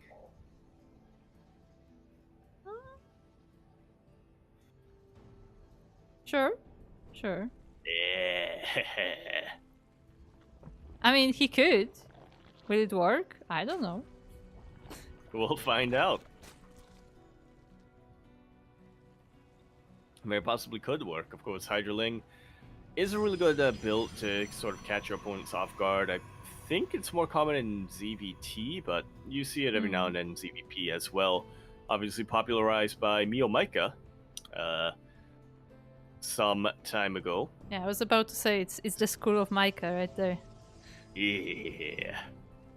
I don't know if Mondo is part of that school of the teachings of the great cat. But I mean, maybe. We'll see.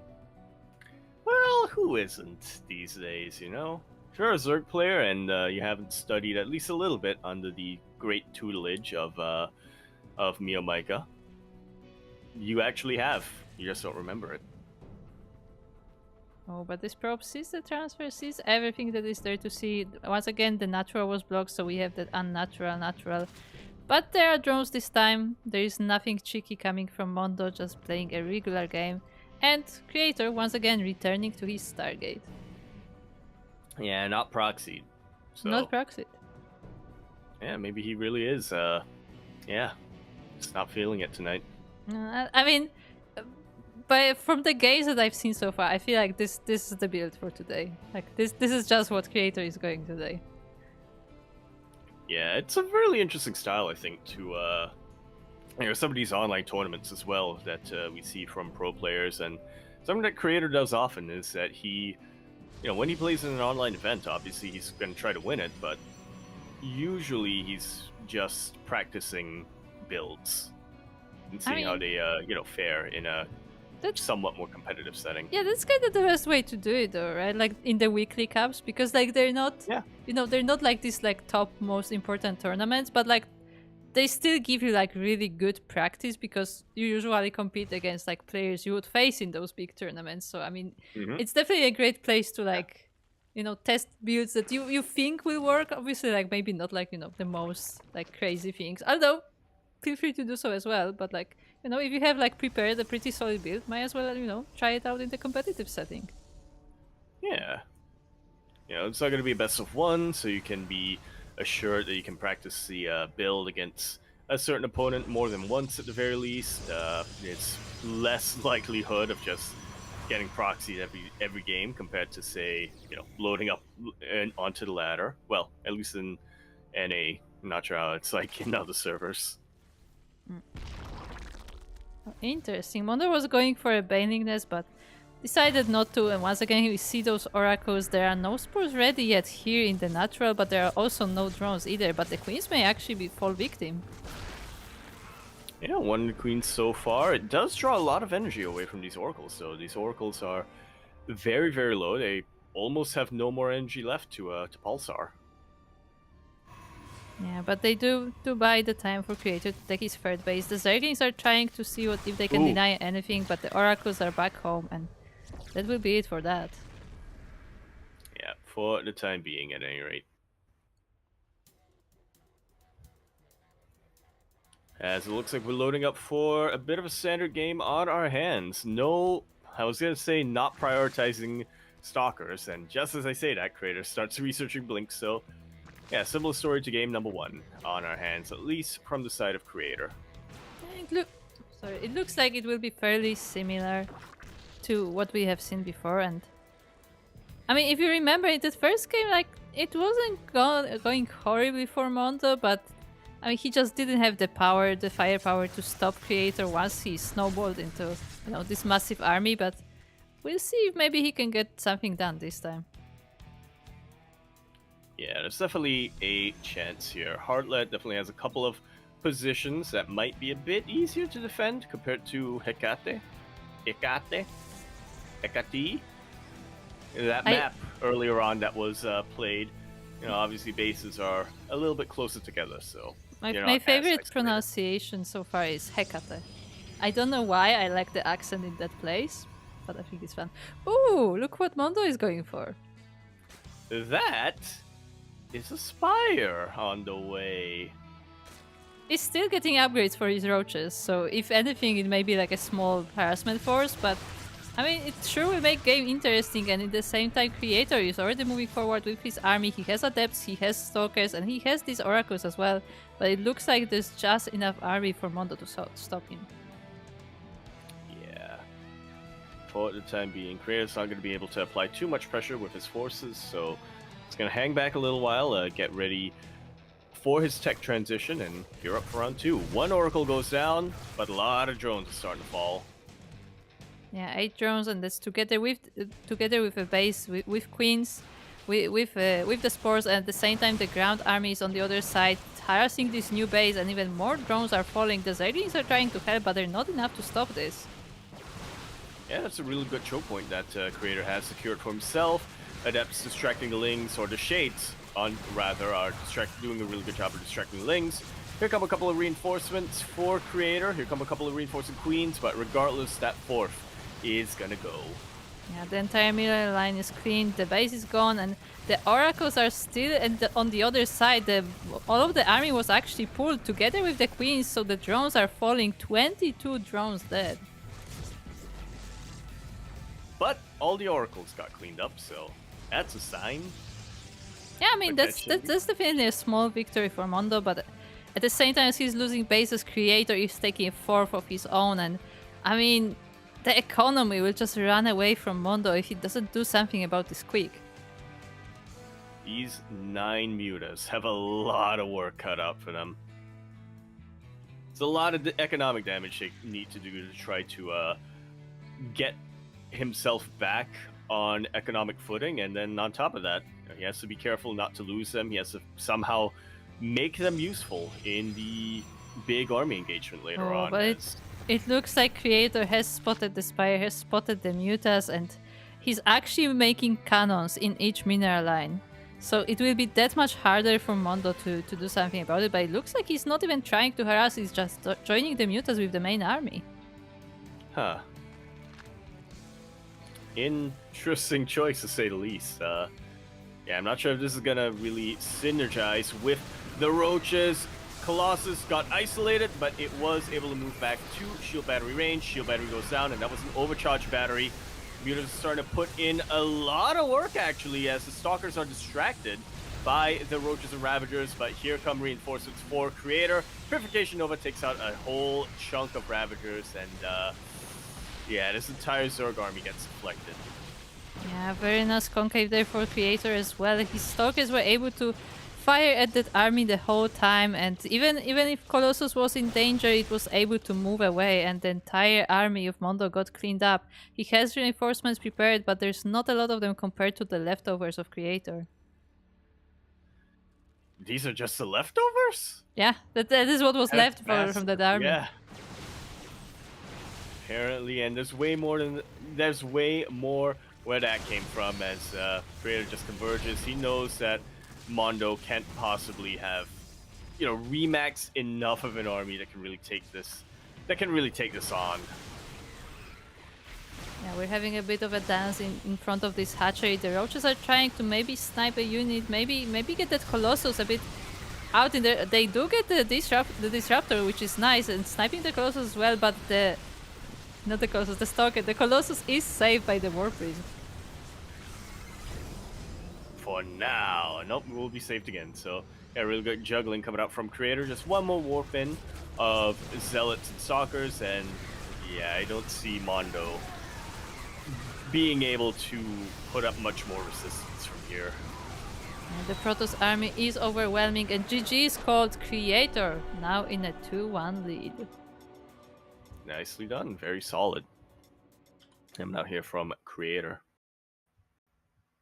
Un momento, por favor. Uno más. And that's all it takes for him.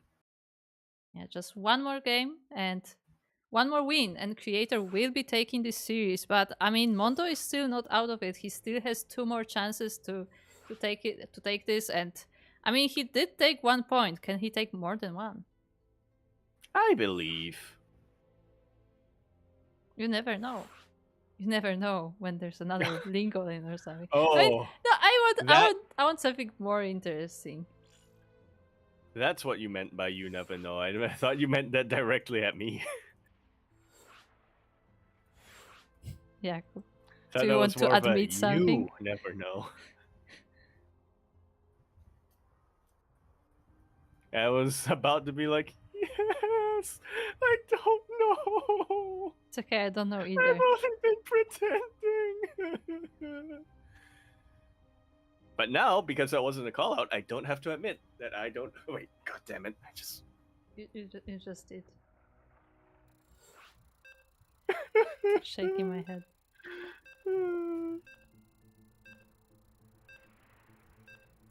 But anyway, we're getting ready, as you can hear the beeps in the background, for game number 4 of our best of 5.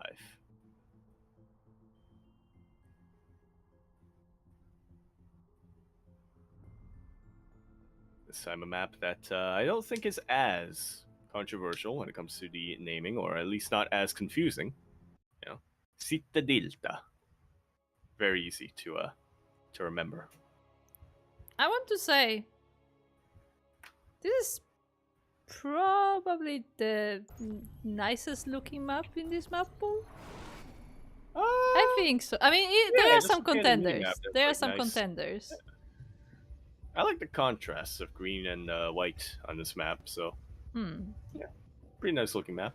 Pretty sharp. But speaking of the map, here we are now on Cittadelta. Over here in the top left-hand corner of the map, starting all the way in the top left, we have our red Protoss player coming out from the land of Korea. Currently in a 2-1 lead in this best of 5. He only needs to win 1 more game map, and he will not be going down as the 8th player in today's showdown. He is, of course, going to be representing Team NV, or Club NV, depending on your persuasion. He is Creator.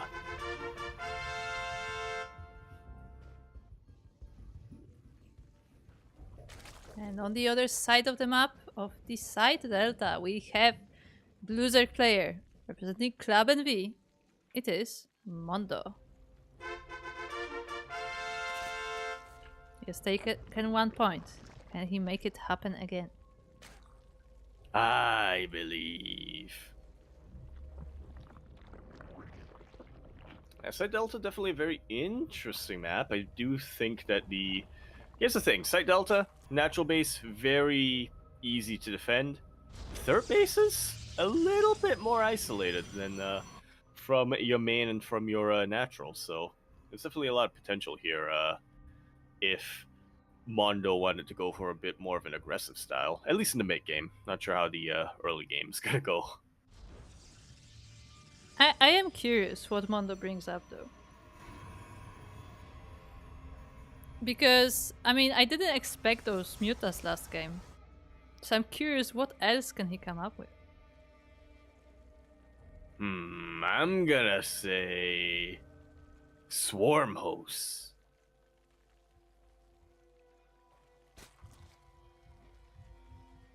I mean, it has been a while since I've seen Swarm Host, but yeah, it could definitely work. Could it? No. I mean, maybe? It could. But would it? But would it? Yeah. Yeah, well, for the time being, it looks like Creator once again opening pretty much the same way. Once again, we're seeing that Stargate, so I am expecting to see more Oracles, more Stalkers, more most likely. Although, do you think we go Stalkers again? Do you think we mix it up a little bit? I think we're gonna go Stalkers again here from Creator. I think if he was gonna mix things up, it would be, in Game 5, in the last game. The last possible game of the evening from him. Yeah, and this queen is being adventurous, going all the way out to greet these adepts, chase them off the bases, and it looks like it worked for the time being, but they do go into the natural base and the drones have to be evacuated. Yeah, not too ideal, especially evacuating them towards that third base location. It's a little bit of a longer run for these drones. Both adepts do survive. Yep, both adepts do survive, but they are pretty badly bruised. Shouldn't be seeing them come back in anytime soon, but that's what the Oracle's for. Yeah, the Oracle flies right into the natural. There are 2 queens, but there are no spores yet, and it will be able to get 3 kills. Not bad damage, especially for just a single Oracle. Second Oracle, wait, I say second Oracle. Yes, second Oracle is on the way. And Creator, I was going to say Creator hasn't built a third yet, but now it's on the way. Yep. He is getting that third ready. The third Oracle is on the way as well. So, once again, looks like we're looking at a very similar game to what we saw previously. And we'll find out what Mondo can make work. Yeah, I'm with you, Kuro. My eyes are definitely more on him. Not just because he is the underdog, but because I think throughout the series so far, he was the one who has shown a bit more willingness to switch things up. Yeah. He has shown us quite a few different play styles in this series. I mean, we had those mutas, we had the lurkers, and I wonder what he's gonna go for. I mean, it looks like he likes to just go roaches from the beginning, but where he goes from there is what we'll see. For now, we're getting a Baning Nest, actually. Yeah, not a bad choice here. And if he wants to double down on, say, Ling Bane play, as the Oracle goes down before the Stasis Ward can finish up. The second Oracle will also be going down. Stasis Ward will pop at the very least, but yeah, not a great trade here for Creator. I'm sorry, I'm very distracted by looking at the drones mining. Oh! Queens can actually, buckle and, stretch while stasis. I did not know that. Okay, anyway, the game. Rear up. Yeah, that was really nice that Mondo was able to deal with both of the Oracles, but unfortunately he was not able to stop that one stasis. It was very close, it was split second, but it does deny some of his mining. At the same time though, he's preparing the Banelings and he will roll straight into this base. There are no sentries here, so no force fields, but there is a bit of a SimCity. Oh, sorry, there is one sentry. Yeah, but force fields are expensive, so... And it doesn't have that much energy on it, so we have one force field realistically available for Creator, and there we go. He's already popped it. Great SimCity, though, from Creator. Most of the Banelings not quite able to get into the mineral line, but 3 of them do, and 10 of them go down. A huge Link Flood follow-up will be able to make short work of the third base. That's why you want to keep your Oracles alive. Yeah, the Banix straight in, the Zerglings finish of the job, 15 drops down, and GG's called. Mondo takes another point. We are getting an ace match. Our first ace match tonight, if I'm not mistaken. Yeah, I think so. I think we only had a 3-1, right? There we go. Yeah, we've only had 3 O's and 3 1s so far tonight. Oh, I'm sorry. We also had 2 O's and 1 2-1 in Quanta versus Mondo. But you know, best of 3s don't count. This is our first ace match in a best of 5. Yeah, I was look. It seems like it goes well for Mondo whenever he goes for these aggressive link styles. And by aggressive link style, I don't necessarily mean cheese like he's gonna 13-12 or something. No. He macros, but like you at some point you just switch to links and you just go. Yeah, you macro until you don't. Yeah, exactly. The life of Zeri. Man, when you see that base, it looks so tempting. He's just becoming all in. I was gonna say, but then I saw his base. Oh. Now I'm an all-inner. Very good point in the chat. That the whole like link flood, the whole. I mean, the bailingness was already on the way, but the fact that Mondo just triggered an attack maybe is partially related to the both of the oracles going down. Yeah, I wouldn't be surprised. I mean, oracles are so necessary, so essential in keeping a third base alive nowadays in the PvZ. That was, I definitely agree, the correct reaction out of Mondo. Mm-hmm. A little bit careless from the side of Creator to just let both of them go down like that. Yeah, but very nice snipe there for Mondo, and this is the final game, and can Mondo take it? Or will Creator take it? Will Creator change his build to something else, or will we see more oracles? And how successful will there be? We're going to see Proxy Tempest this time. No way. I do not believe Creator will proxy today. At all. Well, technically over in Korea, it already crossed over to midnight, so I guess this holds true. Yeah.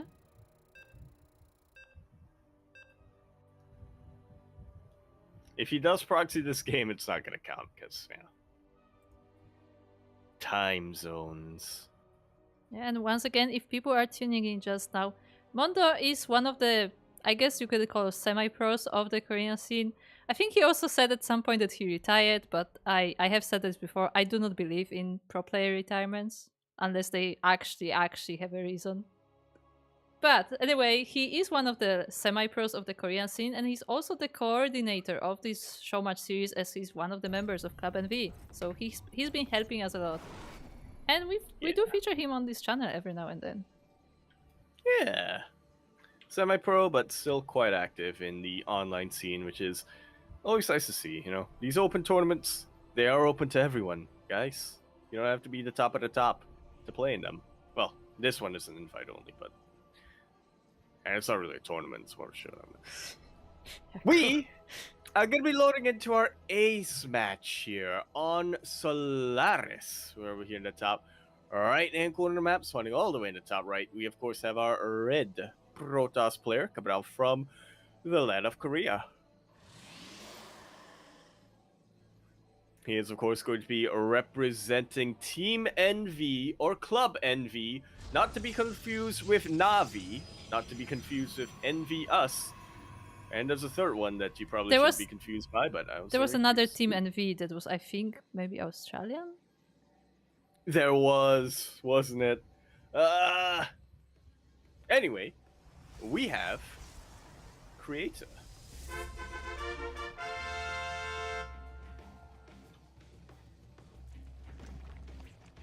And on the other side of the map, once again, in game number 5 against Creator, brought it to the ace match, brought it to the 2-2 score.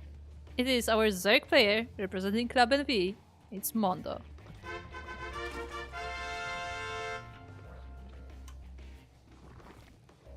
Oh boy. Yeah, chat is starting to catch up a little bit, or rather, I'm catching up with chat a little bit. This is a very impressive run that we've had so far from Mondo. Yeah, I didn't expect him to do so well against Creator, like actually taking the 2 games, and he didn't look too bad in some of the others as well. So, definitely nicely done, because once again, he's like more of like the semi-pro kind of level. Like he's a really good player, but like, not like, the top of the ladder, definitely. Yeah. I It's agree. always, I think that's a pretty. yeah, it's always difficult to discuss levels in StarCraft because people are like, oh, he's not the top, so he's like, just like one of us. So he's like, in browsers. I'm like, there's a lot of difference, there's a lot of layers. No. He's one of us. He is one of us. Just let me have this. Let me have this, Guru.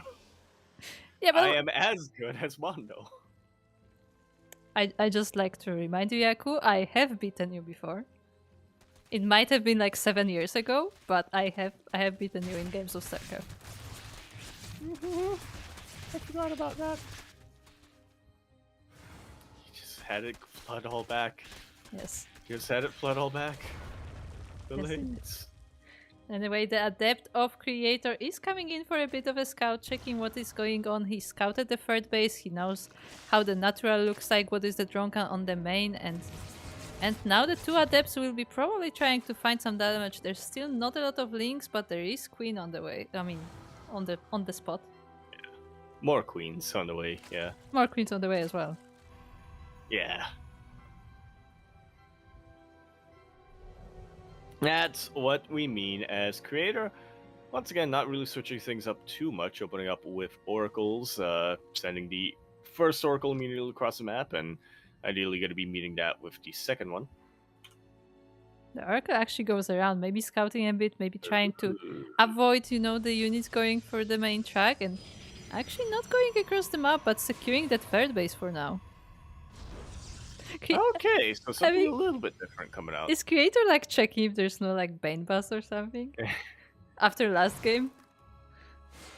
You know what? I would not be surprised. Mondo, he is a madman. He is capable of anything right now.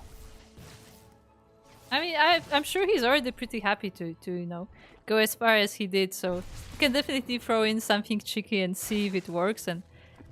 But for now, it looks like he will just go for free bases. He is still droning, so there will be no sudden attack here. Oh, even Oracle catching some transferring drones, though. Yeah, not too bad. Queen's not quite in position to deal with that, so might as well take advantage. As we have a follow-up coming up from Creator, to no one's surprise, is Twilight Council and Forge once again.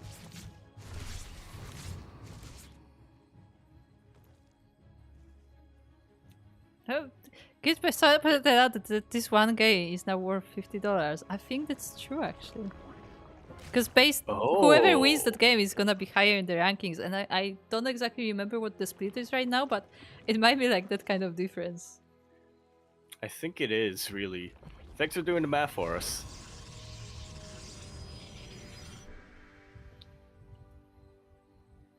Yeah, as actually Mondo is going for a 4th base, Creator has not been harassing as much as he used to in previous games. The Oracles have been diving in, but not quite as much as he's more protective of his bases, and that gives Mondo space to expand more. Yeah, that's kind of the tricky decision, right, as the Protoss player. Do I be defensive or do I attack? Yeah, it looks like I Creator... refuse to elaborate on that. Yeah, it looks like Creator chose the defense this game, and only now he will be moving out with these Adepts, and an Oracle. I don't know if a second one is joining in, but actually Mondo has a lot of information. He has the Zerglings all over the map, and he should be able to spot the attack coming. That he should. Question is, how is he gonna react to it? I do like this from Mondo. He's not neglecting his defenses as much compared to, say, game number 1. He's not being too greedy when it comes to his tech, so he's still getting his +1 melee. He's still getting Goliath Constitution. Roach is on the way. Very early in position, but once again, but this time I do think Mondo, if he positions his units right, should have enough to keep his 4th base alive. Yeah, looks like we're getting a bit of everything as the Banelingness was on the way as well. I'm not sure if it finished though, because Mondo has cancelled this before, but for now he has to pay attention to what is happening. He's at the 4th as Creator is trying to deny this base, but it looks like it's still standing and it's starting to mine. Yeah, it's a very tricky position to push into here. They're going up a ramp, and that's a ramp that serves very well to create a concave of roaches. It's pretty tricky to try to take this out. 1 queen goes down, so that's at least something here for Creator. They're trying to bait all of these lings. Yeah, the status triggers on some of the links, not all of them, and the roaches are still safe. The second stasis will stop the chase from Mondo, but still the base is being saved, and at the same time, Mondo actually manages to cancel the 4th of Creator. Yeah, pretty impressive stuff. Again, one of the last things you want to be in a CVP is on an even base count, so Mondo really does seem to be active here. With his Lings Hive already halfway done for Mondo, he's looking to just rush into the late game. Yeah, at the same time though, Creator is sneaking into the main base. Oh, but the Warbeast may actually get sniped. It's really low and few more shots, but it still survives. The Zealots are being unloaded, but those are slow Zealots. I don't think the charge is ready yet. That's twice in this series that we've had Creator drop slow lots. Yeah, once again the 4th base gets denied. At the same time, the main army of Mondo is attacking at the 3rd. There are stasis here. There is a disruptor as well, so Mondo has to be careful about how he approaches this, but he's trying to break through nonetheless. Yeah, trying and not finding too much success. He's regrouping with the rest of his army. Oh, that was a huge Purification Nova, and another one that takes out just about every single Baneling. This is already a good trait for Creator. Yeah, nice defense there for Creator.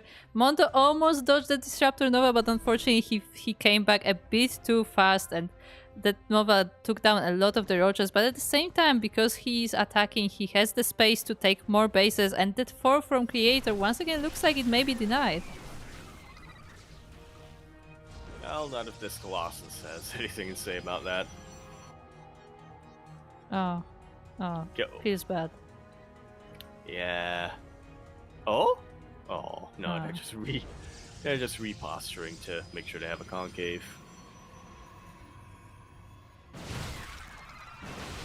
Feels bad. But the main army of Mondo is once again here. The Banings are in production, and the Stalkers are actually quite far forward. They have to be careful to not be caught off guard. Indeed they do. Almost getting caught once again. Purification Nova is able to zone away the rest of the Zerg army, however.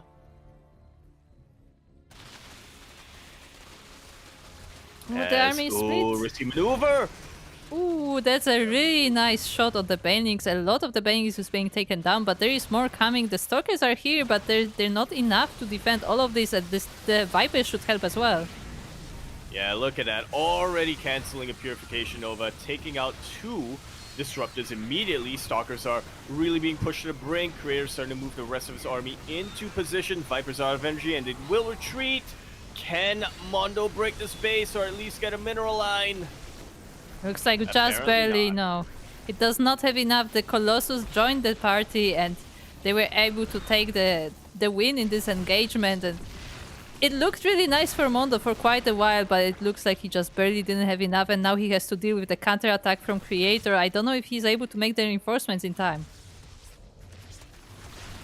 Yeah, well, a couple of Banelings are out, but we don't have any Ravagers. I guess the Sentries are out of energy too, though, so yeah, that can definitely help. Vipers have remade their energy, or resucked their youth juice, if you will.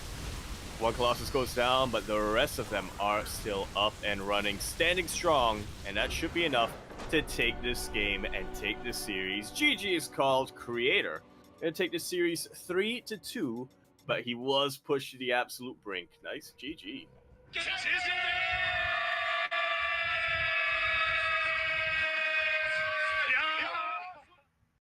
And GG's to creator, but it did look really close to Mondo. Like, you know, gotta give credit to him. Like, this was a really nice series from Mondo, and you know, you can argue that some of these games were like a bit of cheeky, you know, mass links, like link floods, but the last game actually looked pretty solid. Like, he had some nice engagements there, but like he just barely did not have enough to like power over this Colossus. I think that's a really good point that you brought up sometime earlier on. Is that Mondo, aside from being able to take 2 games off of like, you know, really good strategy or like having a really good response to taking after taking out those oracles, in the games that he did lose, he didn't look bad. I don't think he was making any major glaring mistakes here and there. It's just you know, wasn't quite able to keep up when it comes to the macro and the engagements. Just missing something there, but anyway, GG. Creator will take that spot. He will rank slightly higher on our ladder, on our Swiss format ladder, and now it is time for our final series. Indeed, it is. Oh, Creator actually is ranked 6 now, above Quanta. Let me think. I just refreshed Wikipedia, so yes, I didn't have to Yes, no, think. maybe. I'm not gonna do math on stream. I didn't have to think. Haha. Because others have thunk for me. Yeah, and as a reminder, this last series is a PvP, and it is a best of 7. Whoever takes this series will be the winner of our event, technically speaking. What title do we give the winner of tonight? Chat? Help? Chat? Any suggestions? What would be fitting for our winner? The Sky High? Trying to think of something. Sky High was a player. Sky High was a player. Is a player still, I believe. Not as active. I don't think he's active anymore. But, yeah.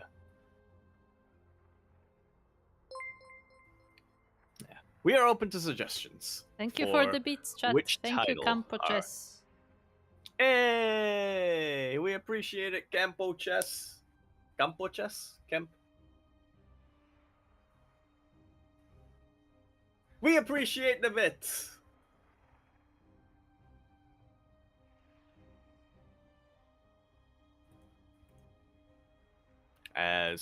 Just getting ready to kick things off with, just making sure our players are set up, not just, you know, in-game, but also with production. We do like to see their faces here when we can.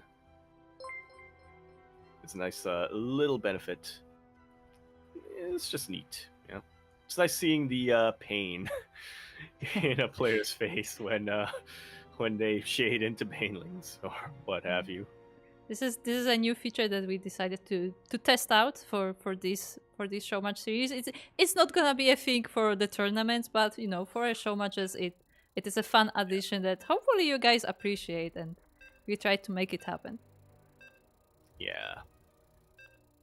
Well, sure. Yeah. Unfortunately, we have to limit it now to, you know, events where there is more limited participation, because that's just more manageable for us here at the production. But yeah, we hope that you guys like it, and if there's any suggestions for improvement, we're open to it as well.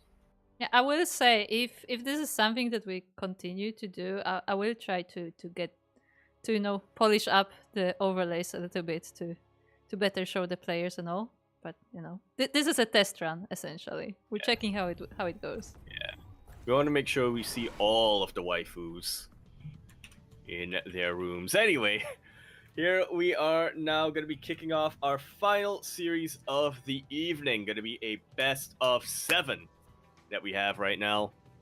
And let's starting it off on site Delta, where we're in the top left-hand corner of the map, spawning all the way in the top left. We, of course, have our red Protoss player coming down from the land of Korea, the other major favorite that came down tonight in our showdown, but unfortunately we haven't really been able to get our eyes on him until now. We saved the best for last. We have, representing Dragon Kaizi Gaming, Hero.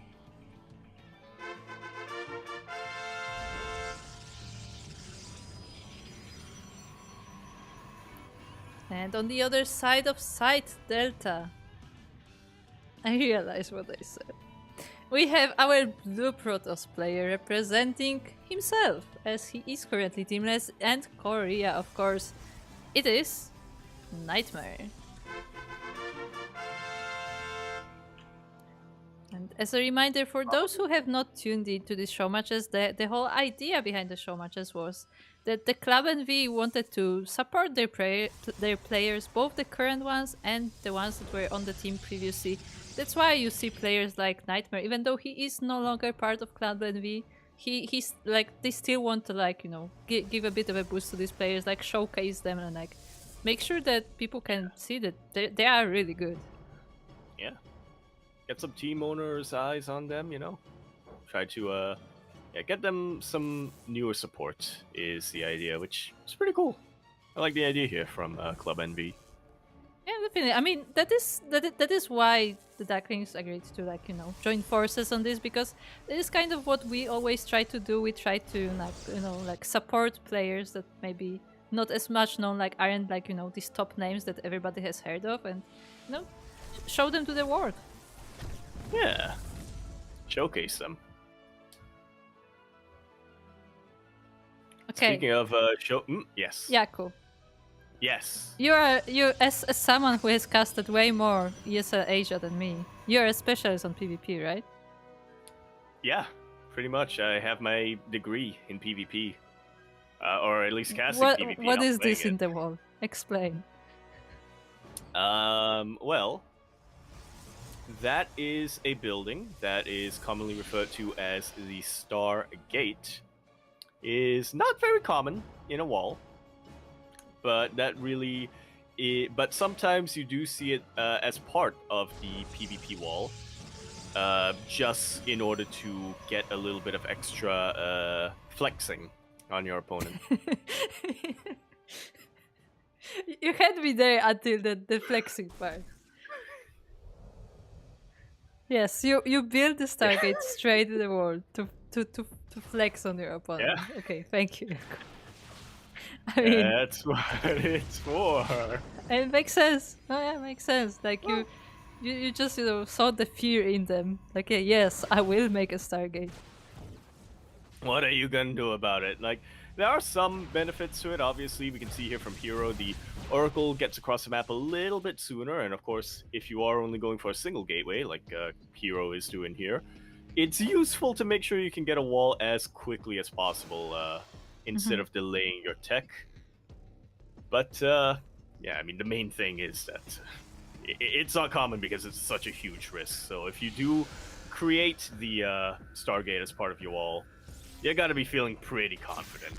Yeah, really nicely done from Hero. He did get a few workers, and the Oracle is still there. At the same time, the Nightmare is attacking with a few of his stalkers. There are some forces here for Hero, and there is a shield battery, so he should be fine. And his blink is just a little bit faster. Yeah, just a little bit. So that will give him that slight advantage in the defense. Will mean that Nightmare has some options when it comes to map control as well, though. Definitely. And for the time being, it looks like the Oracle is coming home. There is no more Oracles on the way, so we are fully switching to the ground army for the time being. And I guess we're just gonna have to wait and see what Hero is planning, because, you know, just how with Creator, I was like, nah, he's not making any cheese, any sort of attack. He's playing full macro game. The same way, I feel like Hero is gonna do something cheeky. He's gonna do something aggressive. I don't know why. You would know. You would know, wouldn't you? It's just, you know, a gut feeling of having known these players for 10 years at this point, I'm gonna guess. Oh no. Hold on, you're gonna make me count. How long have you modded for either hero? No. or I haven't creator? modded that long for them. That's for sure. Okay. Because it was like only like later on that I've become a mod. But how long I've been following them as like a viewer? I think it's actually 10 years this year. Because I There we first go. heard about Hero at IM Katowice 214. There we go. I think it's 10 years. Anniversary coming up. How interesting. Yeah, for those who don't know, that was a thing. Like that's like Hero is actually like one of the main players who got me into esports. Like he was the one that like introduced the whole thing to me, and I thought it was just a really cool thing, and that's how I started following it like more closely than usually. And I will continue the story later because Hero is actually attacking. Indeed, he is. What more did we really expect from Hero? He does like being aggressive. He is renowned for his micro, and he knows he has good unit control. So, as far as he can, he's going to try to take advantage of that and just try to get a leg up on his opponents. Actually, losing a few more stalkers in the engagement here. So, nice target firing from Nightmare. Yeah, in total, Hero losing 3 stalkers this game and only 2 for Nightmare. So. Nicely done. I mean, little skirmishes here and there, nothing too major yet, but I mean, definitely small advantages can add up over time. Yeah, that's definitely the ideal here, especially in the mirror matchup, and especially when you're not quite in the mid game just yet. It's like, I'm not sure if I should consider it a domino effect or a butterfly effect, but it's one of those effects. Maybe. At the same time, we have Hero coming back home, taking a 4. We're gonna continue the game. I guess we're not gonna be too aggressive after all. Not yet, anyway. And there just isn't really an opening just yet for either of our players. Again, just still stuck on gateway tech for the time being, so, well, Blink Stalkers are good, and if you can control Blink Stalkers well, you can get away with a lot. It's still a lot riskier than going in without Robo support or without Stargate support. Usually Robo support. Well, looks like we are getting that War Prism from Nightmare, so maybe some potential harassment, maybe some potential attacks are on the way, on the horizon. Meanwhile, Hero opting for observers first to make sure he knows what is going on the map. And the tables have turned a little bit here, as Hero is now taking the stance of the defender. Actually has 2 observers for this army. There we go, splitting them up. They leave the observers of Nightmare as well, definitely nice. Useful information and denial of information on both sides. And yeah, I think we just mic her up. Not at all what I was expecting from Hero and Nightmare, I gotta be honest. But here we go, the first major push out coming in from Nightmare. Does have the support of the Warp Prism, will be very aggressively warping in. Hero wants to fight right here, right now, with his shield battery and his cannons, but they actually do get taken out. It's a good concave for Hero. Nightmare, his supply is starting to go down a little bit. Yeah, Hero does have the Oracle to help out with the study. He does have an Immortal as well, but unfortunately, because of the position of the army, the Immortal doesn't actually get to fight. He's trying to go through the Stalkers, but not able to. At the same time, Nightmare is reinforcing with Zeus, and he will try to find another angle. He's scouting, and he actually doesn't see the army here, but he doesn't decide to commit. Yeah, it's just not much he can really do here. He can't snipe the Immortal.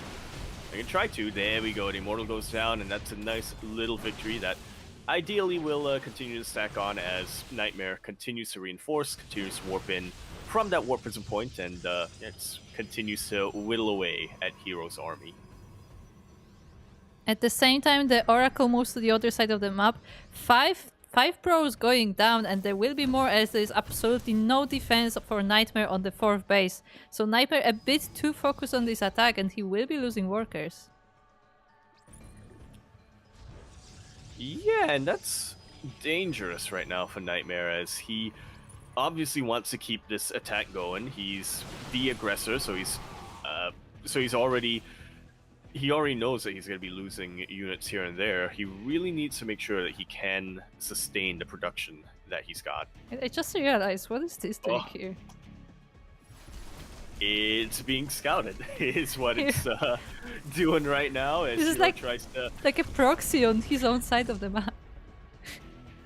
Yeah, well, it's not a bad idea. I think it does give Hero. Obviously, it gives Hero a bit of an opening into Nightmare's fresher bases, but on top of that, it can be a little bit of a point where he sets up flanking. Yeah, definitely. I mean, if Nightmare like happens to attack from more of this side, like it can be helpful. Like it can be like an additional warping point to just make the reinforcements join the army this much sooner, right? Yeah, a little bit. Uh-oh. I'm scared now, Kuro. As there's a little bit of a run by coming in to Nightmare's natural base. A couple of probes go down, but it does get dealt with. Both players still quite even when it comes to the supplies. Hero slightly ahead on the worker count. Nightmare slightly ahead on the army count. Yeah, and both armies are trying to find a position. Both players trying to find the best spot for this fight, and looks like none of them quite commits. But Hero splits some of his forces, and the Zealots go towards the Stalkers, while the main army is still waiting for an opening. Yeah, an opening that it's not finding just yet. The Zealots will be cleaned out by the Stalkers of Nightmare, but like you said, that's just a really good distraction.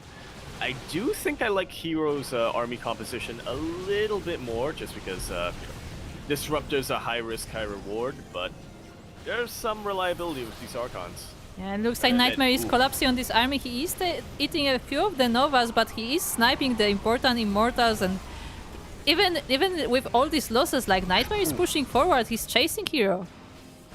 He is. Those are some pretty good Purification Novas, but I mean, Nightmare just has so much supply that, like you said, he's able to push on forward. Now his supply is starting to drop quite a bit, though. Yeah, the defender's advantage, that one warping point that we're talking about. Hero is setting a base there now, but it definitely helps. Ooh, but sniping a warp is from Nightmare, really nice. Yeah, that's going to eat into a lot of Nightmare's map presence and map control. Another Zealot run by being set up here from Hero does a lot to distract the reinforcements. Two Disruptors are still alive for Hero, so once again, they're doing a really good job of zoning and potentially taking out another big chunk of Nightmare's army. Hero is going to be the first player to remax with a pseudo ninja base. That's an interesting base here. Well, the Zealots are actually doing pretty good. They are dealing with the Stalkers on the front base, and they're spreading the attention of Nightmare. At the same time, the main army of Hero is taking down the fourth base completely. The army of Nightmare was not able to be there in time. Yeah, this is now Hero getting into his game, starting to do what he really does best, which is just pick apart his opponent's attention and find openings where he can really allow his unit control to shine. Yeah, definitely, and he's much. that aged really well, Yaku.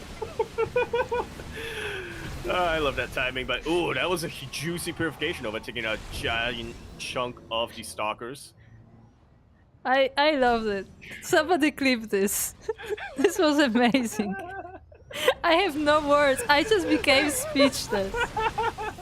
But you know what? This is why we love Hero, okay? Because he's both. He's amazing, and then sometimes he's just Hero. He's amazing, and he's a dum-dum. But he's always Hero. Yeah, the Zealots wreaking quite a lot of havoc on the front lines at the same time. Ooh, the army may get caught up, but actually it's Hero catching the army of Nightmare, and now we'll see who will sandwich who. Yeah, will the meat break through from the bread? Well, yes, with that purification over. The filling of the sandwich is a little bit too spicy. Nightmare gonna be the first player to tap out. GG is called. Hero gonna be taking game number 1. GG to Hero. I mean, some of the moments were quite dangerous. Like sometimes it looked like Nightmare may take it, but in the end, Hero does bring it back. Like he eventually snowballs with all of his army. The Disruptors helped him so much in these fights as well, and Hero will be taking the game. But still, it was a beautiful moment. It was so good. It's like, yeah, Hero lets his control shine, proceeds to kill his own self. The funny part is that like what you said is true. Like Hero is known for his control. Like he's always so impressive when you watch him fight, and then like exactly the moment you say it, like the cellos What the just get minute blown I up. finished that sentence, yeah. Uh, Oh, Hero, this is why we love you. But yes, very, very close match that we've had. It shouldn't be too much of a surprise. Nightmare, aside from being a historically really good PvP player, has also been on an absolute roll tonight. There's a reason why we only have one best of 7 tonight, and there's a reason why Nightmare is here to face Hero in that. Not DRG, not Cure, because Nightmare was able to take both of them down. Yeah, Nightmare definitely has been doing really well today, and I mean this game was definitely no different. Like, in the end, like the score like shows that Hero is the winner, but like Nightmare was keeping up with him for the most part. Yeah, definitely a lot of moments where it really looked like Nightmare was pulling ahead. If a few things, I really do think it came down to those engagements because. You know, as much as we might meme about that Purification Nova connecting with Hero's own zealots, there were numerous more moments or numerous more engagements where his Purification Novas were landing, were taking out a good chunk of Stalkers, were taking out a couple of Archons as well. Yeah, as we said before, like definitely like the Novas were a key to these fights. Like so many Stalkers of Nightmare has fallen to those disruptions, and yeah, definitely really nicely done there by Hero. And I mean, we'll see how this continues. Like, will we have more of these kinds of skirmishes? Will we go for something else? We'll find out. In the meantime, for those in the chat who were expecting Light on the channel, don't worry, Light is perfectly fine. Light is currently traveling. Last we heard from him, he is currently at the airport in Singapore, and he is on his way to Poland. He's like 2 blocks down from me. Looking out for him. He is being protected. Yeah, and if you think that like, how did this happen? I'll find him. How did this happen? How is Light not casting? And the answer is the only thing that can stop him from casting is the lack of stable internet, which he doesn't have on a plane. Well, even then. I mean, actual internet. Even then, there can be sometimes be workarounds. But I mean, yeah. true. He has casted on mobile. When you're in the sky, it's a little rough. Which you'd think it wouldn't be, you know? If there was ever to be a strong connection, it would be up there. But yeah, that was what pulled me away for a little second earlier on, Kuro, because I'm a little scared now, because I saw Light pop up in the chat. Why is that scary? Do you think he will judge you? Yes. And, well, judge me, but I would not be able to defend myself against... Because I know you're judging me right now, Kuro, but you know what? I can defense because we're here. But anyway, well, that is true. You do always judge me. Regardless, we're going to be continuing our best of 7 series now on Golden Aura. Yeah, Golden Aura. It's been so long. I completely forgot this map was in the pool, but here we are on Golden Aura. We're in the top left-hand corner of the map, spawning all the way in the top left. We have our red Protoss player coming out from the land of Korea. Gonna be representing Dragon Kai Z Gaming, the King of Control. That's what I'm gonna be calling him for the time being. We have Hero.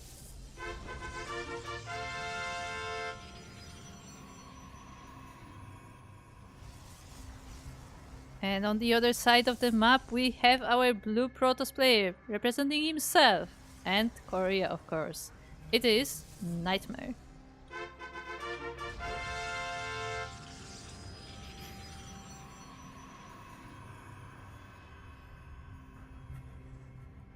This is like this is a classic PvP.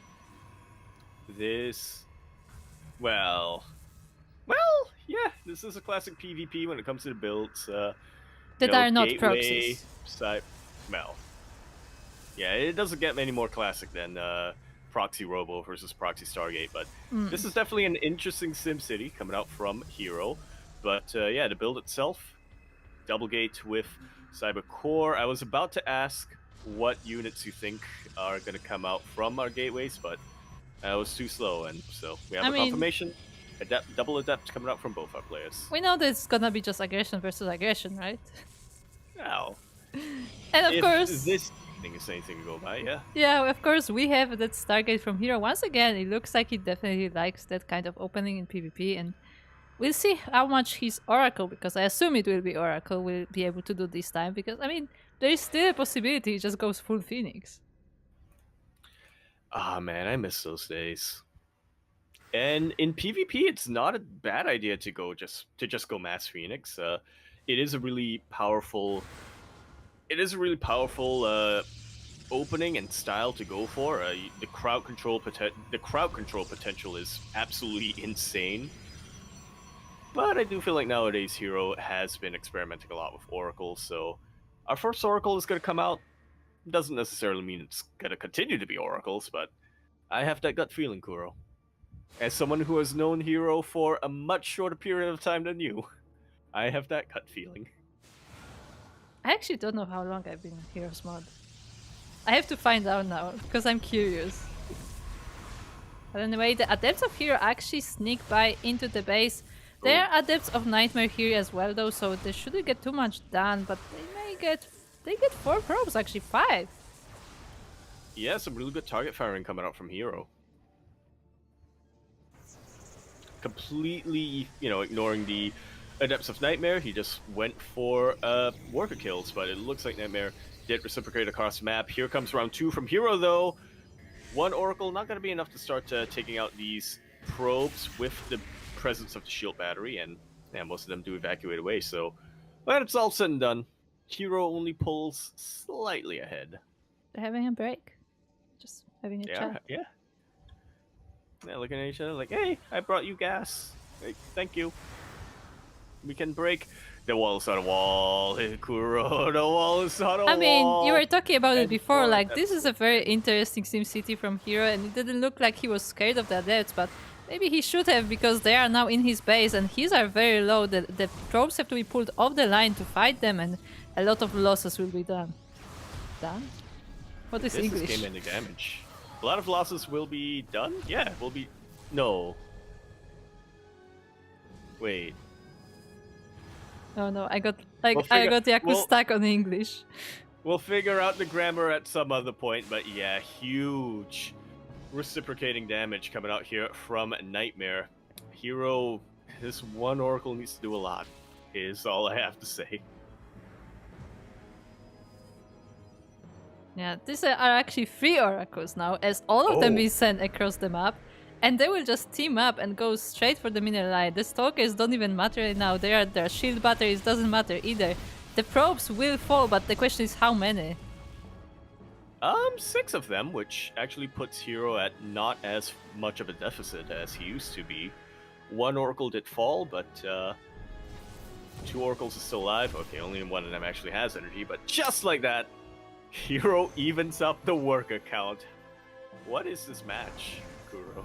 Yeah, but there are more Adepts coming. There are more Adepts coming from Nightmare. The Oracles are back here to defend, but as you said, only 1 of them actually has any energy left, and 1 of the Adepts will be dealt with, but 4 more probes are going down. 5. What is going on? Okay, so across the map, a couple of Adepts, a couple of Adepts do seek into the natural base. Looks like everyone shading into the main base as well. I knew. Poor workers. I knew that he would commit. These... If we look at the units lost tab... It's just the workers, isn't it? 8 And Adepts, I Adepts guess. have gone down for both players. 1 Oracle has gone down for Hero.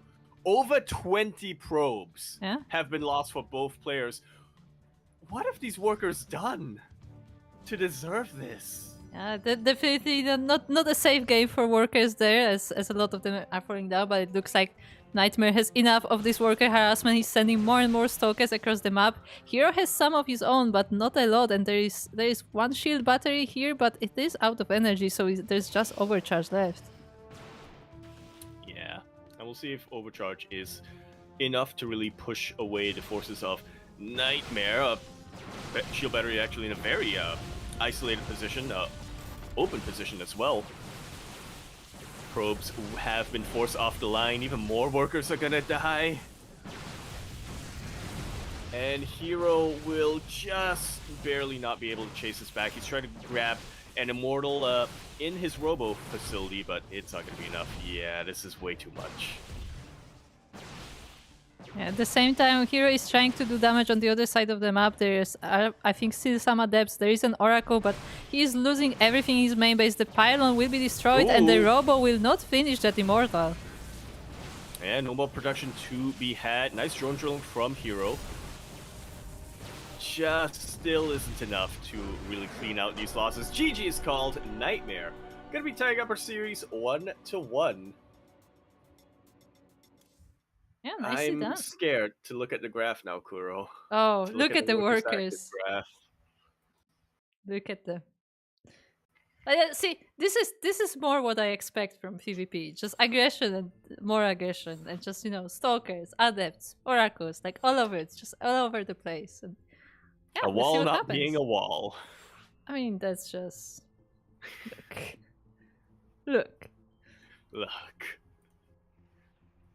I mean, considering it was a SimCity thing, I think it was intentional. But at the same time, if you leave no wall, maybe you should leave more units behind? Question mark. Question mark? Yeah. Question. I mean, look, Nah. I'm not the top player. Maybe it makes sense. Or also maybe it's just a gamble. Like, you know, you throw everything to the front and you just don't worry about the back. Yeah. How'd that work out? Look. Yeah. Interesting game number 2. I feel alive after that game, is what I'll say. I feel alive because that game physically hurt me.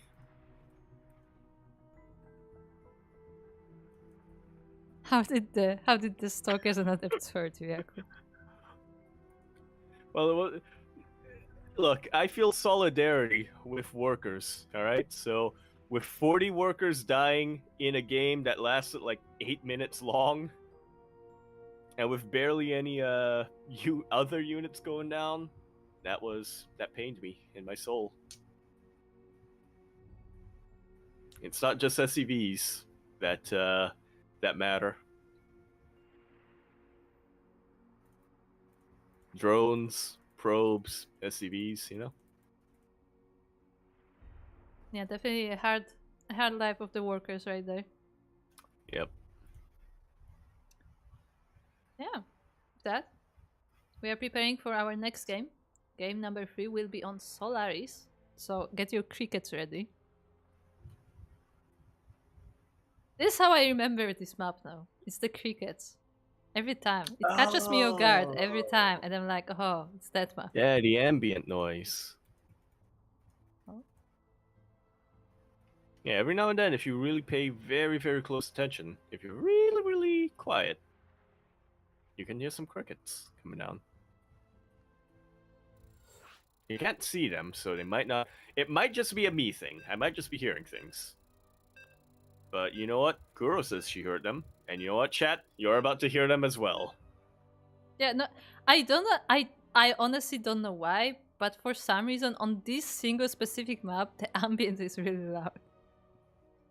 Like, it's actually distractingly loud. Yeah, you can turn off ambient sound, but like in general, I don't mind ambient sounds. Like, they're usually okay, but specifically on this map, they're like really loud, and I don't know why. There was a map like this in the past as well. I think Blackburn had like birds or something, but like that was more rare. Like, it would happen every once in a while, and this is like always. You can hear them right now. I'm hearing them. As we load on into game number 3 of our best of 7 PvP. We're spawning in over here at the top right-hand corner of the map, spawning all the way in the top right, where we have a red Protoss player coming out from, of course, the land of Korea. He is going to be representing Dragon Kaizi Gaming, DKG. Z. DK. Yeah, there are something. letters there. We had our letters. He is Hero.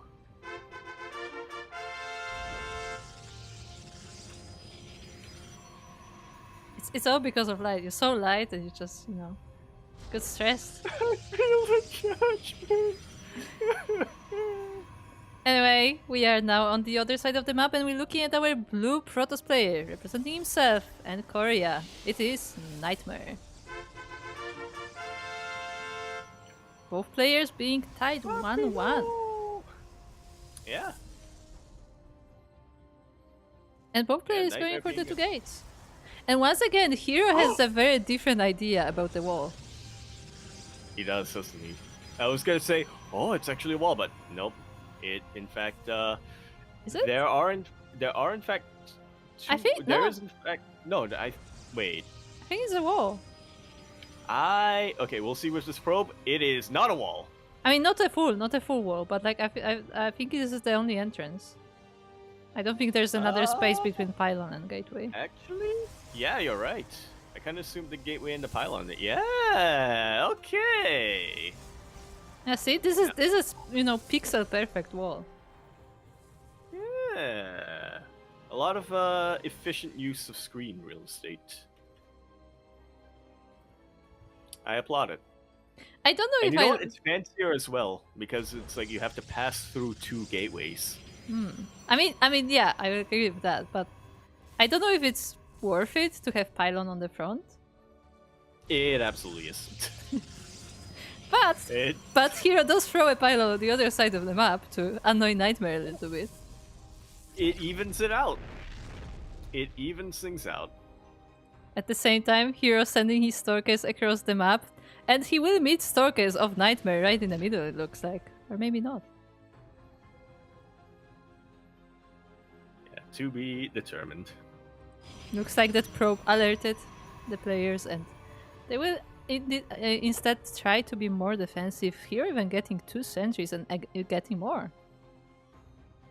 Interesting. I'm absolutely not used to Hero being the more defending or taking the more defensive stance in a PvP, but I guess it's a wise decision, especially after how the last game went.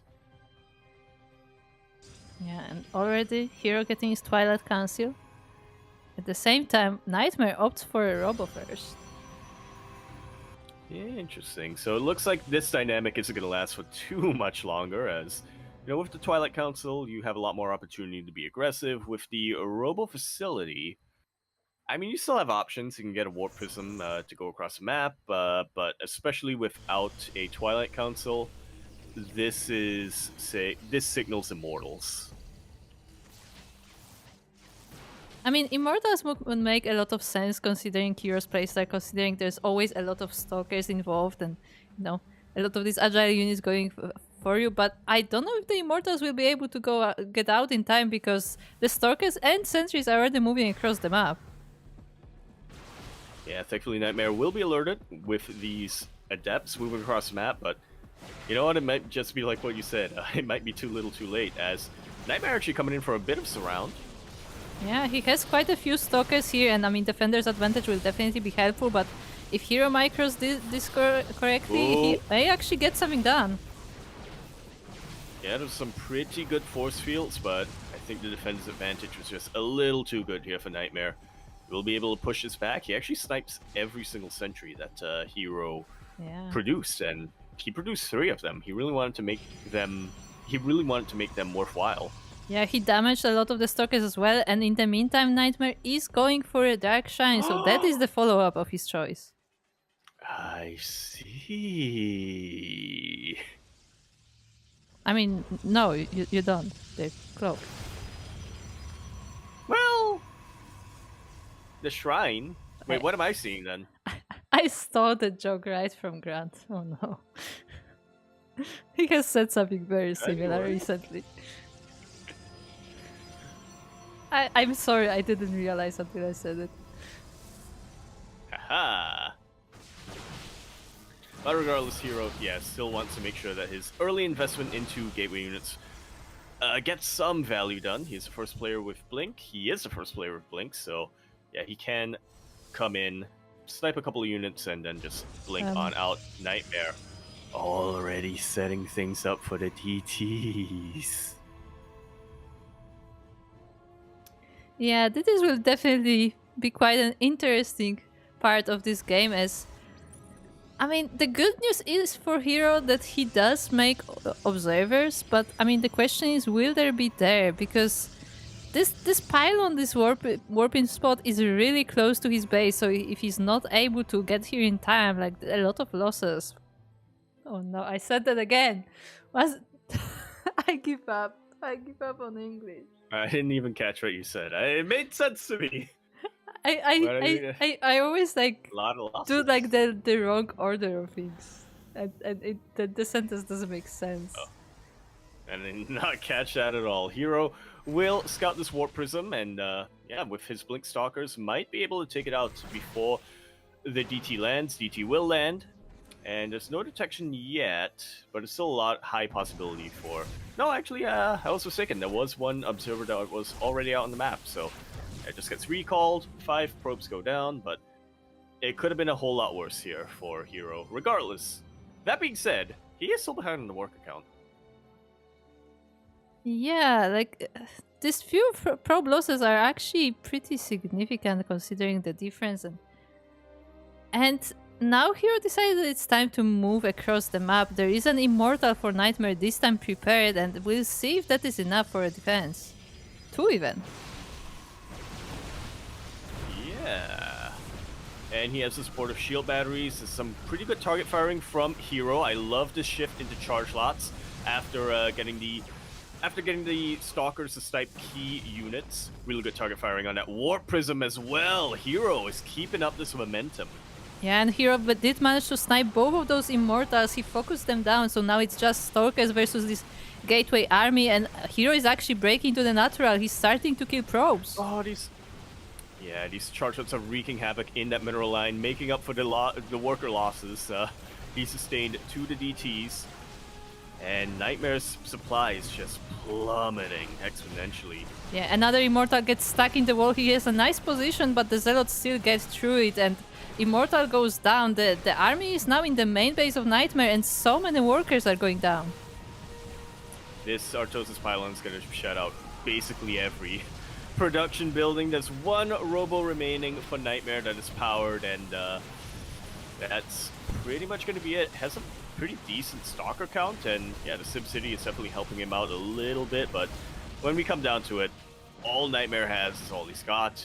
Hero can continue to warp in, and there we go, take the game. Yeah, Hero will take the game, and he is now in 2-1 lead. There As a we have reminder, it. this is a best of 7, so there's still a lot more games to come, but definitely nicely done there for Hero. I mean, he committed to this attack, and very importantly, he did snipe the key units. Like, without this, like, this attack would not be quite as successful. Absolutely, yeah. I mean, obviously, sniping the Immortals early on helps out a ton. But even catching the Warp Prism as it was trying to retreat back on home also just limits the micro potential that Nightmare has. It limits the positioning where he can actually warp in his units. You know, he can only warp in at his bases at that point. So, a really decisive play from Hero here. When he decides to attack, oh boy, Hero attacks. He's definitely on the patience axis. He is. Yeah, a little Which bit. Which axis is patience on again? Patience is on the Y axis, because every time you watch Patience play, you ask, why? Is that what the sad thing is? Like, probably half of the viewers don't know who Patience is. Ah, that is right. He did go into military a little while ago, and I didn't quite have... it's possible that his reputation here is not quite the same as his reputation in general. Which is why we still boost the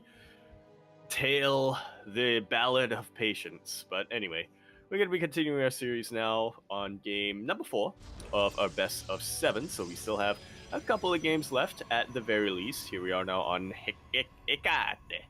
Ekate. I don't remember what Chase said the correct pronunciation was.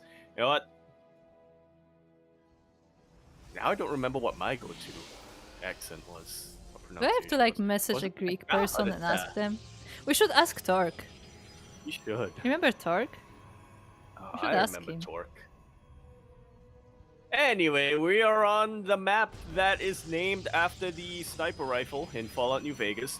That is 100% facts. Do not What? fact check me on that because I am correct. This is the map that was named after the anti-material rifle in Fallout New Vegas. Anyway, top right-hand corner, our Red Protoss player representing Dragon Kaisi Gaming, DKG. We have Hero.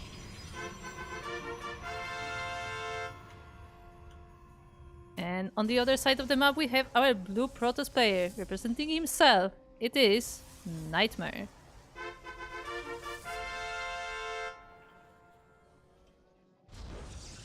Just continuing on our pattern of classic PvP. Double Gateway Cyber. Nice. Core. Look at the Yaku, look. Yeah, the pylon is behind the wall. It looks like a normal wall. What's the catch? I don't. I sometimes I'm afraid that like I'm being too mean, but I mean it's all good fun. It's just like it's just so silly sometimes. Yeah. Yeah. Oh, someone in the chat As said we I'm see from Greece, but not ancient Greece. Oh, okay. Oh. What's the distinction there? We have to find someone from ancient Greece then. Yes. We do. Seal probably knows a few people from back then. Oh yeah, I mean obviously he was around back then. Yeah.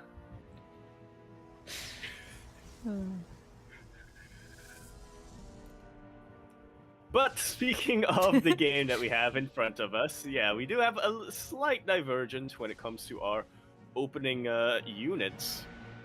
Nightmare being a little bit more aggressive, getting an Adept and then a Sentry. Hero being a bit more defensive, getting a Sentry and now more Stalkers.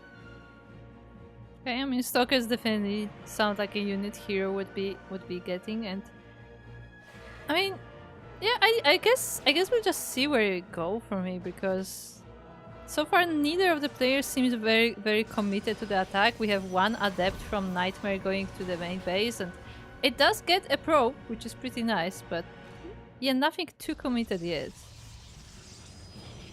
Yeah, both players really just posturing, which is, I guess, to be expected in a PvP, especially in a PvP where you have two players who aren't very predictable, to say the least. They have a lot of builds, and they have a lot of very effective builds that can really catch your opponent off guard, so I can't say I fault either of them for taking a more cautious approach as we delve a little bit deeper into our best of seven. You say cautious, but once again, Hero is marching those Stalkers and Sentries across the map, but this time Nightmare missing with pretty much same army, and I think, I mean, Nightmare has one unit disadvantage, but he has this shield battery, he has the, you know, the reinforcements on the ready, and Hero also decides that maybe this attack isn't the best idea.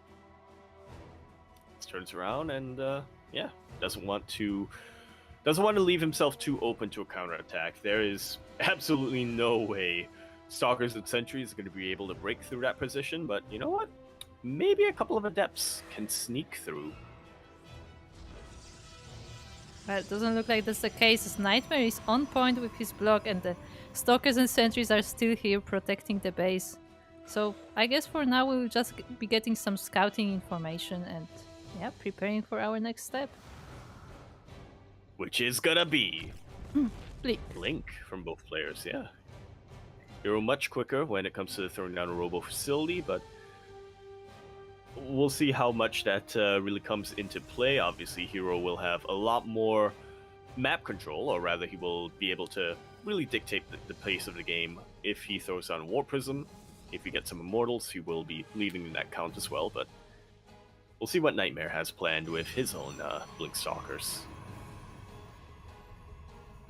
Okay, I was a bit worried for a moment, but we do have a robot coming from Nightmare.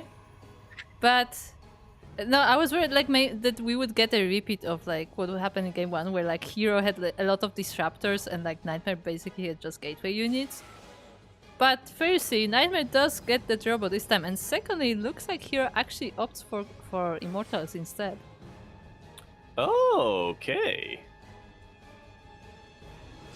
Yeah, just making sure he has a pretty strong foundation when it comes to his unit composition. Not going to be overly aggressive with any Warp Prism play or anything like that. Not yet, anyway.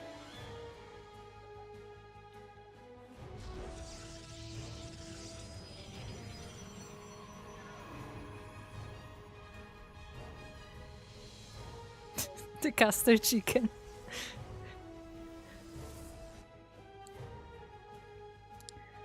There's someone at my door. Is it really? Is it Light? Has he found you? Well, I guess we're gonna hear from Yaku again in a little while. So for the time being, let's just see what our players are up to. And it looks like Nightmare is getting charged N+1, while Hero not getting charged quite yet. Has he gotten it before? I don't think so. No, he only has a Blink. And yeah, I guess we will see what happens next. Both our players securing the third bases, securing, you know, Hero always likes to have this pylon in the fourth base, it looks like, to, you know, get prepared for taking it later. And we have those adepts going across the map, seeing if they can do some harassment. The fourth base of Nightmare goes down, and Hero may be able to scout it with these adepts, but they don't move into position quite yet. At the same time, Yeah. Hero is getting a Robobay. Yeah, gonna be the first player to really tech up hard in that position area. That's what I'm going for. And you know, as much as we are seeing both players shift away a little bit from game number 1, that's still a massive gateway explosion coming out from Nightmare. And okay, I stand corrected, as Nightmare is also going for a Robobay of his own. Okay. Still a little bit more gateway heavy, but yeah, not gonna be the exact same as game number 1.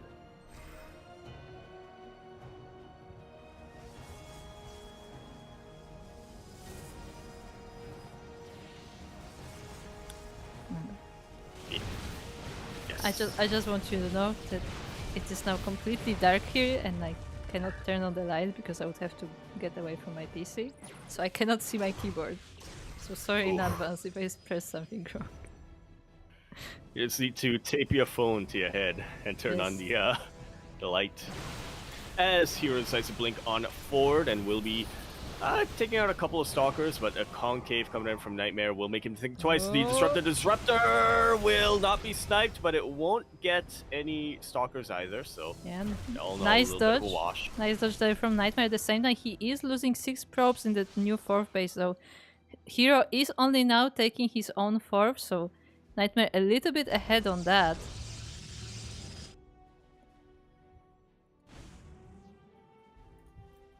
Yeah, but only slightly. And we have disruptors from Nightmare as well. Yeah, actually going to be producing disruptors a little bit faster than Hero, as I believe Hero, only now is throwing down his second Robo facility, so this is definitely going to be an advantage that Nightmare will have. We'll see how well Hero can really dodge these Purification Novas. Yeah, we'll see how well he can dodge, huh? After the last time. Let's see. Okay, with nice blink, we saved everything. The Zealots are ready for attack as well, so as soon as Nightmare gets a bit too distracted, the Zealots will come in. The single Disruptor, though, is quite exposed. It will survive, but it has taken quite a lot of damage. Yeah, Nightmare's gonna have to be very, very careful not to leave that Disruptor even just a little bit out of position. Yeah, and Hero once again expanding, trying to catch up with Nightmare. He's taking this half gold, and Zealots actually get found out by the army of Nightmare, so no damage there. Yeah, only damage to the Zealots themselves, and not much else. Massive recall towards the north here, as Hero did recognize that, that's a lot of army supply. They're sending towards the south, Nightmare. Yeah, looks like Nightmare is rotating around the army. He's busy attacking the half gold of Hero as well, but it looks like there is enough to defend that base. But that also makes Hero pull all of his army to this location. At the same time, Nightmare can commit to an attack on Hero's bases. Indeed, he can. That army does get wiped out, but here comes the Zealots, and Purification Nova takes out a couple of them. Yeah, a couple of them, but not a lot. There are reinforcements from Hero, but they're not enough to defend this on its own. The whole army has to be pulled back, but it takes a lot of time. It really, really does.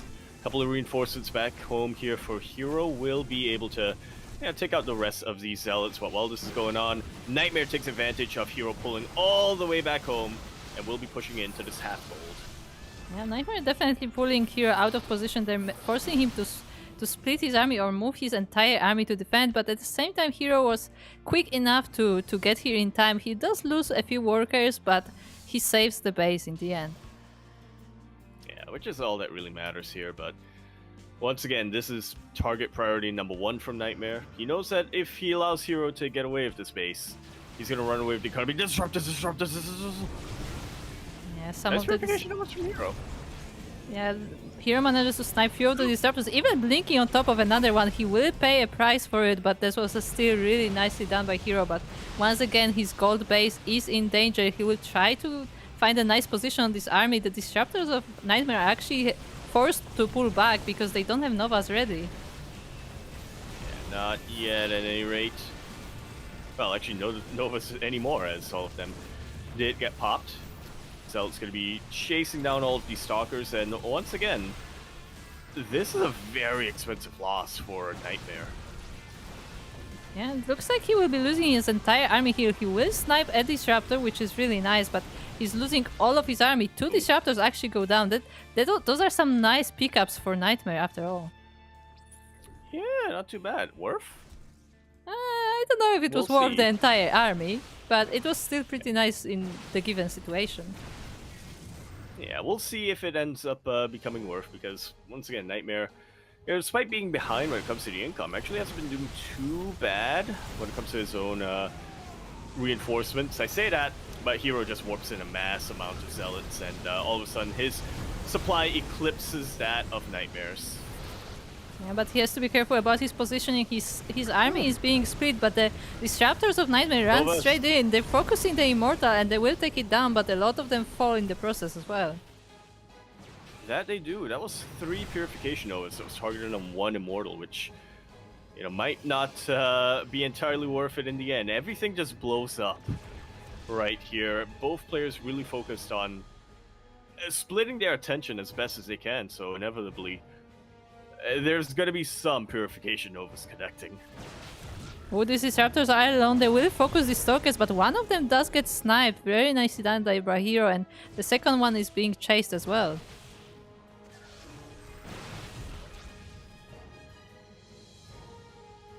Yeah, slowly but surely. As Hero decides to top up a little bit when it comes to his gateways. 4 more of them are on the way, and with his income, he can get away with it. This was priority number 1 for Nightmare, was trying to deny or at least slow down the mining on that half gold, and he hasn't quite been able to do it, and now we're seeing the effects of that in real time. Yeah, that base has not been denied. He's still trying to attack it, but the SimCity is getting more and more solid here. There is a shield battery, there is a cannon, and the army is in time as well, so Nightmare no longer can really attack this position. He's taking his own base, but just a regular one, and he has to be careful because Hero will quickly run away with the economy. He already has more resources than Nightmare does. Yeah, already up in the mineral income, already up in the bank, or at least the mineral bank, already up in supply. Nightmare needs to be very efficient with his trades, already loses one of his disruptors, unable to connect a Purification Nova. This is looking to be the beginning of the end. Well, the middle of the end.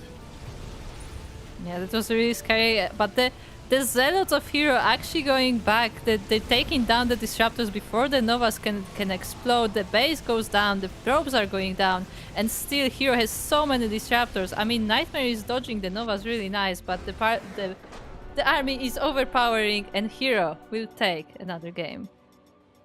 Match point is where he finds himself at. GG, yeah. Similar game that we had to game number 1, which was on Oceanborn? I believe it was on Oceanborn anyway, where we just see, but almost in reverse in a way, where this time it was Hero that was really focusing a lot on specifically Zealots, whereas Nightmare was the first player to get a second Robo Facility, try to get as many Disruptors and a healthy Immortal count as quickly as possible. Well, I say that, but towards the end of that game, Hero had something like 12 Disruptors. Yeah, there was a lot of... I mean, a lot of Disruptor of Nightmares were getting sniped, so... So yeah, Hero was able to run away with that advantage, and... As you said, Hero is now on match point, so... This is a very important game. I mean, every single game from now on is very important, and... We'll see if Hero will be the winner of today's event, if he will the top 1 spot, or if Nightmare can bring this back.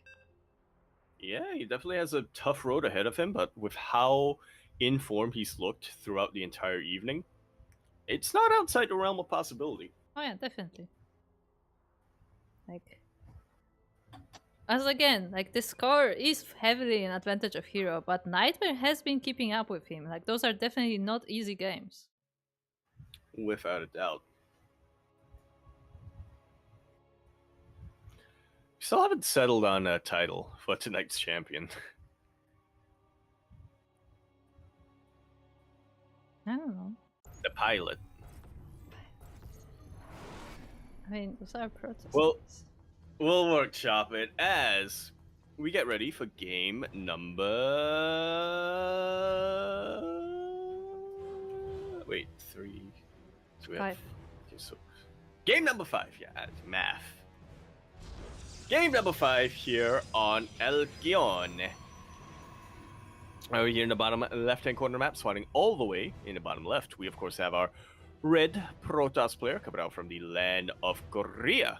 He's going to be representing Dragon Kaizi Gaming, DKG. Already on match point, he only needs un mapa win in order to secure his place as the champion of the evening. We have Hero.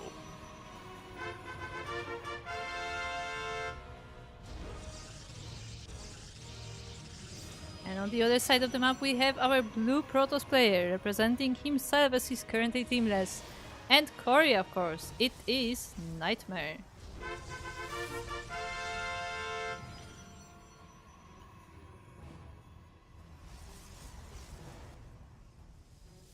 And as a wise man once said, if it ain't broke, don't break it. As we do see, once again, double gateway cybercore coming out from our players.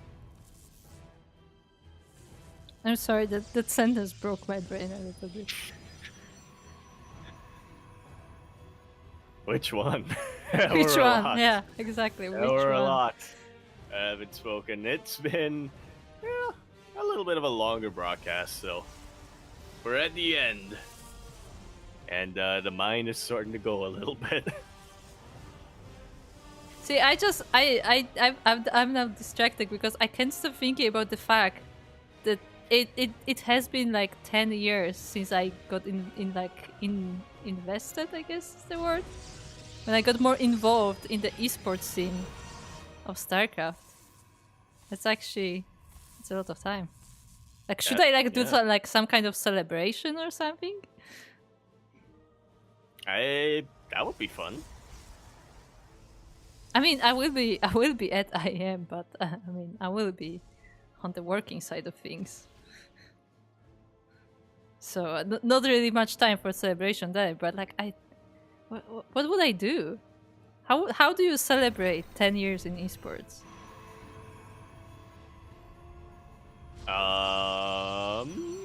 That's a good question. I can't really think of too many other people or organizations that have had a big event after for the 10-year anniversary, but that would be pretty fun. I think to have one. You celebrate by 10-hour ladder stream. I mean, fair. I'm tempted to do that actually. Not 10 hour, but like I'm very tempted to do a ladder stream lately. 10 minutes. 10 minutes. No, 10 games. 10 games. 10 games. I'm gonna think about this. But yeah, I feel like I should do something special. Yeah. You could draw No. a Sinistro. Ooh. I should have a show match with Hero. Yes. because the plan. he's like one of the reasons why I got into the scene. So like I should show match him, right? Exactly. By the way, Sinistro, if you're still That'll be here, so funny. get on my level and grab. Oh, and Crab. Okay. And grab champions. Anyway, we're seeing a bit of a reversal from what we're used to, with Nightmare being the first player to really posture outside of the base of Hero. We've been building up quite a healthy stalker count, and it's continuing to get higher and higher as this continues. Warp Prism now here to provide a little bit of extra micro ability and some reinforcements as well. Hero trying to get an Immortal out as quickly as possible. Battery overcharge is popped. Some brilliant force fields will get these stalkers away. And once again, buy Hero even more time. Yeah, Hero again, as you said, like it's unusual in this series for him to be so defensive, and he is defending pretty nice. He's separating these stalkers. There is a Warpings for reinforcements though, but the Immortal pops out for Hero, and it is not being focused. It is helping with this defense. Yeah, that's what, 2 shots, 3 shots to take out a stalker, and like you said, if the Immortal isn't focused down, it makes very short work of even a massive pool of stalkers. Nightmare now opting for a little bit of a backstab, but Hero so quick to pick up his own stalkers, so quick to just start targeting down this Warp Prism. Yeah, that's some really nice control there. Chasing a Warprise with a Warprise of his own, and it is already quite low on the HP, as are the stalkers inside of it, so I don't think this will be doing any more damage. It's forced the siege in dead air. Oh man, that is... yeah. That is how you assert your dominance in a PvP. As a couple of Adepts do seek into the main base, Nightmare, with great target firing, is able to take out a pretty healthy chunk of probes. He's actually ahead slightly on the work count. Still only on 1 base though, so yeah, we'll see if that really matters, as Hero is looking to counterattack. Yeah, this is it. The switch has been flipped. Hero is now on the attack side. He's going forward. The stalkers will meet him midway in the map. He has to be careful not to lose units prematurely. But he will be seeing if he can do some damage to Nightmare. Nightmare is only on 1 base, so this position is quite defensible, and he has a lot of units back home, actually. Yeah, he's starting Immortal production of his own. He has 1 more gateway, I believe, from Hero, so yeah, he will have that 1 additional warp in, but it's all about the control at this point, and all about how well you can juggle. 1 Immortal already goes down, and it's not Hero's. Yeah, Hero's Immortal survived just barely. They barely have an HP left, but they are being juggled and they are survived. The last units of Nightmare are going down, and Hero is moving forward for victory. GG is called, and Hero is going to be our champion of Club NVX CranKy Ducklings, or NVX Ducklings, if it's too long for you. Number 4 champion.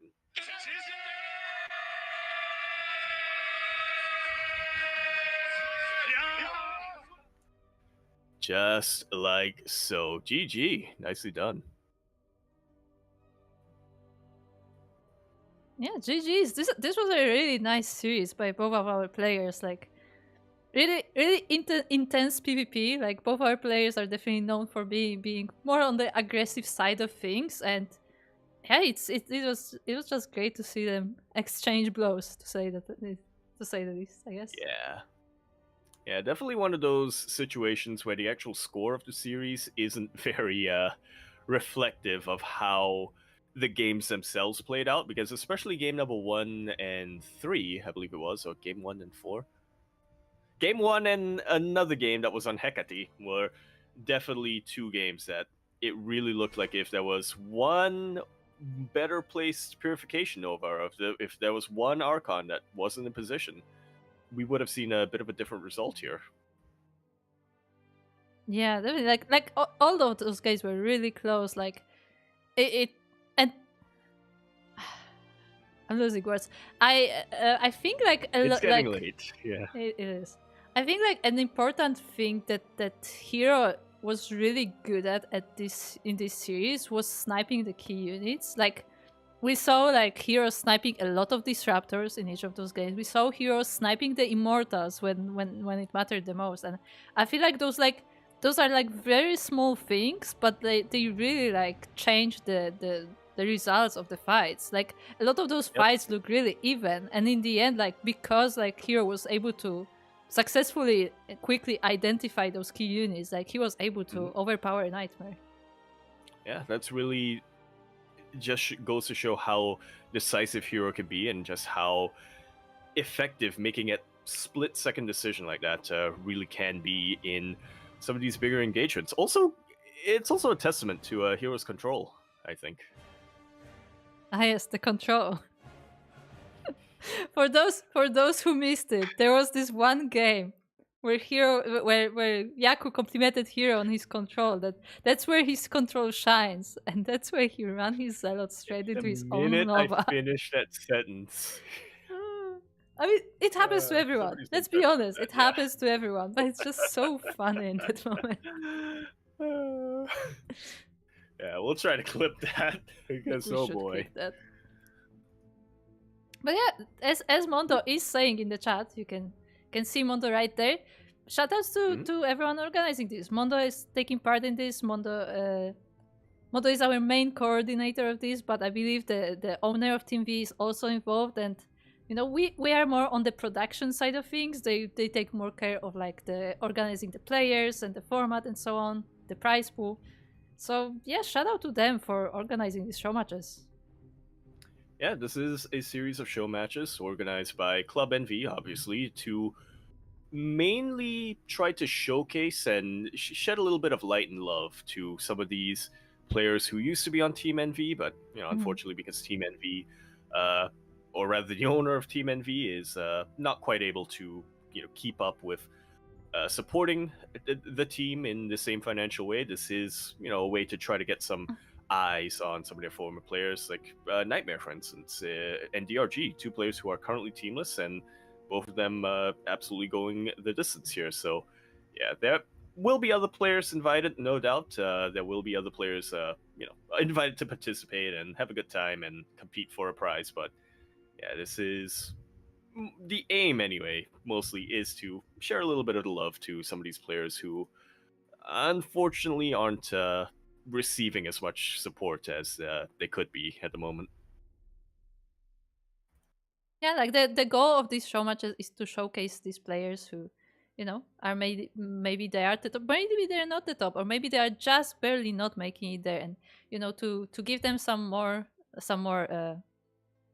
what is the word, Attention, attention. fans. Yeah, to like show them off to the viewers, to potential team owners if they are currently looking for a team.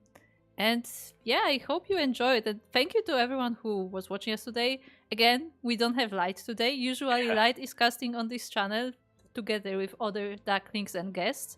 But right now, Light is currently on the way to Poland, so he was not able to join us, but he will be back in just a few days. So don't worry if you miss him, he will be back. Yeah, nothing can keep him away. Oh no. He will cast as long as he can. Oh yeah, he will be bringing the whole setup along, if I'm not mistaken. That was really impressive. The last time I saw you guys just had a full setup in the room. I mean, let me just say, I have improved the setup this time. Aha! Yeah, we'll talk about it at some other point, but for now, that will be all from us. And as for the next stream, I am not 100% sure, because either it will be on Thursday or on Friday. Most likely on Friday, but keep your eye on the social media. We are on Discord, we are on Twitter, we are on Facebook, Instagram, Mastodon, Blue Sky. We are on the TL sidebar, so if you want to keep up with our stream, feel free to follow us on any of those. Most importantly, Discord, because Discord is like the center of our community. And again, there will be for sure a stream on Friday unless something unexpected happens. There may be a stream on Thursday, depending if Light is feeling up to it. Because he is on a over 30 hours journey, so it does take quite a toll on you. The time zone difference. The time zones, yes. That's gonna get you. But yeah, with that, thank you, Yaku, for casting. Thank you to Chase as well, who joined us before. Again, Chase was like a last-minute replacement because unfortunately Asher is under the weather. So make sure to send best wishes to Asher as well. And with that, Yaku, would you like to share anything with the viewers or introduce yourself, or what are you up to nowadays? Hello. Where do I go with that? You're doing Introducing myself. Yes, well, twitch.tv/Yakuzaku1 potentially stream if people want it. If you want me to stream, at me over at Empora Yakuzaku over on Twitter, or on the CranKy Ducklings Discord server, !Discord in the chat. You can find me, you can find Kuro, you can find Light, Chase, Asher, everyone who's anyone is in the CranKy Ducklings Discord server, so yeah, come around. It's a pretty nice place to hang out and about and what have you. Used to stream a lot more often over here on the CranKy Ducklings channel, but as is always the case, school got in the way of esports. Although I finished that now, so until I find something else, you might be seeing me quite a bit more on the CranKy Ducklings channel. What about yourself, Kuro? Well, I will be very busy for the coming weeks, probably, but oh yeah. Most importantly, IEM is coming up, and I will be there at IEM Katowice, so I have to make sure I am ready for that, and I will be quite busy with that because I once again will be part of the referee team. So we do all days, making sure that the tournament is running smoothly, that all the players are where they should be, all the matches are being played, and everything is going as planned. Other than that, our tournaments will be coming back after IEM Katowice, so keep an eye on the announcements because we have planned some changes compared to last year. Some tournaments will be changed, some tournaments will be brought back. So just keep an eye, and you will see what this year will bring. Also, this show match, as a reminder, this show match is a series. These show matches, you have seen today, will be happening every week, as long as we are available to do so. They are a collaboration with Club NV, and the formats will differ. This was the first time we were trying the Swiss format, and we'll see what the opinions are of the players, of the viewers, and so on, and we will see if maybe we want to do something like that again. I'm gonna keep lobbying to get a show match which is all about style. We can do that at in-game maybe style. Not for this. Maybe not for this, probably, but yeah. I could do this. I could see myself doing that. But the problem is it's very biased because if you know who the judge is, you can judge what they would want to see. Yeah. If I am casting your game, if I am casting your game, the crazier the game, the better. I like crazy games. I like nothing standard. I like the cute moves. I like the things like the mule that Cure dropped on the army. Those are cute things. If I'm judging your game, and if it's against a Zerg player, if you're able to kill the first creep tumor with your first Adept or Reaper or even Lings, the automatic win. Nice. Yeah, with that, again, make sure to follow us on socials. Make sure to join our Discord to be informed what we are up to next. And we will get some rest, as we have been streaming for over Indeed. 6 hours now. Yep. Oh, yeah. Man, time just kind of flew by there. Yeah. Yeah. Pretty, but it just goes to show just how exciting these games were, and how engaging I personally found them. I don't know about you guys. Definitely so. Again, we will see you guys next time. Make sure to join us on the Discord, and we will now find somebody to raid. Indeed. Chad, if you're watching, now's your chance. Potentially. For what? Load up StarCraft 2, get OBS or whatever your streaming software No. of choice is. I'm not taking suggestions. I'm gonna pick someone. Yeah. Who am I gonna pick? I don't know. But anyway, we we'll will be figure it going out. now. And so take care, guys. Bye. Bye! Enjoy IEM Katowice coming up.